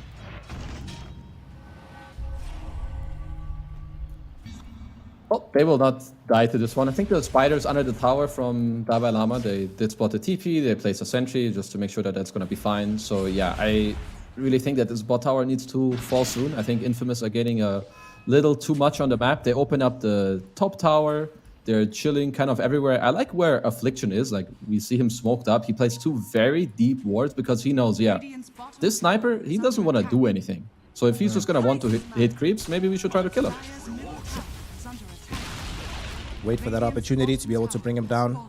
They do finally get the tier 1 tower in this bottom lane, but like you mentioned, Infamous got there first, so they've established themselves in more corners of the map. They've also got this very intriguing ward here behind the tier 2 tower in middle, where they're pretty much scouting all the places that the average sniper would find himself farming. It's quite nice. They have a good read on this game. Now the only thing is getting the necessary farm and then stringing together a couple of engagements so they can make use of these wards and not just have them for posterity's sake. So Dalai Lama has an Orchid queued up, which I think is good. When you play against, usually the way it works is that the heroes that counter Brood, well at least most of them in terms of the spiders, they do it with spells early on. There's very few that do it with right click, such as Sven. But Pango, he relies on Swashbuckle to deal with spiders, so if you go for the Orchid, you can either kill him alone or disrupt him in the fight or take over some areas of the map. So I'm okay with the switch up on that. That's top lane. Mr. Alex is gonna fall to Mr. Parker. Alex happily dies on that one. The enchant totem that he threw out actually stunned Parker while he was invis. And once he revealed himself, they do sound the retreat. They get the bristle back out of there. Ease knows he doesn't want to be a part of that fight. Although now Sam, awkward place. I think he's going to die. Nether Strike will come out. They have the sentry ward vision now placed out, so he could see the Shadow Fiend coming towards him. But unfortunately, couldn't really do too much about it. Gets taken down. That is going to be his life forfeit. And do they want to get more out of this though? Eves is going to try and stop this from happening. They prevent the escape on Affliction. Alone can't even trigger out the assassinate, as Eves is the one that kills him. I even sort of forgot that there was a sniper in this game. He's just been super quiet, trying his best since the laning phase was broken down to just avoid being seen, because it's normally been his death knell up until this point. It's definitely true, but as bottom, yeah, there's the Orchid reveal on Pango, and nice. He actually does score a kill as top lane. Something similar going on. Yeah, Black Hole being committed onto Eves, this time around with the follow-up of the Requiem of Souls from Parker. That'll ensure that they have the net requisite damage. Parker goes up onto the high ground with the Tumbler's Toy. Alex drops a very nice fissure, connecting onto both Frank and Parker. If he doesn't get off that fissure, he presumably dies there, but because he does, only Eves is going to be the casualty. So both safe laners end up dying, even though technically Leo Style might be playing in the safe lane, but not actually that high priority as a core hero. But the great kill on the Bristleback and a much better usage of the Black Hole this time around. Yeah, and to go back to the Earthshaker, he is not buying a Blink Dagger, so it might rip your prediction. God, he's going for the Arcanes into Shard. He has the Max Fissure. I'm just trying to think of how they're playing, and I guess it does make sense. It looks like they're playing on a lot more like defensive style with high range. Let the Brood Mother go in, throw in like 2 spells with Brood and Orchid or Shrapnel, and then just Fissure on top instead of going in too deep with their Earthshaker. If they were playing more aggressive, I think that Blink would make more sense, but so far with what they're doing, it's absolutely fine. As Frank here is very nice try. That was a very good try. Whirlwind into the Fissure combo. Had that been able to connect, it would have been pretty cool, but unfortunately, it does not. They're going to smoke up off the back of this though. I think they might have just barely been scouted on this. SF might be aware that this is coming. They still have their prior high ground ward positioned there. But instead of actually going for the gank, they're going to try and sneak away this Aegis. Eves has the Aghanim Scepter already available on the Bristleback. And they're bringing the whole team over. Yep, they're just going for this one. They did spot that this entire thing is happening as Sniper popped the Shrapnel in ward vision. Alright, there's going to be a big swashbuckle. Rolling Thunder coming in from Leo Style. Nice fissure from Alex to prevent the approach. The arrow, though, connects onto Alex himself, so he's stunned up pretty much forever. He's certainly going to end up dying. Eves got feared back. Wasn't able to start running away from the team fight. Will still get hit with the Spirit Vessel, so can't regen while he's retreating, but should still be allowed to escape. At the same time, Alone might not be so lucky. Eves coming in and out of the fight, hoping to maybe catch somebody on the back line of things, as Alone has gone down. Here comes Divine Llama. Divine Llama trying to go in. In the meantime, Parker finished off the Roshan, picked up the Aegis all by himself, thanking Wildcard Gaming for the work they did to soften up the big man. And great move, great read of the game coming in from Infamous. They didn't have access to the Black Hole. They had access to the Moonlight and the Requiem, and they deem it enough, and they somehow end up taking a fight. But it's not over. Mid lane, we see actually Alex utilizing his Aghanim shot, almost able to get these kills. Echo Slam will help them to kill Michael, but he will still lose his life to Parker. Eves coming in right now. Doesn't really want to fight into a hero with 2 lives. So even though he had a couple of snot charges out on Parker, decides against the pursuit. And finally, this fight will end here, Kezu. Multiple heroes end up falling for Wildcard Gaming, but more importantly, they give up the Aegis of the Immortal. Yeah, that was very big for Infamous. So, a couple things. First off, Pangolier loves a Roshan fight. The role is like so strong in that area. Similar with like a Charge and Requiem of Soul. It's like you have everything to like bounce around off. They also had a high ground ward that spotted all of this happening. And I think for Wildcard, you were kind of skipping some steps right now. Like, Davai Lama is so strong. He keeps occupying the bottom area, killing people there. You kind of want to take the mid tower first and then involve your Brood in a Roche fight if you do ever decide to take one. It has to be a bit more precise, but, you know, good job by Infamous to capitalize on that. They see it, they go there, great spell usage, and even without the Black Hole, they get to not only win the fight, but claim themselves the first Aegis of the game. Yeah. Y'all have already put my predictions in shambles, so I would implore you, please, only 2 more Roshans at this point in time. And fortunately, the blink from Frank is going to be coming very, very soon. He's finished the Wraith Pact as well as the Spirit Vessel. And like you mentioned, now that he has access to the Black Hole, it's pretty much Infamous that can dictate terms on what they want to do on the map. Parker, not far away from being able to fly in a BKB as well. And then at that point, they can decide exactly where they want to go. And Wildcard Gaming aren't just yet at the point where they feel strong enough that they can fight through the Aegis. So I think they have to play as far back as humanly possible. And there's the smoke. Who's the target here, Kizu? Who do you want to see them go on? I think ideally just aiming. So for now, what they're going to do is aiming into the top woods to, I think, take them over and then perhaps pressure the tier 2. So whoever they run into is going to be a good target, especially with Parker having completed the Silver Edge. Even Eves can die. But hello, Sam. You will do. And the entire army. Yep, we shall claim you as well. In a way, that's actually even better than getting another kill, right? You clear out this army, it's a lot of gold, and now they can secure the top tier 2, take the outpost as well. Infamous. It feels like they flipped the switch, and suddenly now they're playing that perfect from ahead textbook Dota, allowing Parker to just posture for very far forward, soaking up all the attention. And once they get this tier 2, it's very great when you get a tier 2 before the team that has the Broodmother is able to pick up theirs, right? But a fight, breaking bottom. Yeah, they got the Moonlight Shadow out. It's an Echo Slam that goes back onto the Pango, but they haven't been able to get this kill. Michael got stunned up with the arrow. And then they are able to bring down both the Divine Llama and Alex. Spider gone, Earthshaker gone, 2 heroes immediately. And this was Wildcard Gaming knowing that the fight was coming. They got the Orchid Silence out onto the Pango. They thought they could maybe kill him, but turns out they were very, very wrong about that, Kezi. Look at Marana. He has the Philosopher's Stone. He has an Axe at 20 minutes. It's not too bad. Yeah, he dished out quite some damage in the last fight. And I gotta say, if I'm a Wildcard player right now, I'm not feeling too great about this game. Because I feel like that my timing is out the window. Right, Bristleback has been in 1 kill. We had a lot of good timings, but now it's all just gonna be Infamous. They have a fat Shadow Fiend, a Pango roll with a Yule's, Wraith Pact, Black Hole, Vessel. They have everything they need here. Leo style, TP's in, tanks, everything. He has to use to protect himself. Shield crash. Now look at this arrow. Brood basically just died to Marana alone. So much damage, actually. I was wondering where there's so much damage. I didn't think it was Marana, I can tell you that, but with the early Aghanim Scepter, it certainly is the case. And now, speaking of the Axe, it misses the chin as it connects onto an Alpha Wolf, but my god, Parker with the crit from the Silver Edge, able to instantly eliminate this Chen hero. A little bit low on the HP though. Eats an Assassinate, but there's no way anybody on Wildcard Gaming feels confident enough to actually dive atop him. And thankfully the Wraith Pact is down too from Frank to make it even more difficult to do so. And they're not stopping.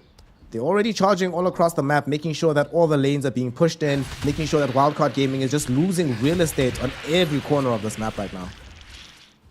So with the state of the game, if I'm wildcard, what do they need to do? I feel like they kind of rely on Infamous making a mistake or forcing Infamous to make one, because as it is now, Infamous have better team fight. They have a super strong Shadow Fiend, but if all you do is split push side lanes, you're doing this against a Moonlight Shadow from Mirana and a Spirit Breaker. So this is like two of the best supports you could ask for when you're ahead in the game to like shut down the map. So this is not an easy task for wildcard at all. Speaking of wildcard, bottom, they're looking for a kill onto Michael, but Divine Llama might have gone too far forward. He knows he can get Black Hold, and indeed, that's what's going to happen. The arrow will end up getting blocked by the Spiderlings, but it's not going to matter. Thanks to the Spirit Vessel, still going to end up dying. And they were thinking about bringing in some support heroes here. Alex will find a fissure. Affliction did not end up cancelling his charge in time, so he's going to end up being sacrificed to the Alone Sniper. Well, that is something, I guess. You'll take it. And they smoke up immediately. Are they going to really try to reach all the way to the outpost to catch Parker off of this? It looks like it, but he has... Even if they catch him, there's a high chance for him to just BKB TP out. Oh my god, look at him. Okay. Oh, no. They scanned him now. Alright. Pretty crazy play. No worries. Alone had a very good read of that situation. Will now throw in the Assassinate. Alex able to find out the fissure. Hurricane back onto Parker. Goes BKB Requiem, but that wastes a little bit of time on the BKB.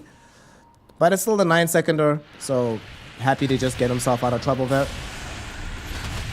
Yeah, I mean, wildcard should be happy with that. They picked up a gem now on Sam to try and deward this area. They got the first usage of the SF BKB was completely passive, so that's definitely a win for them. Now, 6k gold lead. They did also finish this Ags on Broodmother, which is...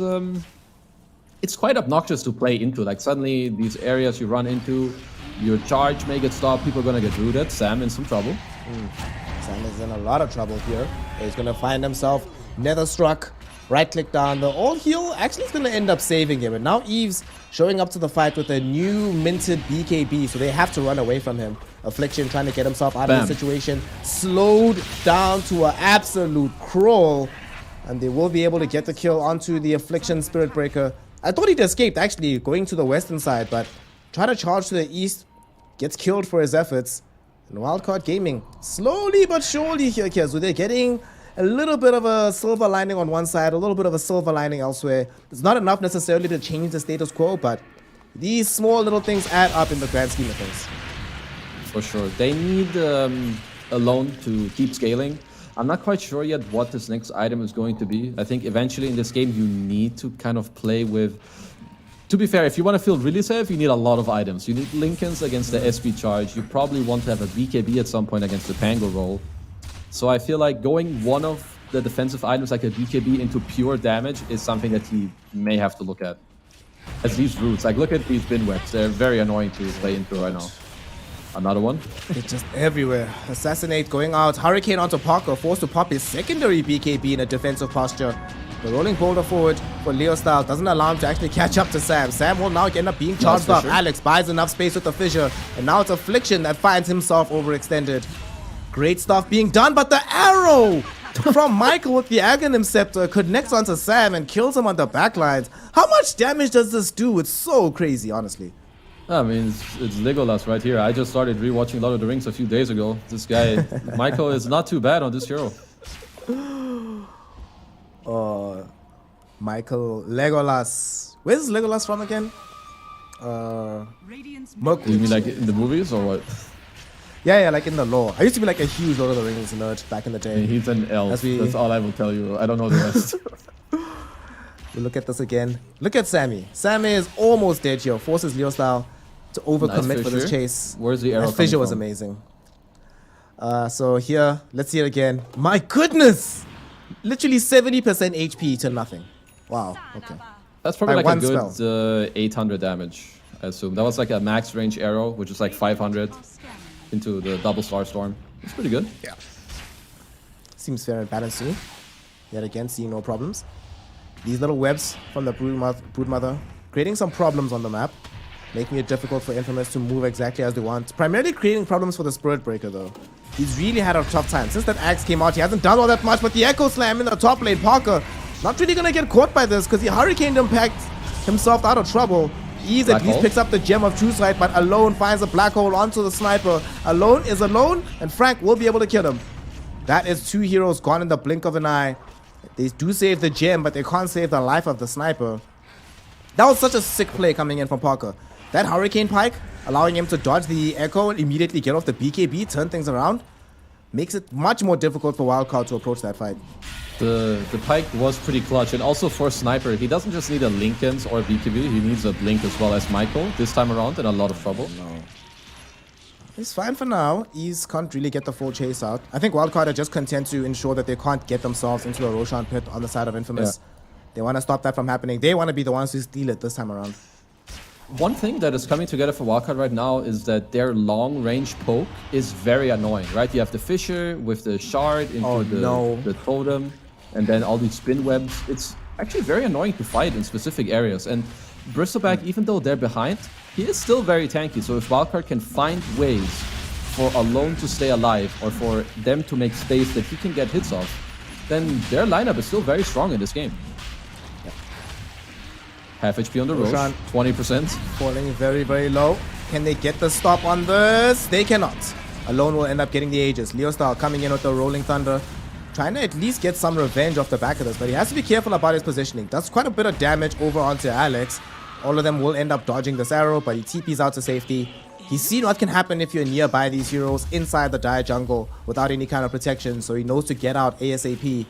But like you mentioned, they have a really great way to still be able to take Rosh. And this time around, they don't have the luxury of being able to just jump inside the Roshan pit even without Black Hole. There's too many spinner snares available. So just any kind of movement in this area, just too hard. We even saw that they tried to first kill the Vailama before they go into the pit. But sadly for them, Roshan bashed Excel again, preventing him from being able to jump on the spider. Yeah, it's I'm just trying to envision how the next fights want to be played out by both teams, as Leostar is taking like half HP just by running into one of these snares. So yeah, this root axe is definitely proving to be very annoying for them to deal with. The root against Morana, against Spirit Breaker to cancel the charge, against Pango, and SF too. SF is the type of hero where if you poke like 1 or 2 spells at him, it makes you very uncomfortable. Suddenly you lose like 40% HP. Now perhaps you're too greedy on your BKB, you get fissured from long range into a totem, and suddenly the sniper can kill you. So it's starting to cause a little more problem with the things that are happening for the Wildcards draft. Wildcard certainly in a very good state on the map, and they are doing a phenomenal job as well of just dodging all of these fights. Haven't necessarily seen Infamous jump the full team of Wildcard in quite a while. Despite the fact that Wildcard Gaming do not have, like, they're so far behind in kills. They're 4k gold behind in net worth. Still though, look where they're playing down bottom. They're the ones aggressively shoving in the lane on top of tier 3 tower. They're the ones claiming outposts, forcing Infamous to respond to them and play their game style. And the thing is, they know for a fact that they can't necessarily do the same due to the threat of this Broodmother back on the dire side of the map. Feels good for Wildcard here. So if you're Infamous, despite the fact that they were in this okay looking position not that long ago, now they've given up this Aegis. Do you want to take a fight, or do you think they should just farm until the Aegis was gone and then try re-engage thereafter? I think right now Infamous are okay to give up a little bit of the map. I think they understand that Wildcard are very strong, so unless you force them out of position or unless they step up too far, then you should let them be. Because for now, I think if your Pango can keep scaling in this game, which he's doing a good job of, perhaps he is able to claim another damage item. Same with the Morana, he's still scaling very well. He has the Ags Yules, he's getting a lot of gold with the Ags and the arrows. This is going to turn into some game where later you might have some Dagons flying around, because what's important for Infamous is that when they commit to a fight, they need to kill heroes. Like when they commit Black Hole and or roll, heroes need to die. That's why another damage item on Pango can be good, perhaps a Dagon E-Blade later on the bottom. And it's okay for them to, you know, slow it down a bit right now. I think it looks like Wildcard Gaming have a similar recognition to you, because they're just starting to tank up on all of their core heroes. They've already got access to BKB for this Bristleback. It's going into the Basher next. You see that the Sniper opting to go for the Eye of Skadi after finishing off the Mjolnir. Sammy boy. More tank ability. Sammy? Is Sammy dead? Yeah, Sammy's dead. No, Sammy's not. Using the creeps yet again to block the Sacred Arrow. So now if Sammy does die, I'll be very happy about it, because it'll force them to overcommit for this. Sam has been really, really good with microing these creeps around him in sort of a protective shell and just tanking so many arrows in this game. Agreed. It's kind of a psycho move to click the outpost against SB, but it turns out that it was a pretty good play. Makes a lot of space for his team. And now they just go back bottom since they saw all of the enemy heroes show on the map, and they're half the tier 3 tower is gone. Frank? Oh no! Frank went BKB, was going for the black hole, but misses out on the timing. They end up getting away on all of these heroes. So Eves is fine. Now they can just go right back to sieging on the tier 3 tower. We've already seen how difficult it is for Infamous to approach these large-scale fights when they lack access to this black hole. And now they're not even fighting near the Roshan pit for maximum effectiveness of the Pangolier role either. And nor do they even have said role available, Kezu. How on earth do they defend this without these key spells available? Yeah, so they're definitely going to have to wait for the roll for now. Perhaps you can try to squeeze in a swashbuckle at some point. If wildcards stay for too long, this could still be very dangerous for them. Even without Infamous not having black hole, the Aegis is expiring in 15 seconds. What will they do in the next 15 seconds? Assassinate, thrown out towards the Shadow Fiend, and Eves was quite far forward. They actually got quite a bit of damage out onto the Enigma, but here comes the Pangolier. 5 seconds. Rolling Thunder hasn't connected just yet on the Sniper. Sniper, Aegis about to expire. 3, 2, 1, it's gone! And so is Alone, taken out in tandem with the Aegis. He's dead. Pangolier ends up finishing off Alex. Eves trying to TP out to safety. The lack of bashers will allow it to happen. But these two heroes, you just mentioned it, if they stick around for too long, they can get punished. And they punish him at the perfect time. Infamous hold the high ground, save the range racks, and more importantly, end up killing the Alone Sniper. 5,000 damage on Kango in that fight with the Aghanims, the AoE damage from Shield Crash, with the random swashbuckles coming out from him. It's we'll see it here again. So they kind of overplay a bit in the fight. With Aegis, it's 20 seconds, and I really like the initiation. So here they're just poking a bit, baiting them to stay in the area, and then later you'll see the roll. They start on the Sniper, but then they leave him because they know, okay, soon the Aegis will be gone as we go live. Yeah, we'll go back live for a little bit of a skirmish happening close to the tier 2 tower. It's not going to end up being a kill, although Eves did come close to being in an awkward place. He did need some healing from the Chen. They just want the tier 2 tower, then they want to get out. Echo Slam committed by Alex. Frank, though, not dead just yet. Eves is going to be the one that dies instead. Divine Llama also in danger as Leo Style doing the most amount of work in these fights. This Rolling Thunder has just been a menace for Wildcard Gaming. Michael also contributed a ton of damage with his own arrow. 3 heroes gone.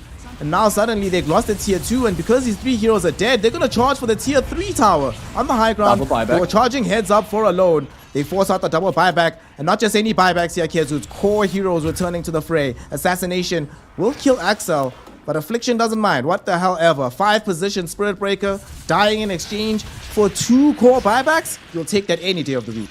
Oh, you'll take that your whole life. Like, if this is what happens to me, ooh, my man, this is great for them. Like, if we look now, what kind of happened is that Wildcard cannot fight without the Sniper, as he's going aggressively onto Leo style, but he should be a-okay. Like, sure, you have like a Bristleback and a Broodmother, but they're kind of all designed to make space and keep people in place and show heroes so that Sniper can hit them. Without Sniper, they're not dealing any damage. They won't be killing anyone. They need to play around this key hero. Yep. Alone is the win condition at this point.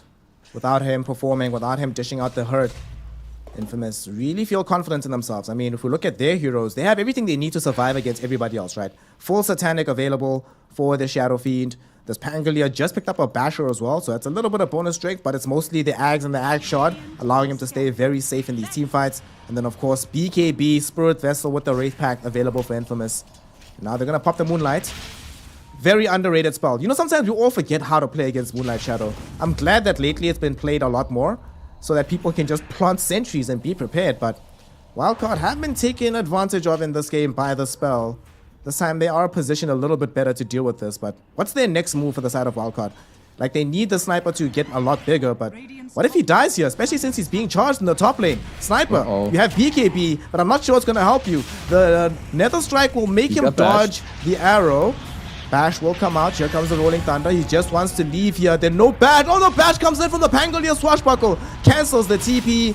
Now suddenly there's no BKB anymore. He does still have the Blink Dagger, but here comes the charge. They want him come hell or high water. Alex cancels the charge with the Fissure. So they're still keeping the Alone Sniper alive. Somehow, some way, Wildcard Gaming did... No one dies! Somehow! That's actually crazy. Some nice defensive spells by Alone. He grenades himself away with a shard and barely gets the blink off before the Requiem clips him. And to go back to your question, what is the next move for Wildcard? I think that the third Roche, that's gonna be the fight that they have to take. And they need to take it in a way where, again, the win condition for them is to allow Alone to hit. He needs to get right clicks off. Spam as many buybacks as possible. Unlucky for them, they already used 2 in their defense earlier. So hopefully Sammy Boy, maybe even the Shaker or Alone himself can save buyback to win this next fight and then claim Aegis for their sniper. Alone certainly needs to have that Aegis so he can feel a lot less fragile. What kind of sucks as well about the state of the game that they're in for Wildcard is that they need to save buyback on Alone. Having expended the buybacks on the Broodmother and the Bristleback earlier, and having Alone as your win con means that he can't even start building up into this Eye of Skadi. He needs this money. If he dies without buyback, the game feels like it just ends immediately. Yeah, and also Infamous, they should be aware. They're going to play around the Roche. They won't give it up for free. They're in a very commanding lead, 15,000 gold lead. I also like that we've been seeing it more and more on these Shadow Fiends in the late game. They start queuing up the Arcane Blink. Even if you're playing the right-click SF, it just makes your Requiem pop so much faster, which is really, really deadly in these later stages team fights. Speaking of things that are quite deadly, Morana, with the Aghanim Scepter, proving herself to be deadly towards the Chen army, has whittled it down pretty substantially. They keep trying to de-push this wave using said Chen army, but you can't, because Michael just here spamming out these arrows, keeping the lane equilibrium favorable for them. At the same time, they've smoked up several heroes on the other side, and now they've also committed the Moonlight. They're going for a fight. Look at the wraparound coming in from Axel. They catch the Fissure onto the Shadow Fiend inside the Roshan pit, but I'm not sure if they've seen these heroes coming in towards them. Rolling Thunder coming in from the Pangolier. Leo style really wants Alone. They want the sniper. They get the bash onto him, but he's too far away on the low ground, so they're going to let him go and try to flee away from this. Axel looks like he's going to be the one that dies yet again. Blink Requiem though, coming in from Parker. He blows up Alone, and here's the Blink Black Hole onto the other 2 core heroes. They've already gotten Divine Armor. Eves has to suffer now the indignity of being surrounded by all these infamous heroes. They throw an arrow on the other side of the fight, trying to kill Sammy, but Sammy does manage to get out. Alone has brought back. He wants to try and salvage things. He wants to try and save Eves. Eves has been kept away from the rest of the team by a Fissure, but the Nether Strike ensures that he dies regardless. Alone right now gets arrowed by Michael from downtown, and that's going to be a dieback on the sniper. Wildcard Gaming threw everything at that fight, but now there's nothing left. They've lost everybody, and now they're also about to lose the third and all-important Roshan as well. Kezu, it's all gone south for Wildcard Gaming, and none of their cores can buy back either. Yeah, I mean, that was a really nice fight from Infamous. Like, we can see here, he dealt 9,000 damage on SF in this fight. I even forgot. So when you get the 25 talent, your raises apply your attack damage. So the Arcane Blink is not only good for the Requiem, but it makes it so much easier to also hit all these raises in succession, which deals so much damage. We got to see that again. We got to see that again. We're going to see what Arcane Blink can do for you in terms of cost per introduction. Look how quickly that Requiem comes out. Just immediate, practically. They find these kills. Amazing Black Hole as well onto the only heroes that matter. Eves cannot really do much about this. This Leo style bash, I must say, since he's picked it up, it's been a game changer for the squad. And from here on out, Infamous are pretty much going to cruise themselves to victory. Whilst we were watching this replay, and we're going to see Eves as well as Alone dying. Can't believe this dieback happened. This arrow from Michael. Just, who needs setup, man? Who needs setup? Yeah, I told you. Every time they try to set him up, it comes harder. Some of these guys, they just work better when the game is not easy. Wow. On that, you know when Wildcard Gaming was busy pushing on that low ground, and they took them everything in their power just to get a tier 3 tower? Almost without blinking, Infamous have claimed 2 lanes of racks. They're about to get megas. And yeah, you're about to get the sniper back in play, but Leo style making enough space at the back that Wildcard can't even really punish this on the retreat for Infamous. They really can't. They might have to pop Refresher since he got flipped by the little spinner snare from Brood. Look at Parker. Parker's going in. Parker's waiting for a chance. He's looking for an opening. He sees this rolling thunder from Leo style, and here goes Parker. He gets out the razors, gets out the Requiem, gets out his BKB, and he kills alone right in front of his own Ancient. 80 seconds in the grave, no sniper available, and now it's Eves and Divine Llama trying to do their best. Silver Edge though disables Eves' defensive prowess. He's gonna end up dead. The last black hole of the game will kill Divine Llama, and that will just be that. GG, well played has been called. Alex can't even get a consolation kill, Kezu. Infamous. They flip the switch, they find that additional gear, and they end up taking this game directly to wildcard and winning it out in bombastic fashion at the end of it. Honestly, not bad. The game was a lot more entertaining than I first, anticipated. And also the Shadow Fiend, just to talk about one of the combos. Not the first time this guy is playing Shadow Fiend with an Arcane Blink. Gets off the Requiem into the triple raise with a Hurricane Pike follow-up. And yeah, I mean, it just goes to show me this Shadow Fiend hero is really strong. Whether it's played safe lane or mid lane. Also the Mirana with a very timely Ags in this game. Very nice performance by Infamous. The uber early Ags on the Mirana. I'm sure that at the very least here in the Last Chance Qualifiers, that has to have been the fastest one. Let's take a quick look at the scoreboard here because I really want to see the damage numbers or the farm numbers overall. Look at Parker. 37k net worth at the very end of this game. To put into context, that's just shy off of the net worth of Eves and Alone combined. That's just how good this game looked at the very end here for Parker. Phenomenal performance. Didn't die a single time? Really? Wow. Yep. Okay. Nor did Frank. Cool. Frank didn't die either. Frank, I can still see that happening, but Parker was often very far forward. He was the one that bought the Silver Edge. He's the one that's in the midst of the fight. But nonetheless, just an incredible performance from them. For Wildcard, where do you think it started to really fall apart for them? What could they have done differently to try and change the result that we see before us?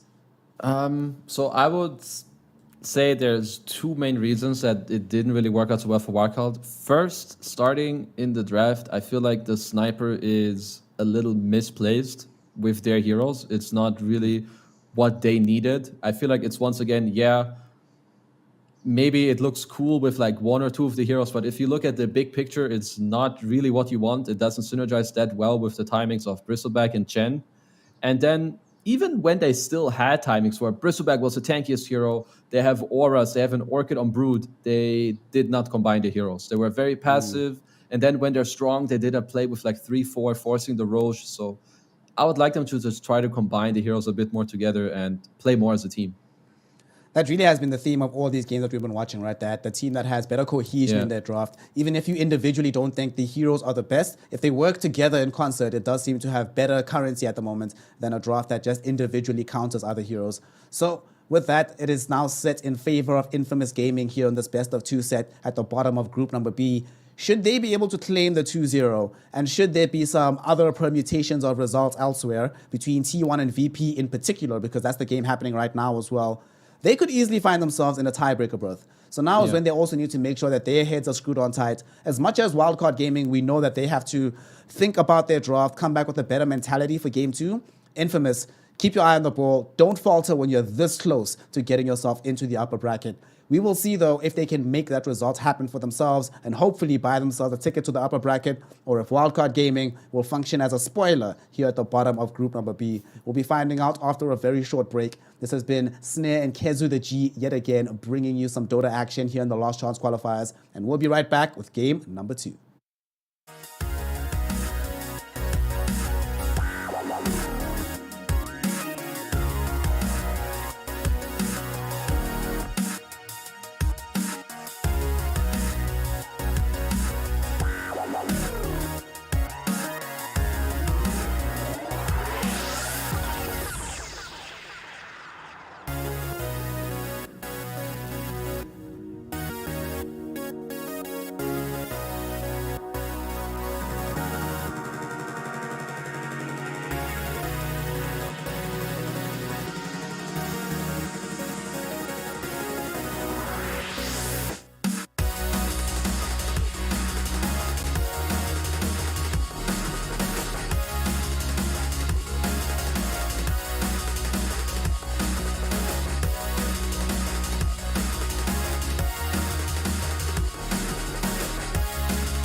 With our shields and our swords, we pave the path to victory. With our shields and our swords, we temper our courage. With our shields and our swords, we're making history.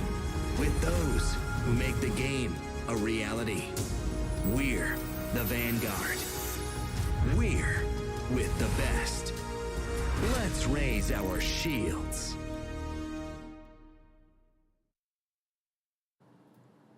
Welcome one and all back to the Last Chance Qualifiers here at the road to TI. We're getting 2 squads out of the 12 participating in this little tournament, and of those 2 squads, they'll be joining the 18 already assembled in Singapore to compete for the Aegis. We're in game number 2 right now between Infamous Gaming and Wildcard Gaming, and this game, Kezu, is much more interesting than people might assume, because this has the potential, if Infamous Gaming can win this game here, it is very, very likely that we are going to be having tiebreakers.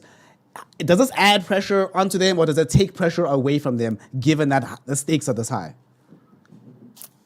Honestly, it might just depend on how, like, what they've been talking about. What would be good for them is to just take one game at a time. I feel like it should give you more motivation. You know, it's not like, this game is whatever, we're only playing for ourselves. Well, actually, if you win this game, you can force a tiebreaker to still go to the upper bracket. So I feel like it should give you more motivation to, you know, like, bust out your good stuff, be in shape, talk about the right things, and, you know, have everyone be very energetic. So far, they've expended that energy by first picking the Undying in this game after having banned out the Visage and the Silencer. We've seen really Silencers even been elevated in his priority. Now a first phase ban on that hero. Okay, even without the Enigma, that's very peculiar. But what I find very interesting is that Wildcard decided, you know what, Parker, well, sorry, bro. We're stealing the Shadow Fiend this time. Literally all of these strong strats. This is the Shadow Fiend strat, right? Snapfire or Shadow Fiend Venge plus either Snap or Undying, I think, has been what we've seen so far, Mus. No, for sure. So, like, right now also, what I have to mention in this draft, we've seen SF Venge before. We've talked about it. Now, it's against Bad Rider. When you have Bad against SF, what I want them to do, so Wildcard are like, we're going to one-up you. We're going to take away the fact that you can lasso heroes with the Venge, with the swap. So what I would like Infamous to do now is to one-up that and pick heroes that will later on make it hard for Venge to just sit in the back and do whatever she wants. I've talked about it a little bit in some of the other casts. You do this either A, by having another hero that can help the Bad Rider. So he's not the only one that has to do every single jump, because that makes it very easy for Venge. So you get like a second one, a third one.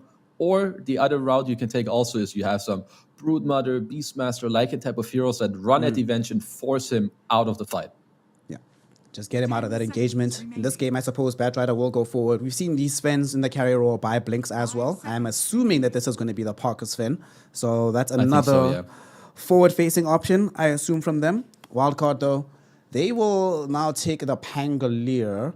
They saw the impact that this had in the previous game. Are they just cribbing strats, man? They're like, yo. I mean, it does kind of seem to be that way, right? They have 2 of the same core heroes. They have played Snapfire many times before, and I hope that just in this break, potentially they talked about, okay, we're going to take heroes that we want, and we're going to look to take the fights to them. We're not going to sit back and farm for 20 minutes.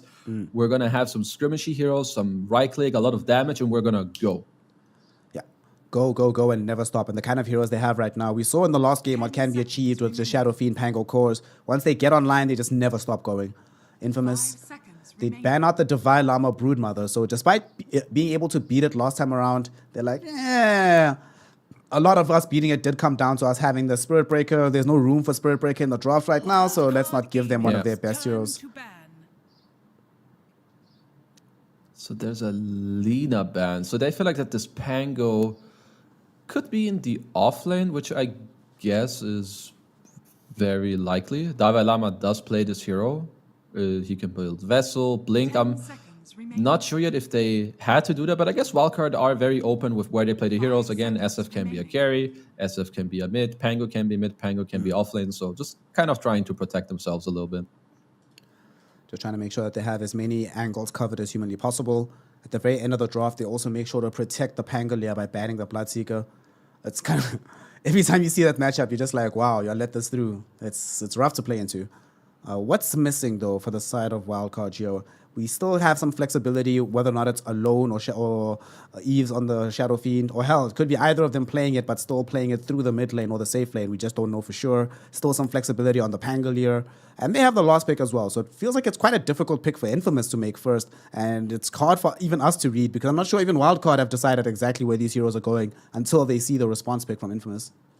Yeah, they kind of need to like figure out who is going where. Are they content with putting Bad Rider mid? Do you want to put it off lane? If you do put it off lane, what type of mid hero do you want? So if they do put Bad off lane, which I feel like they didn't really ban for, so I would assume that Bad is just going into the mid lane. But if they put Bad off lane, I could see something like an Ember mid. I know that Leo Style likes it a lot, and it gives you like a semi-second hero or second and a half hero that can go in. But I would say that it would make more sense for them to just pick an offlane with their Ench, who's position 4, that allows them to have even more team fight coming into this game. In terms of team fighting offlaners, we've seen Tidehunter at this tournament, we've seen Mars, we've seen a game or two on Centaur, I'd like to say. We've seen some Axe, we've seen some Dogs here, lots and lots of options available here at the end of the draft. Wildcard, though, they are of the belief right now that Infamous Gaming are actually looking for their safe laner, banning Bloodseeker and the Terrorblade. This is somewhat peculiar, right? Given what the picks already available are, unless they're imagining like some weird offlane Sven, mid Batrider, and then they pick a safe laner. They thought it could be a offlane Undying, and they seem to be correct. That it's offlane Undying with Sven into a Ench 5 with the Morph, and a Bad Rider mid is at least what I'm assuming. Let's see. Bad Rider mid is indeed the case. Leo Styles playing it. Frank is on the Undying. All right. Wildcard, know what's up. Eves will pick up this PL. There was a long period of time where this was like the way to play against the Morph, right? You go in for this PL hero. Is it still the case that just picking the PL is a death knell effectively for the Morphling? Or does Infamous still have a very strong shout going for themselves with this Morphling, given that he does have some degree of backup from the rest of the squad? I've not seen the Morph PL matchup that much lately. I feel like with the new Aghanims of Morph, it really changes this matchup quite a bit, because you don't need to find the real PL to click on him. You can click it on any illusion and bye-bye PL. You lose 70 attack speed, 20% of your agility, which makes all of your illusions a lot worse. It also means you're not spawning as many illusions. So I feel like the PL pick is still very, very strong. And a lot of it is going to come down a little bit to these laning stages. But I kind of like what Wildcard have going for them, at least. Yeah, this time around. A lot of team fight. They have an answer to the Bad Rider, an answer to the Morphling. It looks very solid. It certainly looks a lot more solid than what we saw in the previous game in terms of them having answers, not just for what Infamous has, but seems like it works better together, right? I can envision a situation where these heroes are peaking at different times throughout the game, doing different things. We can still see this Shadow Fiend building like into the arcane blinks and whatever, while this PL is just getting bigger and bigger and bigger as the game goes on. I do like what I'm seeing from Wildcard Gaming, but unfortunately, Kezu, I want tiebreakers. And you want tiebreakers, I know. The only way Wildcard get tiebreakers is if they win this game and then continue to 2-0 T1 later, which T1 has been picking up steam. They're looking like a much better squad than they were earlier in the day, so I'm not really sure how possible that's going to be for Wildcard. So I have to go with Infamous. I got to go with Infamous. And also, I've seen this matchup before. Sometimes you play this Bat Rider, and you just demolish a PL before he's ready to deal with you. It can get kind of funny. Yeah. So we shall see, though, if Wildcard Gaming will be the spoiler for Infamous, or if Infamous will bring us closer to the tantalizing possibility of tiebreakers. Let us find out in game number 2. This is going to be a big one. This is an exciting one. And the most important part about the game, once we get into it, is us doing our predictions, kids. We got half of them right last time. So what do we have this time around? Let's see. Team with the most runes picked up by 10. I'm going to have to go with probably, Infamous. I think Bad Riders, they need to help this guy to get runes. I hope that they will play for this. Given how they were playing around this mid lane last time, I think they are definitely going to end up with the lion's share of these runes. Which team will win? Easy, Infamous, tiebreaker team. Let's go. Total number of trees destroyed. How many destroyers are there? So there's Pango, there's Bat Rider, there's Undying. Doppelganger, Tombstone. There's Doppelganger. That's actually quite a lot. So I'm not sure if it's up to 300 or more. I'll go up to 300. Yeah, same. And then play with the highest total physical damage done to heroes at the end of the game. Surely Morphling, right? Yeah, you'll have to take Morph. Alrighty. Please, guys, just help us out today. You know, Alex did me so dirty last game. Like buying that Aghanim shot. He did, yeah. Oh, let's see. As the horn sounds, game is about to get underway. They got a nice ward in the mid lane here on the side of Infamous, and it wasn't scouted out by Wildcard just yet. So that's going to give some good vision towards Leo style. Talk to me about this mid lane matchup, the Batrider versus the SF. How is this one going to go in general? And what do we expect in this game, given the heroes that are involved and who's going to get helped the most? So I've seen this matchup plenty of times. So what I see usually is that SF does very well in the first couple of levels. You spam your raises, you always push out the wave, so Bad has no way of really diving you because he has no creeps. You gain stick charges, so you can spam. But around like level 4 to 5, it can become very dangerous from you. And either one who makes a misstep, they can die very easily. So I'm also looking at Eng to potentially look into this lane later because the top lane, this top lane is rough for Wildcard. Eng Undying against a +5 Venge PL, there should be a lot of freedom later for Michael to have some moves around the map. Yeah. Michael, interestingly enough, is playing the +4 Enchantress rather than the regular +5 that we often see being enjoyed. I suppose in this game it makes sense. He can get closer to... Do you remember that secret game? Was it game 2 against Vici where Puppy was playing that turret Enchantress? So that was really hilarious. Michael can probably get there in a game like this. But my main worry is going to be for this PL. Not just for this phase of the game, but the fact that they're playing this Undying as a core means we're going to have really strong decay early on. And we're going to find ourselves getting to the 10 talent quite quickly. And at that point, PL never has fun with any kind of stat-stealing hero, right? Dealing with not just the Undying right now, but deeper into the game, having to deal with the Morphling as well. Yeah. Doesn't bode well for him, the way things are looking at the moment.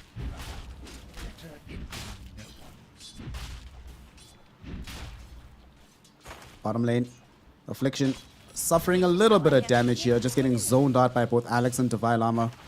Does anything happen in this lane? This feels like a pretty hard lane to apply pressure onto Infamous, right? Morphling Sven, these are not heroes that I envision dying all too often in the laning phase. Yeah, so I would say as long as Morphling doesn't misstep, he shouldn't really die, which means that, yeah, he should end up being okay in this lane, especially also with Affliction having the Buckler, helping him to get even more bonus armor than he already has. But Davelama, he has to also be careful in this lane. He's dropping low. As we say, this Affliction falls. It's going to be the one that ends up falling first. Tanked a little bit too much damage coming in from Alex.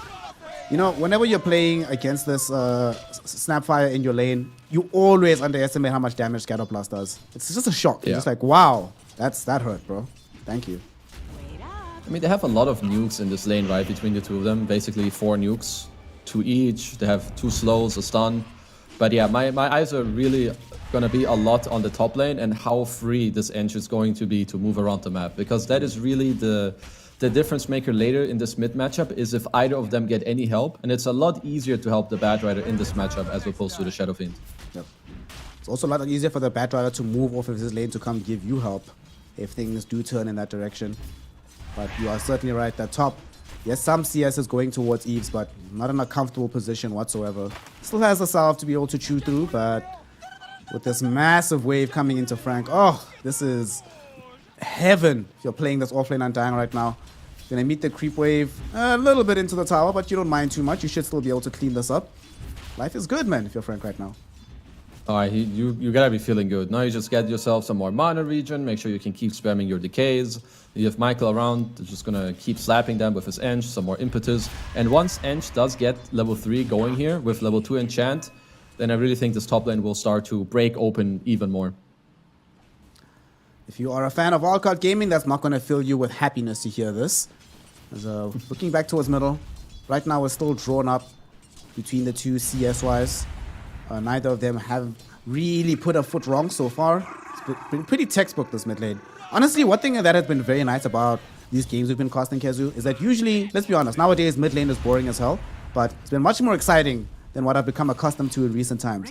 A lot more like solo 1v1 duels, tons of rotations, hell, even like dual/tri lanes in middle.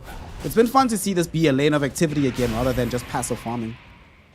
Yeah, we're seeing more and more of a lot of trades happening in the mid lane. People, right, they still rush their bottle with the stick charges as Affliction down bottom. I didn't quite catch that one, but again, I guess just all the nukes coming out, and Sven is trying to body a lot for the morph, which he is doing at the end of the day. His morph is doing very well in the lane, but it's coming at the cost of a couple of deaths down here. We have seen from Affliction, though, that Affliction does not mind being the one to tank all the deaths for the team. It's like, you know, last game, Wildcard got like, what, 12 kills at the end of the game only? 9 of them were on Affliction. So he's like, well, if I'm dying but nobody else is, I'm probably okay. Just still giving away some unnecessary gold potentially down in this bottom lane. And we just saw in the previous game what a Pangolier can do when given excess gold and how effective he can be on the map. But we're not there just yet. We're still early days for now. Yeah, we're gonna have to wait for that a little bit more. One thing that I do like about the fact, so if you do go for a kill trade and the silence around the 5-minute mark, if you get to TP mid and refill your mid laner's bottle, it increases your chance of fighting for the active rune later at minute 6, but Leo style right now could be some trouble. Yeah, he's in danger. He got himself hit up with the fire snap quickie. Alex made the long wrap around here into the lane, enabling Alone to be able to get the kill at the end of the day. And the Shadow Fiend, he's like, thanks, fam. Has a little bit of time to be alone in the lane as well before the Batrider comes back. He's the one that got the final right click. And unfortunately for them, they haven't been able to punish for Infamous on any of these side lanes while this was happening. They couldn't make any big moves. They're going to try and go for Divine Llama down bottom. They get some right clicks into him. Waveform is available. Oh, it's not. He went for 2 points Adapter Strike, so no Waveform up. Can't actually kill Divine Llama down bottom. Going for the aggressive harass style, I guess, with just spamming out this Adaptive Strike all the time with the double Wraith Band, also early band of Elven Skin on the Morphling. As Alone is keeping bottom, he's in this. He's in this. I don't think they... But there's a sentry. They see him. Oh, they see him. Oh, that's heartbreaking. That is heartbreaking. And, oh no, Divine Llama! He comes too close back. Parker just got level 5, so he picks up the 3rd point in the Adaptive Strike. Bursts him away. Divine Llama thought he had a read on how much damage was being done. Instead, he does not. And not only do they fail the rotation with Alone, he has to just watch a Pango die in front of his face. So I have not seen a Morph go for a 0-3-2 build like this, so that's the only reason why Divine Llama ended up dying here on the Pango. He had no more raindrop charges, and then he got wiped out by the Adaptive Strike, so that definitely took him by surprise. He has another raindrop queued up right now. That's 200 damage from just this Adaptive Strike that costs 60 mana, so very cost efficient spell. Certainly is a lot of damage in a short span of time, and it's consistent. You really can't deal with this in the long stretch. Speaking about not being able to deal with stuff, Eves is finding it difficult to deal with the harass coming in right now from Michael in the top lane. Needs the assistance of Sam. At the end of the day, though, we are starting to see the influence of this Undying lane really have an influence and an impact on the net worth of Eves.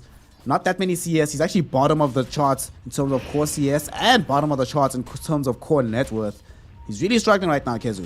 What can they do to try and bring him back into this one? Well, so it looks like for now they're looking to bring Alone into this lane to help out, but I feel like he might just have to be okay with this for the time being. I even think you want this easy camp to be alive and keep pulling as much as you can because you don't have the best rotating heroes. I don't really want Snapfire to waste his time all too much to come top. He's currently helping with the Rune mid as Affliction does steal it away. So I think for now this is just PL's life until he gets level 6, and then he can look to, you know, end up laning a little bit, fall back to the jungle, and kind of do a ping-pong game between the lane and the jungle. Items will certainly help in that endeavor. He can't get any of them at the moment since they destroyed his courier early on, but now Sam definitely in danger. Flesh Golem activated by Frank should be able to easily chase down this Vengeful Spirit. Well, Eves, that is your warning sign, my friend, to leave this lane. Don't be involved anymore. Go do something else. They will scout him out, though. They have a very nice observer ward inside the Dire jungle. But that's just going to alert them to the fact that PL has entirely given up on this top lane. The only bright spot is that they don't necessarily push this fast, but they're coming in to try and defend this. Alone, he shows up. He unfortunately finds himself popping the smoke. And Frank, not dead just yet. Alone doesn't have enough for a Requiem. They're not even leveled just yet. But with the maxed out razors, still has enough to be able to bring down Frank. Next victim on the cards is going to be Michael on the Enchantress. So that is 2 heroes that end up getting brought down in the top lane. Alone, certainly this time around, the smoke gank does pay off. However, it is still several heroes on the top side of the map. They need more out of this, and Leo Style might be that more. Unfortunately, he refuses to fall and is able to TP back to safety. Okay, nice rotation by Walker there. They end up saving their top tower. They also get 2 kills, but now Parker in this bottom lane, with Pango having TP'd out and all of them showing the top lane, he's gonna keep trucking down this tower. Even Michael TP's down here to come and help out with the tier 1 tower push. Michael's also going to be functioning as a sort of smoke/gank blocker, given their various positionings right now. He even moves up just to make 100% sure that this is the case. Michael, he's the one that ended up taking the tier 1 tower, somewhat stealing it away from Parker, but Parker won't really mind. He's top of the net worth right now, farming very, very freely as this Morphling. Looks like he's just going to go straight in for the Manta style to start things off with. Do you want Manta Skadi this game, or do you want Manta Aghanims, given that they are playing into PL? I wonder if he's going to change his build. I feel like the Manta itself is not that good. I could see him just go Yasha and then swap it up after, maybe Yasha Skadi. But I personally would just say you just go Yasha into Aghanims. But once again, he's the Morphling spammer. He's level 25. I barely have like any Morphling games at all. So if he decides to go Manta first, then it should most likely be the correct play. As mid, we have a little roly roll.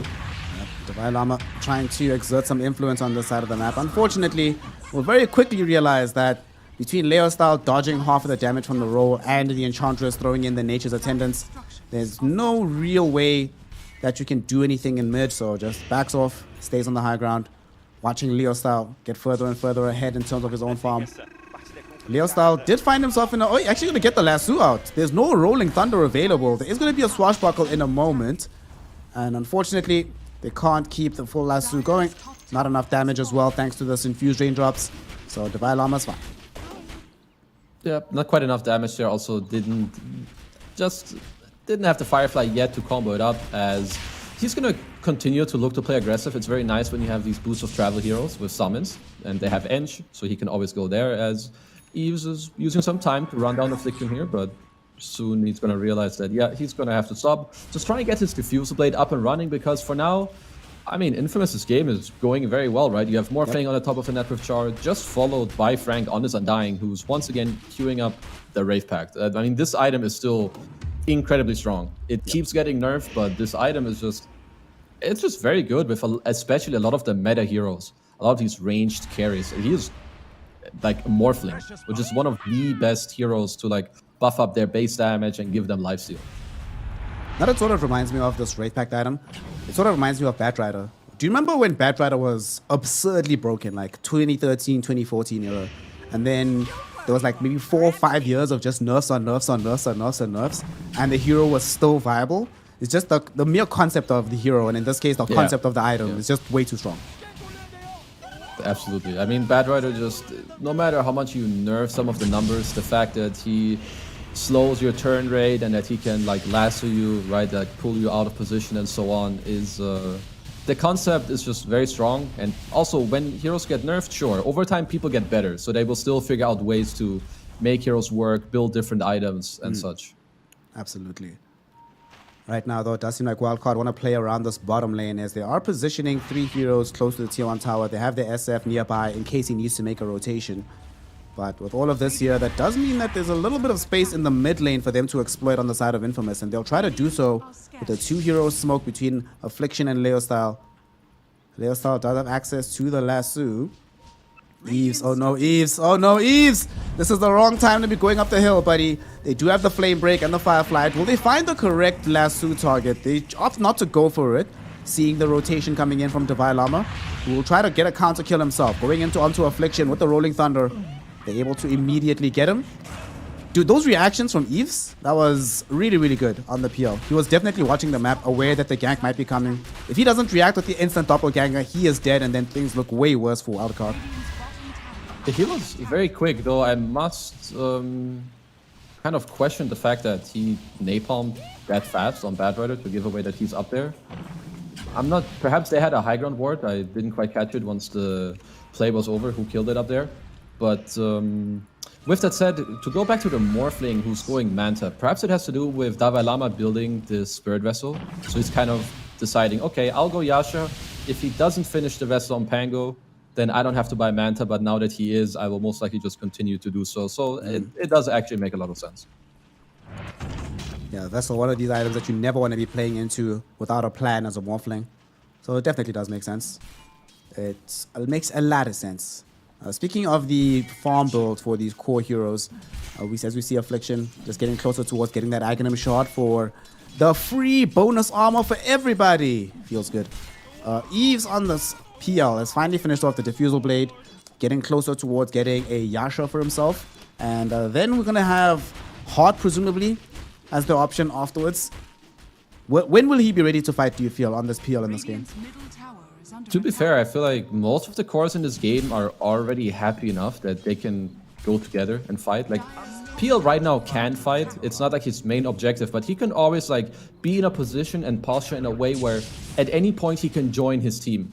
Like right now, if I'm wildcard, I would like to go together with the Pango, the Snapfire, maybe the Venge, or angle up with one more core because you have Spirit Vessel, you have Roll, you have Mortimer's Kisses. There is no hero on the map that will survive this combo if you run into them. Yeah. So I would kind of like them to use these heroes, go together, press a couple of their buttons, because Morphling is, I mean, he's happily farming away, right? If you're not going to do anything, he's just going to keep hitting those creeps. Morphling's certainly much happier to do so, and he gets much tankier than PL faster, so it'll be easier at some point for them to kill PL than for Wildcard Gaming to kill Morphling, at least for a time. No big movements being planned just yet by the side of Wildcard. Do you have any items that they're angling towards? Davai Lama wants a Blink Dagger soon. I don't think they should wait that long, but it does seem like that one. Yeah, definitely not. That's like another 6 minutes. I think for them, all they need to realize is that they are strong enough. Perhaps they would like to wait for the lanes to be in a slightly better position, then they can look to smoke up. And as for the side of Infamous, they're probably quite happy with what's happening. They're close to the Wraith Pact. They do smoke up now with the Manta style, and so do Wildcard. Uh-oh. Davai Lama's about to show down bottom. He's been revealed by this Observer Ward.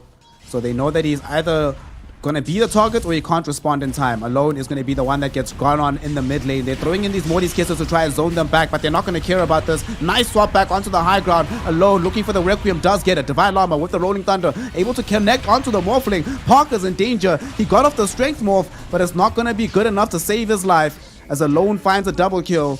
Wildcard Gaming, Divine Lama came just in time, but the main thing is that Infamous just didn't have the damage to kill Alone in the short duration that they found him. Yeah, I mean, there's also like the swap available as Affliction is going on a little mission here. If he finds Sam, he will end up getting brought down, granting yet another kill towards Alone. I mean, I think you're trying to kill Sam as revenge. He's like, listen, you're the reason we couldn't kill Alone. You swapped them back too early. What's your problem, bro? But Affliction just gives away more gold regardless. I mean, you're playing into SF, Venge, Snapfire, and Pango. Like, if you reach too deep into these heroes, they're gonna kill you. Again, I mentioned in... was it the last game or an earlier game? Pangolier loves fights around the Roche Pit. Well, Pangolier also loves if you dive his team, because that basically gives him like a free team fight with a snap ulti raining in.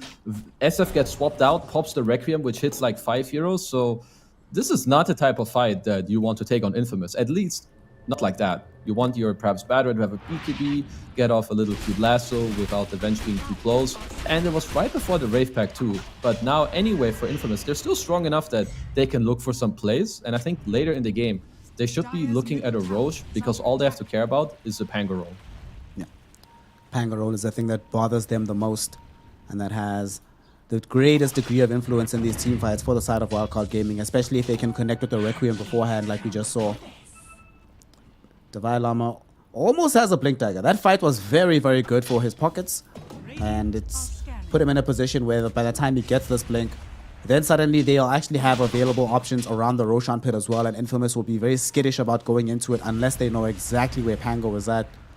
I must say, these last few minutes have felt quite positive for Wildcard Gaming, managing to slow things down somewhat. Yes, it's been them that has gotten a lot of the kills, but Infamous has tried so many times here, Kezu, but they've just been failing with these ganks. It sort of reminds me of that Team Liquid game that we saw earlier today, where as many times as Wildcard Gaming were trying to force these big rotations, and as many times as it looked like they were in good positions, for some reason it just wasn't working for Wildcard. This time around, they're the ones that are stifling the attempt of the opponents to get those smokes to connect. I mean, if you look now, once Davai Lama gets to complete his Blink Dagger, sure, Pango is the type of hero that will maybe lose its lane. Like, you give up a bit of laning power in order to have more teamfight later, and that's gonna show now. When he presses R and blinks in with a Snapfire ulti raining from behind, and then SF runs in and just clicks whoever he wants, because he doesn't have to be that afraid on Shadow Fiend. He's gonna have a Manta style, he has a defensive swap behind him, so in terms of the team fighting, I think it's coming together very well for Wildcard now. Wildcard in position to just keep accelerating all across the game. There is a little bit of concern though about what starts to happen. Okay, hold one thought, we'll talk about it in a second, as Sam will just end up giving up his life here. Parker brings him down with the adaptive strike. They need this tier 1 tower. They can't really allow it to go unaddressed. Wildcard, not sure they really want to defend this though. Alone doesn't have any tool to get deep in the fight. They have Rolling Thunder, but no Blink Dagger just yet for this Pangolier. He's so close that it's a tier 1 middle. Big tower, sucks to lose, but better than losing in many lives and the tower anyway. Yeah, absolutely. Sometimes people struggle with that, but then when you explain it like, okay, do you want to lose the tower or do you want to lose you and the tower? People are like, yeah, you're right, we should just give the tower. As now Infamous, they're just gonna get into the Roach Pit. The Blink is flying out, so any delay... Oh my goodness! Well, the Blink, it's gonna be picked up directly in the fountain here by Divine Llama as he gets sent back to it by the side of Infamous. At the same time, they do lose Affliction on the north side. However, Wildcard, they recognize that this Roshan is being taken. Can they get into the pit? The Doppelganger illusions will not be there in time. And Parker will finish off the Aegis. Get the Roshan. Okay.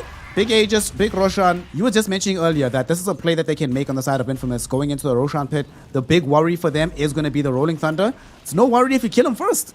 Then suddenly Rosh is easy. Good. Yeah, it was a very nice blink reveal by Leo Style. I think that he just picked it up. He at first had a BKB queued up, but now he's like, we don't really have anyone that can go in. So in order to take a chance, he's gonna go for the blink. Need to be mindful, at least, because he's still playing against Avenge. So if Sammy Boy is very ready and close by, these lassos will not always work out. But now he's gonna work onto his BKB. Morphling has an Aegis, and now that he picked up the Aegis on Morph, he also is swapping up his item build. He's queuing up a Butterfly. Yeah, he had the Skadi queued up earlier on, but opting to play a little bit more greedily right now with the Butters. All right. Well, like you mentioned earlier, he is the Morphling specialist. We dare not question. Yeah, he's got to know what's good. He is playing against 2 physical cores, so it doesn't seem too bad. I do feel like there's a lot of the magic damage coming out from the Dire lineup, but I always do like when people they play to the situation. You know, you queue up the Skadi, it doesn't mean you need to finish it. You just want to fight, you got an Aegis, so yeah, feel free to swap up your item build, go something more aggressive or perhaps more greedy to abuse this timing. They have a Wolf Creep right now and Wraith Pact. My Morphling is hitting for 370 damage with 45 armor in 20 minutes in the game. Is this what's the highest we saw? We saw, who was it that was hitting for 400 the other day at 25? I'm not sure. Some guy with Beast Aura and Alacrity. Yeah, and Beast Aura, Alacrity, and there was a Vlad somewhere as well. It was pretty nuts. But okay, Wildcard are definitely looking to defend this. So it looks like they're pushing them back already. They force them back. Butterfly is finished now out of the Morphling, so he can decide exactly what he wants to build next. On the side of Wildcard, though, his counterpart in the PL is also almost finished his big ticket item. The one that he really wants before he gets really stuck into these engagements. Once he does pick up this Heart of Tarask, the game does get a lot easier, of course. And he's coming back towards his team, almost like he's posturing for a fight. He went home, so there was a bit of miscommunication because the team went forward whilst he went all the way back to base, but doesn't seem like Infamous want to force the issue. They're going to let them have this, let them finish off their items. Do Wildcards smoke and try and make something happen, or do you have to wait until the Aegis expires to make a move? I feel like you want Infamous to run more on your side. Infamous have this Aegis for 2 more minutes, so I think going too aggressively into them is not that smart. As Sam, my goodness, what was that? Triple hit, 1 adaptive, and he's gone? Yep. Okay, now that they still have 2 minutes on the Aegis, so they're likely gonna come hit your mid tower at some point, and that's when Pango really thrives. When they start running into your area or they're stationary, around the Roche Pit. So I think that's what they're going to wait for, to try and look for a fight. And also a little update on the Morphling. He didn't take the Morph Duration talent on 15, so I don't think he's planning on picking up an Aghanim's in this game at any point. Which I have to question, but we'll just have to see how it turns out. He's literally going the raw right-click build, man. Butterfly into Skadi. And as they return with the Vengeful Spirit, Divine Llama really wants to roll in for the fight, but Parker has already waveformed away. The tower's already been destroyed. Eves is going to be in front of the Morphling right now. Slows him down with the Diffusal Blade. Will, of course, get off the Strength Morph. There's a Tombstone on the high ground, creating some problems. At the same time, Lasso pulls back this alone SF. Waveform coming in from Parker. They want to kill the SF. SF will get off a normal Requiem. That takes away the first life out of the Morphling. Affliction, in the meantime, going deep into the fight, trying to buy space and time. Stuns 2 heroes with the Stormhammer, and they kill off the Vengeful Spirit as a result. He will die immediately afterwards, though. And now Eves, can he stand up against the Smurfling, who's come back on the second life, looking for blood? Waveform forward. Leo style is there. No Firefly, no Lasso. So he cannot present any threat towards Eves. Wildcard Gaming, they made the aggressive move happen here through the mid lane, and they get rewarded by being able to take down an Aegis. Doesn't even cost them that much. Just the life of Revenge. Who cares? Yeah, that was very close to the SF not dying, but I guess since the Morphling was being rolled on by Dalai Lama, they were just lacking a little bit of damage to end up finishing alone there, who now has an MKB queued up against the butterfly pickup, of course, from Parker. I'm obsessed about the Morphling build right now, so I assume that perhaps another reason that you don't want to go for the Axe is that he feels like none of his heroes really deal with the PL, so even if he deals with the stats, they have no one to like actively control him. I'm assuming that later he'll go for like a Mjolnir with the waveform attack target talent and then deal with him that way. But for now, the next couple items coming out for Wildcard are going to be very big. They're both queuing up MKBs on their cores against this Butterfly. MKB for the PL, MKB for the Shadow Fiend, and presumably after this is finished, Shadow Fiend will go for the Satanic, make him a lot tankier in this game. Between the Satanic and the Heart, it does guarantee that Parker has to buy the Scotty, so I'm glad he's gone back for this item. But like you mentioned, Wildcard building up into a very powerful force. And another scary thing is that Divine Llama is going for this Lincoln Sphere. And usually, if he dies first, that's when Wildcard lose the fights. The only fight that they've lost like resoundingly is the one that he got taken out first in. But in a situation where he can survive either the Lasso, survive the Blink Stormhammer when the Blink does eventually come, then the Wildcard in a much better position to re-engage and just continually roll over Infamous in those fights. Speaking of rolling over, Affliction, unfortunately for you, my friend, you're contributing to the fund of the MKB. You are on the high ground, tanking damage from these illusions. On the low ground, Michael trying to escape. And Divine Llama can't find the angle to roll into him to cancel the TP attempt. Still, just one kill. Still feels nice. Happens to the best of us. Sometimes we're a little intoxicated. As of course we shouldn't be, but if I look at that driving, it wasn't the prettiest, but you know, it happens around some cliffs. And now, you know, 2k gold lead for Infamous. I feel like these coming fights may just not be that easy for Infamous, really. I feel like they're presented with too many problems. Pango roll, Requiem, you don't have a BKB on the Morphling. I'm just saying I wouldn't want to be Morphling in this game. I'm dealing with PL Illus, a roll, random fire globs flying in my face. It's starting to be a bit scary, I think. There's a lot of stuff just coming at you thick and fast. And Morphling, the one... TP back. Okay. Kind of peculiar on that one. But, you know, better safe than sorry, I guess. Maybe they felt that this Leo-style bat was just sort of baiting down bottom. And to be fair, there is a full court press coming in from Infamous moving down to the bottom lane, so preemptively it was a good read. The question is, as long as one of them doesn't randomly walk up the hill, there was a very good read. Yeah, that's fine. Let's go. So they're both sides are going to be looking to play around this next Roshan that's respawning. This is about to be Alone's MKB finished in a couple hundred more gold, as he's working on the Manta style, it seems. So some more illusions for the fight, some more tankiness for him. And Infamous, they're waiting for the Scotty on Parker, which is also a very big pickup for them. Scotty is coming very, very soon. They should be able to pick it up after bringing down this tier 2 tower in the bottom lane. Erstwhile Batrider did just pick up an Octarine core as well, so really is sticking to this idea that BKB will come eventually. Doesn't feel like he needs it immediately. You a fan of this? I'm like besotted with BKB personally, so I always like seeing the more of it and the earlier the better. But Octarine, what's the rationale behind getting this one instead of the defense of the BKB? I guess he just might feel like that, okay, I don't really need the BKB to initiate, and starting the fight is feeling a bit strange for him anyway, because he's up against the Venge. So perhaps he wants to play more on having more last souls and more of his other spells casually, rather than just committing to the fight straight up with the BKB. So it's not too bad. I can see the thought process behind it.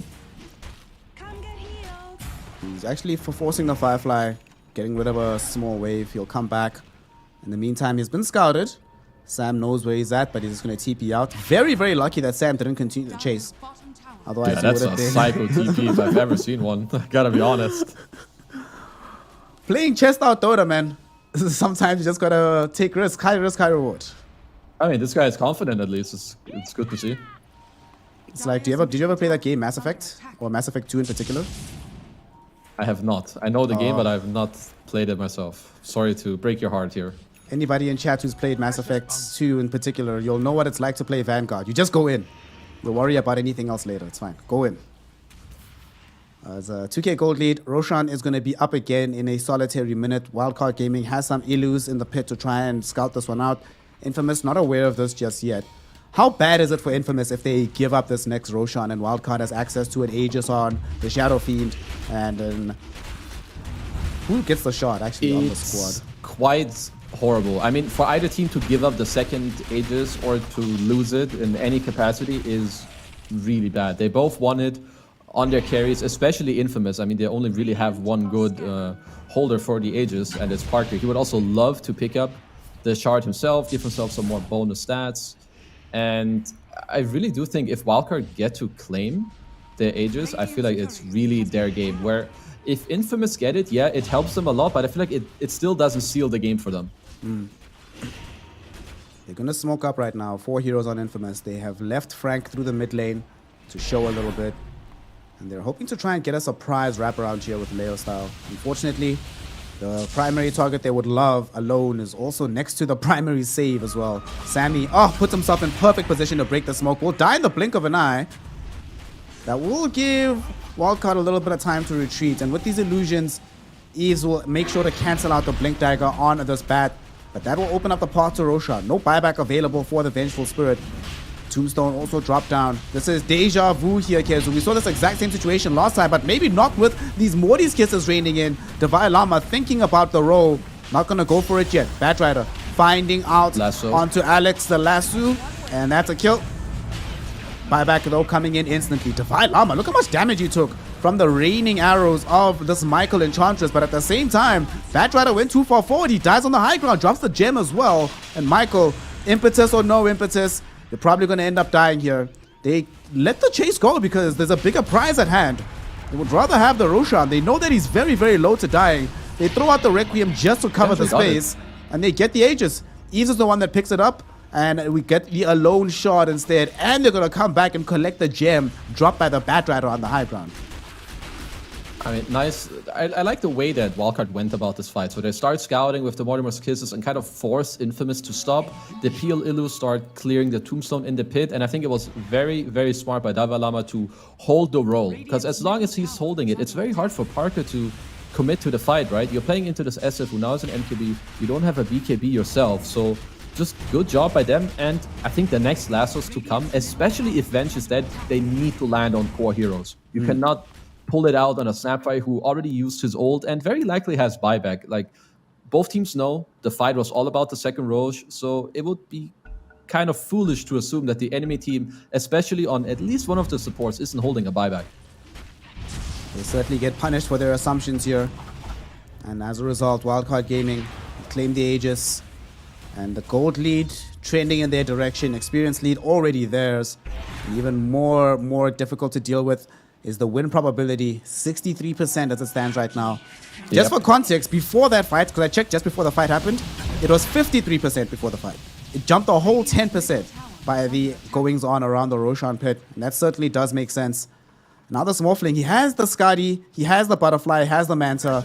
But you know what makes every Morphling player super, super sad here, Kezu? Gotta buy the BKB. No other option, bro. No, absolutely. I mean, he has all this net worth, but if I had to guess, his damage done in the last 10 minutes has got to be very, very low. He's not getting to hit, as Leostar bottom is found out for now. Still has no BKB. Lincoln 1. He has the Blinken 1. Gets the lasso off as well to try and waste some of the time on the Rolling Thunder, so he's not being targeted directly. It will be good enough to save his life, and because he did cash out for that Octarine earlier, it'll be available sooner than expected. So it's not too bad for him, and actually going to smoke up immediately. Look what they've got now for Affliction. He's just picked up a Blink Dagger on this Sven. So they're going to try and use this. Eves is the target middle, but Eves has an Aegis, so can't really walk into him. And did Affliction just walk straight in and burst the smoke? Like, he thought he thought it's fake. He must have. He must have thought it was just some fake PL illus as, okay, Sam is down. Which means Lasso, never mind, it's on cooldown. Yeah, unfortunately, Stupid Divine caster. Llama forced them to use it earlier. Here comes Alone, though. They need to be careful about Not the a positioning. waveform. Waveform forward as well as an impetus shot. They actually managed to get the Requiem. kill. But Alone finds the Requiem out. Eves is here with the damage onto the Morphling. Parker's just gone. He was morphing into Agi. Like, he didn't know the Requiem was coming, and right as it popped, he was starting to morph down. Oh, That's no. Unfortunate timing for him. Yeah. Literally the worst case scenario, because whilst you're feared, you can't stop the morph from happening. It just keeps going. Well. Because that actually started out really well. You get the Sam for free. You also kill the Pango. So if that Requiem like doesn't clip you there, or you get to morph up to strength, that could be pretty good. It could have been pretty good for them. But nice Requiem from Alone here, out of his Shadow Blade, and then yeah, they just clear him out, and now no more for 40 seconds. No morph and no buyback. 35 seconds is a very long time to try and defend against an SFPL. Might be going forward here. Affliction did get a pretty nice Stormhammer out, but there's no way you save these buildings. Tier 3 has fallen, melee racks should follow. And they'll cotton on to the fact that there isn't a buyback available from the morph, so they'll mosey on very happily in through the jungle, through this mid lane, not having a care in the world. Feels like Leo style on the like off screen, kind of killing Sam, who now has a dieback, so he's out for 1 minute. And you mentioned the Blink Dagger on Affliction earlier. The way Infamous have to take the next fight, or what they need to be talking about right now, is okay, how do we enable a team fight where my bad rider can lasso who he wants, and then we kill this target? So the way they do this is that they should look to lasso Alone. He might be getting an entire Lincolns right now, so even this play may be gone. Because what they should be looking for, if Sven doesn't die. Well, Sven... Oh, he's fine. He's fine. He's TP'd out. He's okay. He's okay. He's not in trouble, so he's cool. That's true, that's true. I didn't say he's in trouble, so he didn't end up dying. What they need is Sven needs to go on the bench, you stun him, at the same time Bad Rider gets a lasso, drags the target into the Morphling, and the Morph shreds him. Because we've just seen that Morphling, when it comes to just raw output of damage in a short span of time, he certainly can do it. He's just never given the opportunity to be able to outlay said damage. But like you mentioned, Alone, going for a Lincoln Sphere. Not going for a Lincoln Sphere, has it. It's available, it's up, it's ready. Divine Llama, going for one himself. Soon he'll have a Lincoln Sphere. Dual Lincoln Sphere really complicates life for the Bad Rider. You were mentioning earlier that he needs to get these lassos onto a core hero. Can't just be onto a support. So if two of them have access to the Lincoln Sphere, and the other one is PL, who should never really be in a position to be lassoed in the first place, feels very difficult a game for the Bad Rider. Yes, the later we go. It is really difficult. Like, unless they help him or they find a really sick timing with like a smoke where they catch him off guard, you cannot really ask him to get those lassos off. Because not only does he need to lasso a hero that is Lincoln's, you also at the same time need to lock down the Venge from not swapping out the lasso target. Speaking of Venge, it's going to be a big flame break. The lasso will go out onto Divine Llama, who rolls up as Sammy Boy, able to get the swap, disabling the lasso. We get a quick kill onto Frank as he gets right-clicked down by the SF. And Morphling, not sure he can take this fight here, Parker. Affliction's going to try and help you out, but Parker jumping in onto Alone with the BKB, able to get the kill. Sam will die as well to the impetus shots, but Parker tanking damage from the PL. He used the Manta to get himself out of the Bloodthorn, but he could not escape the Morty's kisses as he ends up dying regardless. It's a 2-for-3 exchange here, as we did have a buyback from Affliction. Leostyle flees to the north of the fight on the Bat Rider, and he's allowed to TP to safety.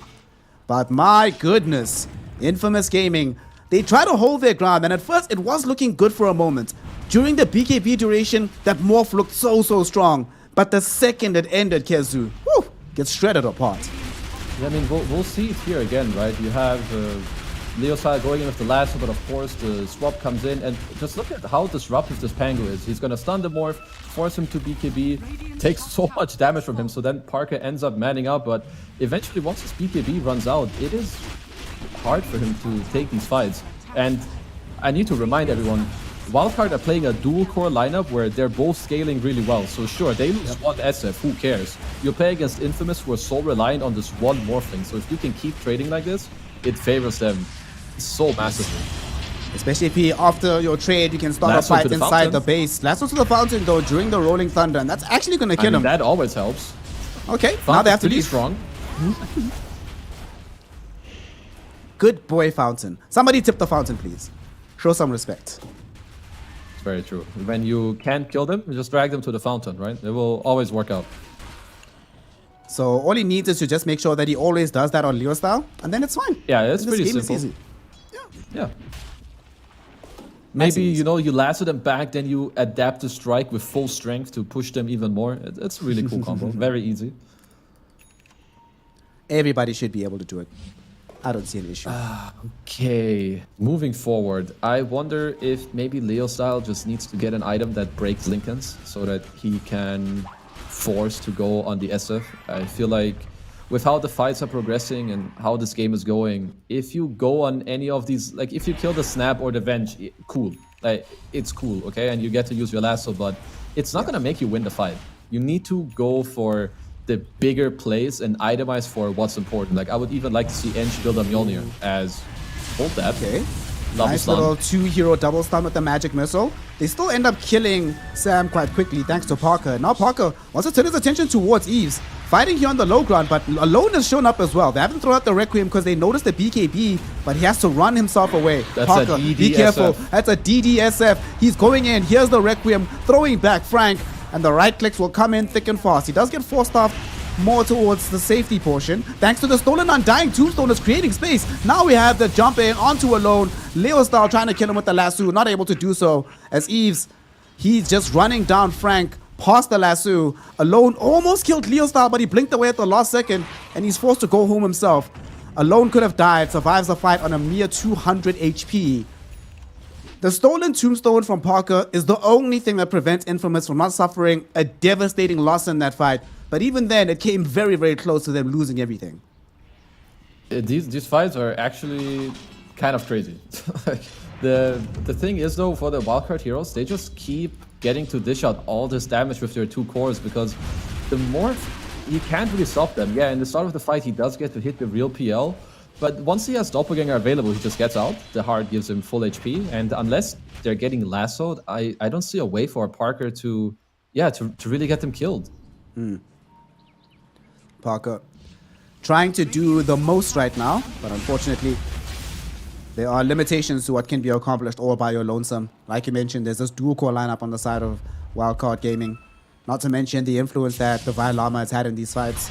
But now Wildcard will back off, going into the Roshan pit. Look how quickly the big man dies. What? Okay, cool. Fair and balanced. There's a couple of minus armor coming out. You have Wave of Terror, you have Lucky Shot, the SF Aura, and a Bloodthorn. Yep. He does die pretty fast. It's a boosted SF as well. He got the damage talent at 20.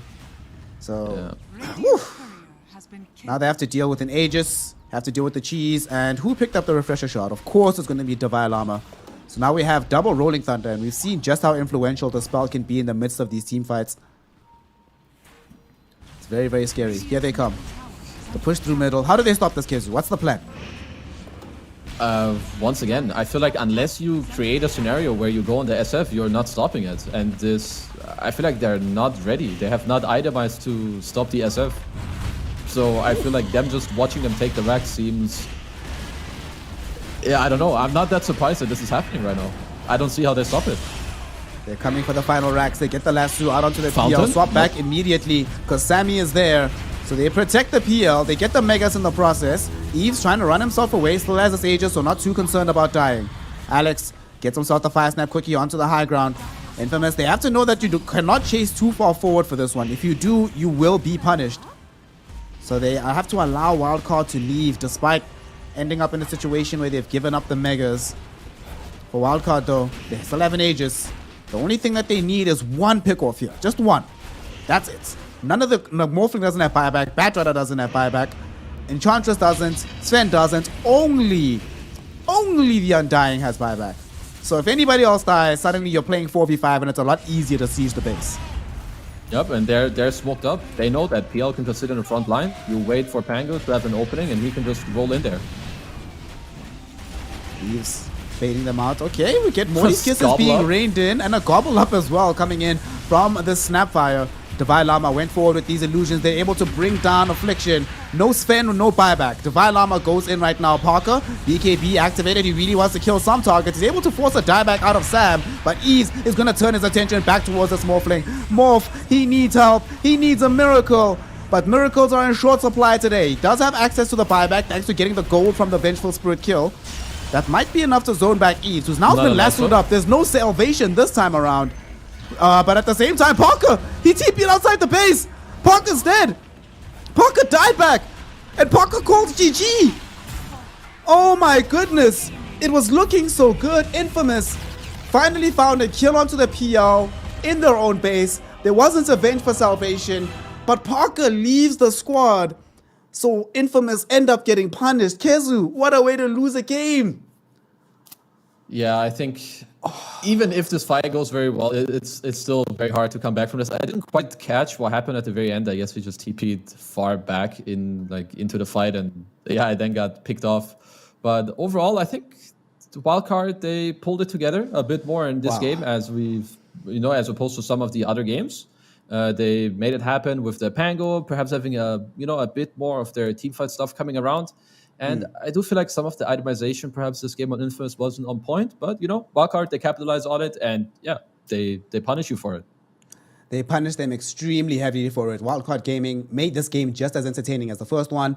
The score obviously going to be much more flattering to them this time around as they made some of the adjustments you were talking about, much more cohesive draw for them to play with. Divine Llama actually allowed to be the spoiler in the midst of these fights, breaking up everything that Infamous was attempting to do.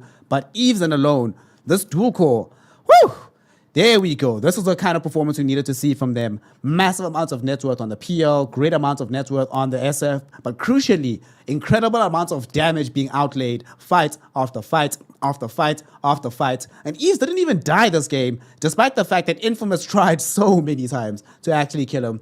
Him being able to avoid death the entire time forces Infamous to always be chasing the game. And there's a reason why they were happy to pick the PL after the Morphling. They knew that eventually this PL is going to come good and Morphling just not going to be allowed to play his normal style of Dota. Yeah, no, for sure. I just feel like Wildcard stepped it up more, whereas I feel like I was missing a little bit of that Infamous from the first game. I mean, I must say it was a very good PL game, and it did show. He ended up with 0 deaths, and it felt kind of easy for him to maneuver in this game. But yeah, I'm sure it feels good for Wildcard, to get themselves another win here before their closing series later, just to build some confidence. Even if they do end going into the lower bracket, it's always good to just get a W on your hands sometimes and get out of this the despair and maybe sadness that's creeping through when you keep losing and things aren't working out for you. I mean, to be fair, it's a very difficult opponent that they have coming up in the form of T1. So that game, they need to do incredibly well in order to come out with a W. And it makes it very interesting because as much as I was rooting for the side of Infamous Gaming, I really, really wanted them to win because that would have given us a very straightforward shot at tiebreakers. There is still hope. There is still hope. Right now, T1 is taking on the side of VP. If T1 ends up with a victory in that game, if they come away with a dub, and then Wildcard Gaming end up beating T1 later on today, then we are pretty much guaranteed for some tiebreakers. So it's still in a situation where despite being able to come out with just 1-1, every subsequent game matters immensely. And for Infamous, sadly, their fate is no longer in their hands. They just have to sit pretty and just hope that things go favorably for them. But they can't rest either because they also might still have to play tiebreakers, which is a lot of mental stress, right? You lose the game, but you can't go back and prepare for tomorrow. You still have to be ready and on to play potentially later on in the day. No, for sure. Like, this would have been a great win for Infamous to get their hands on. But, again, it would be great, but it didn't quite pan out. So now you have to wait for something here. Okay, what's going to happen in these matches? So it's not clear yet for what you're looking forward to and what you're preparing for. So yeah, they'll have to wait a bit, and then we'll just have to see. We will have to see indeed, but that officially rounds out the normal portion of the games here in Group Number B and on Stream D. We are nominally done. In the event that there are tiebreakers, of course, we'll return later to bring you that action. But for now, unfortunately, we are going to be concluding this group stage action. It has been an exhilarating past few days, but it has brought us some stellar Dota 2 action. With that, thank you so much yet again, Kezu, for bringing us your knowledge, for bringing us just your understanding of the game. All of us have literally gained MMR by just having you on the mic. So shout out to Kezu. And before we sign out, potentially for the last time, where can the people find you if they want to access more of that wisdom in the online world?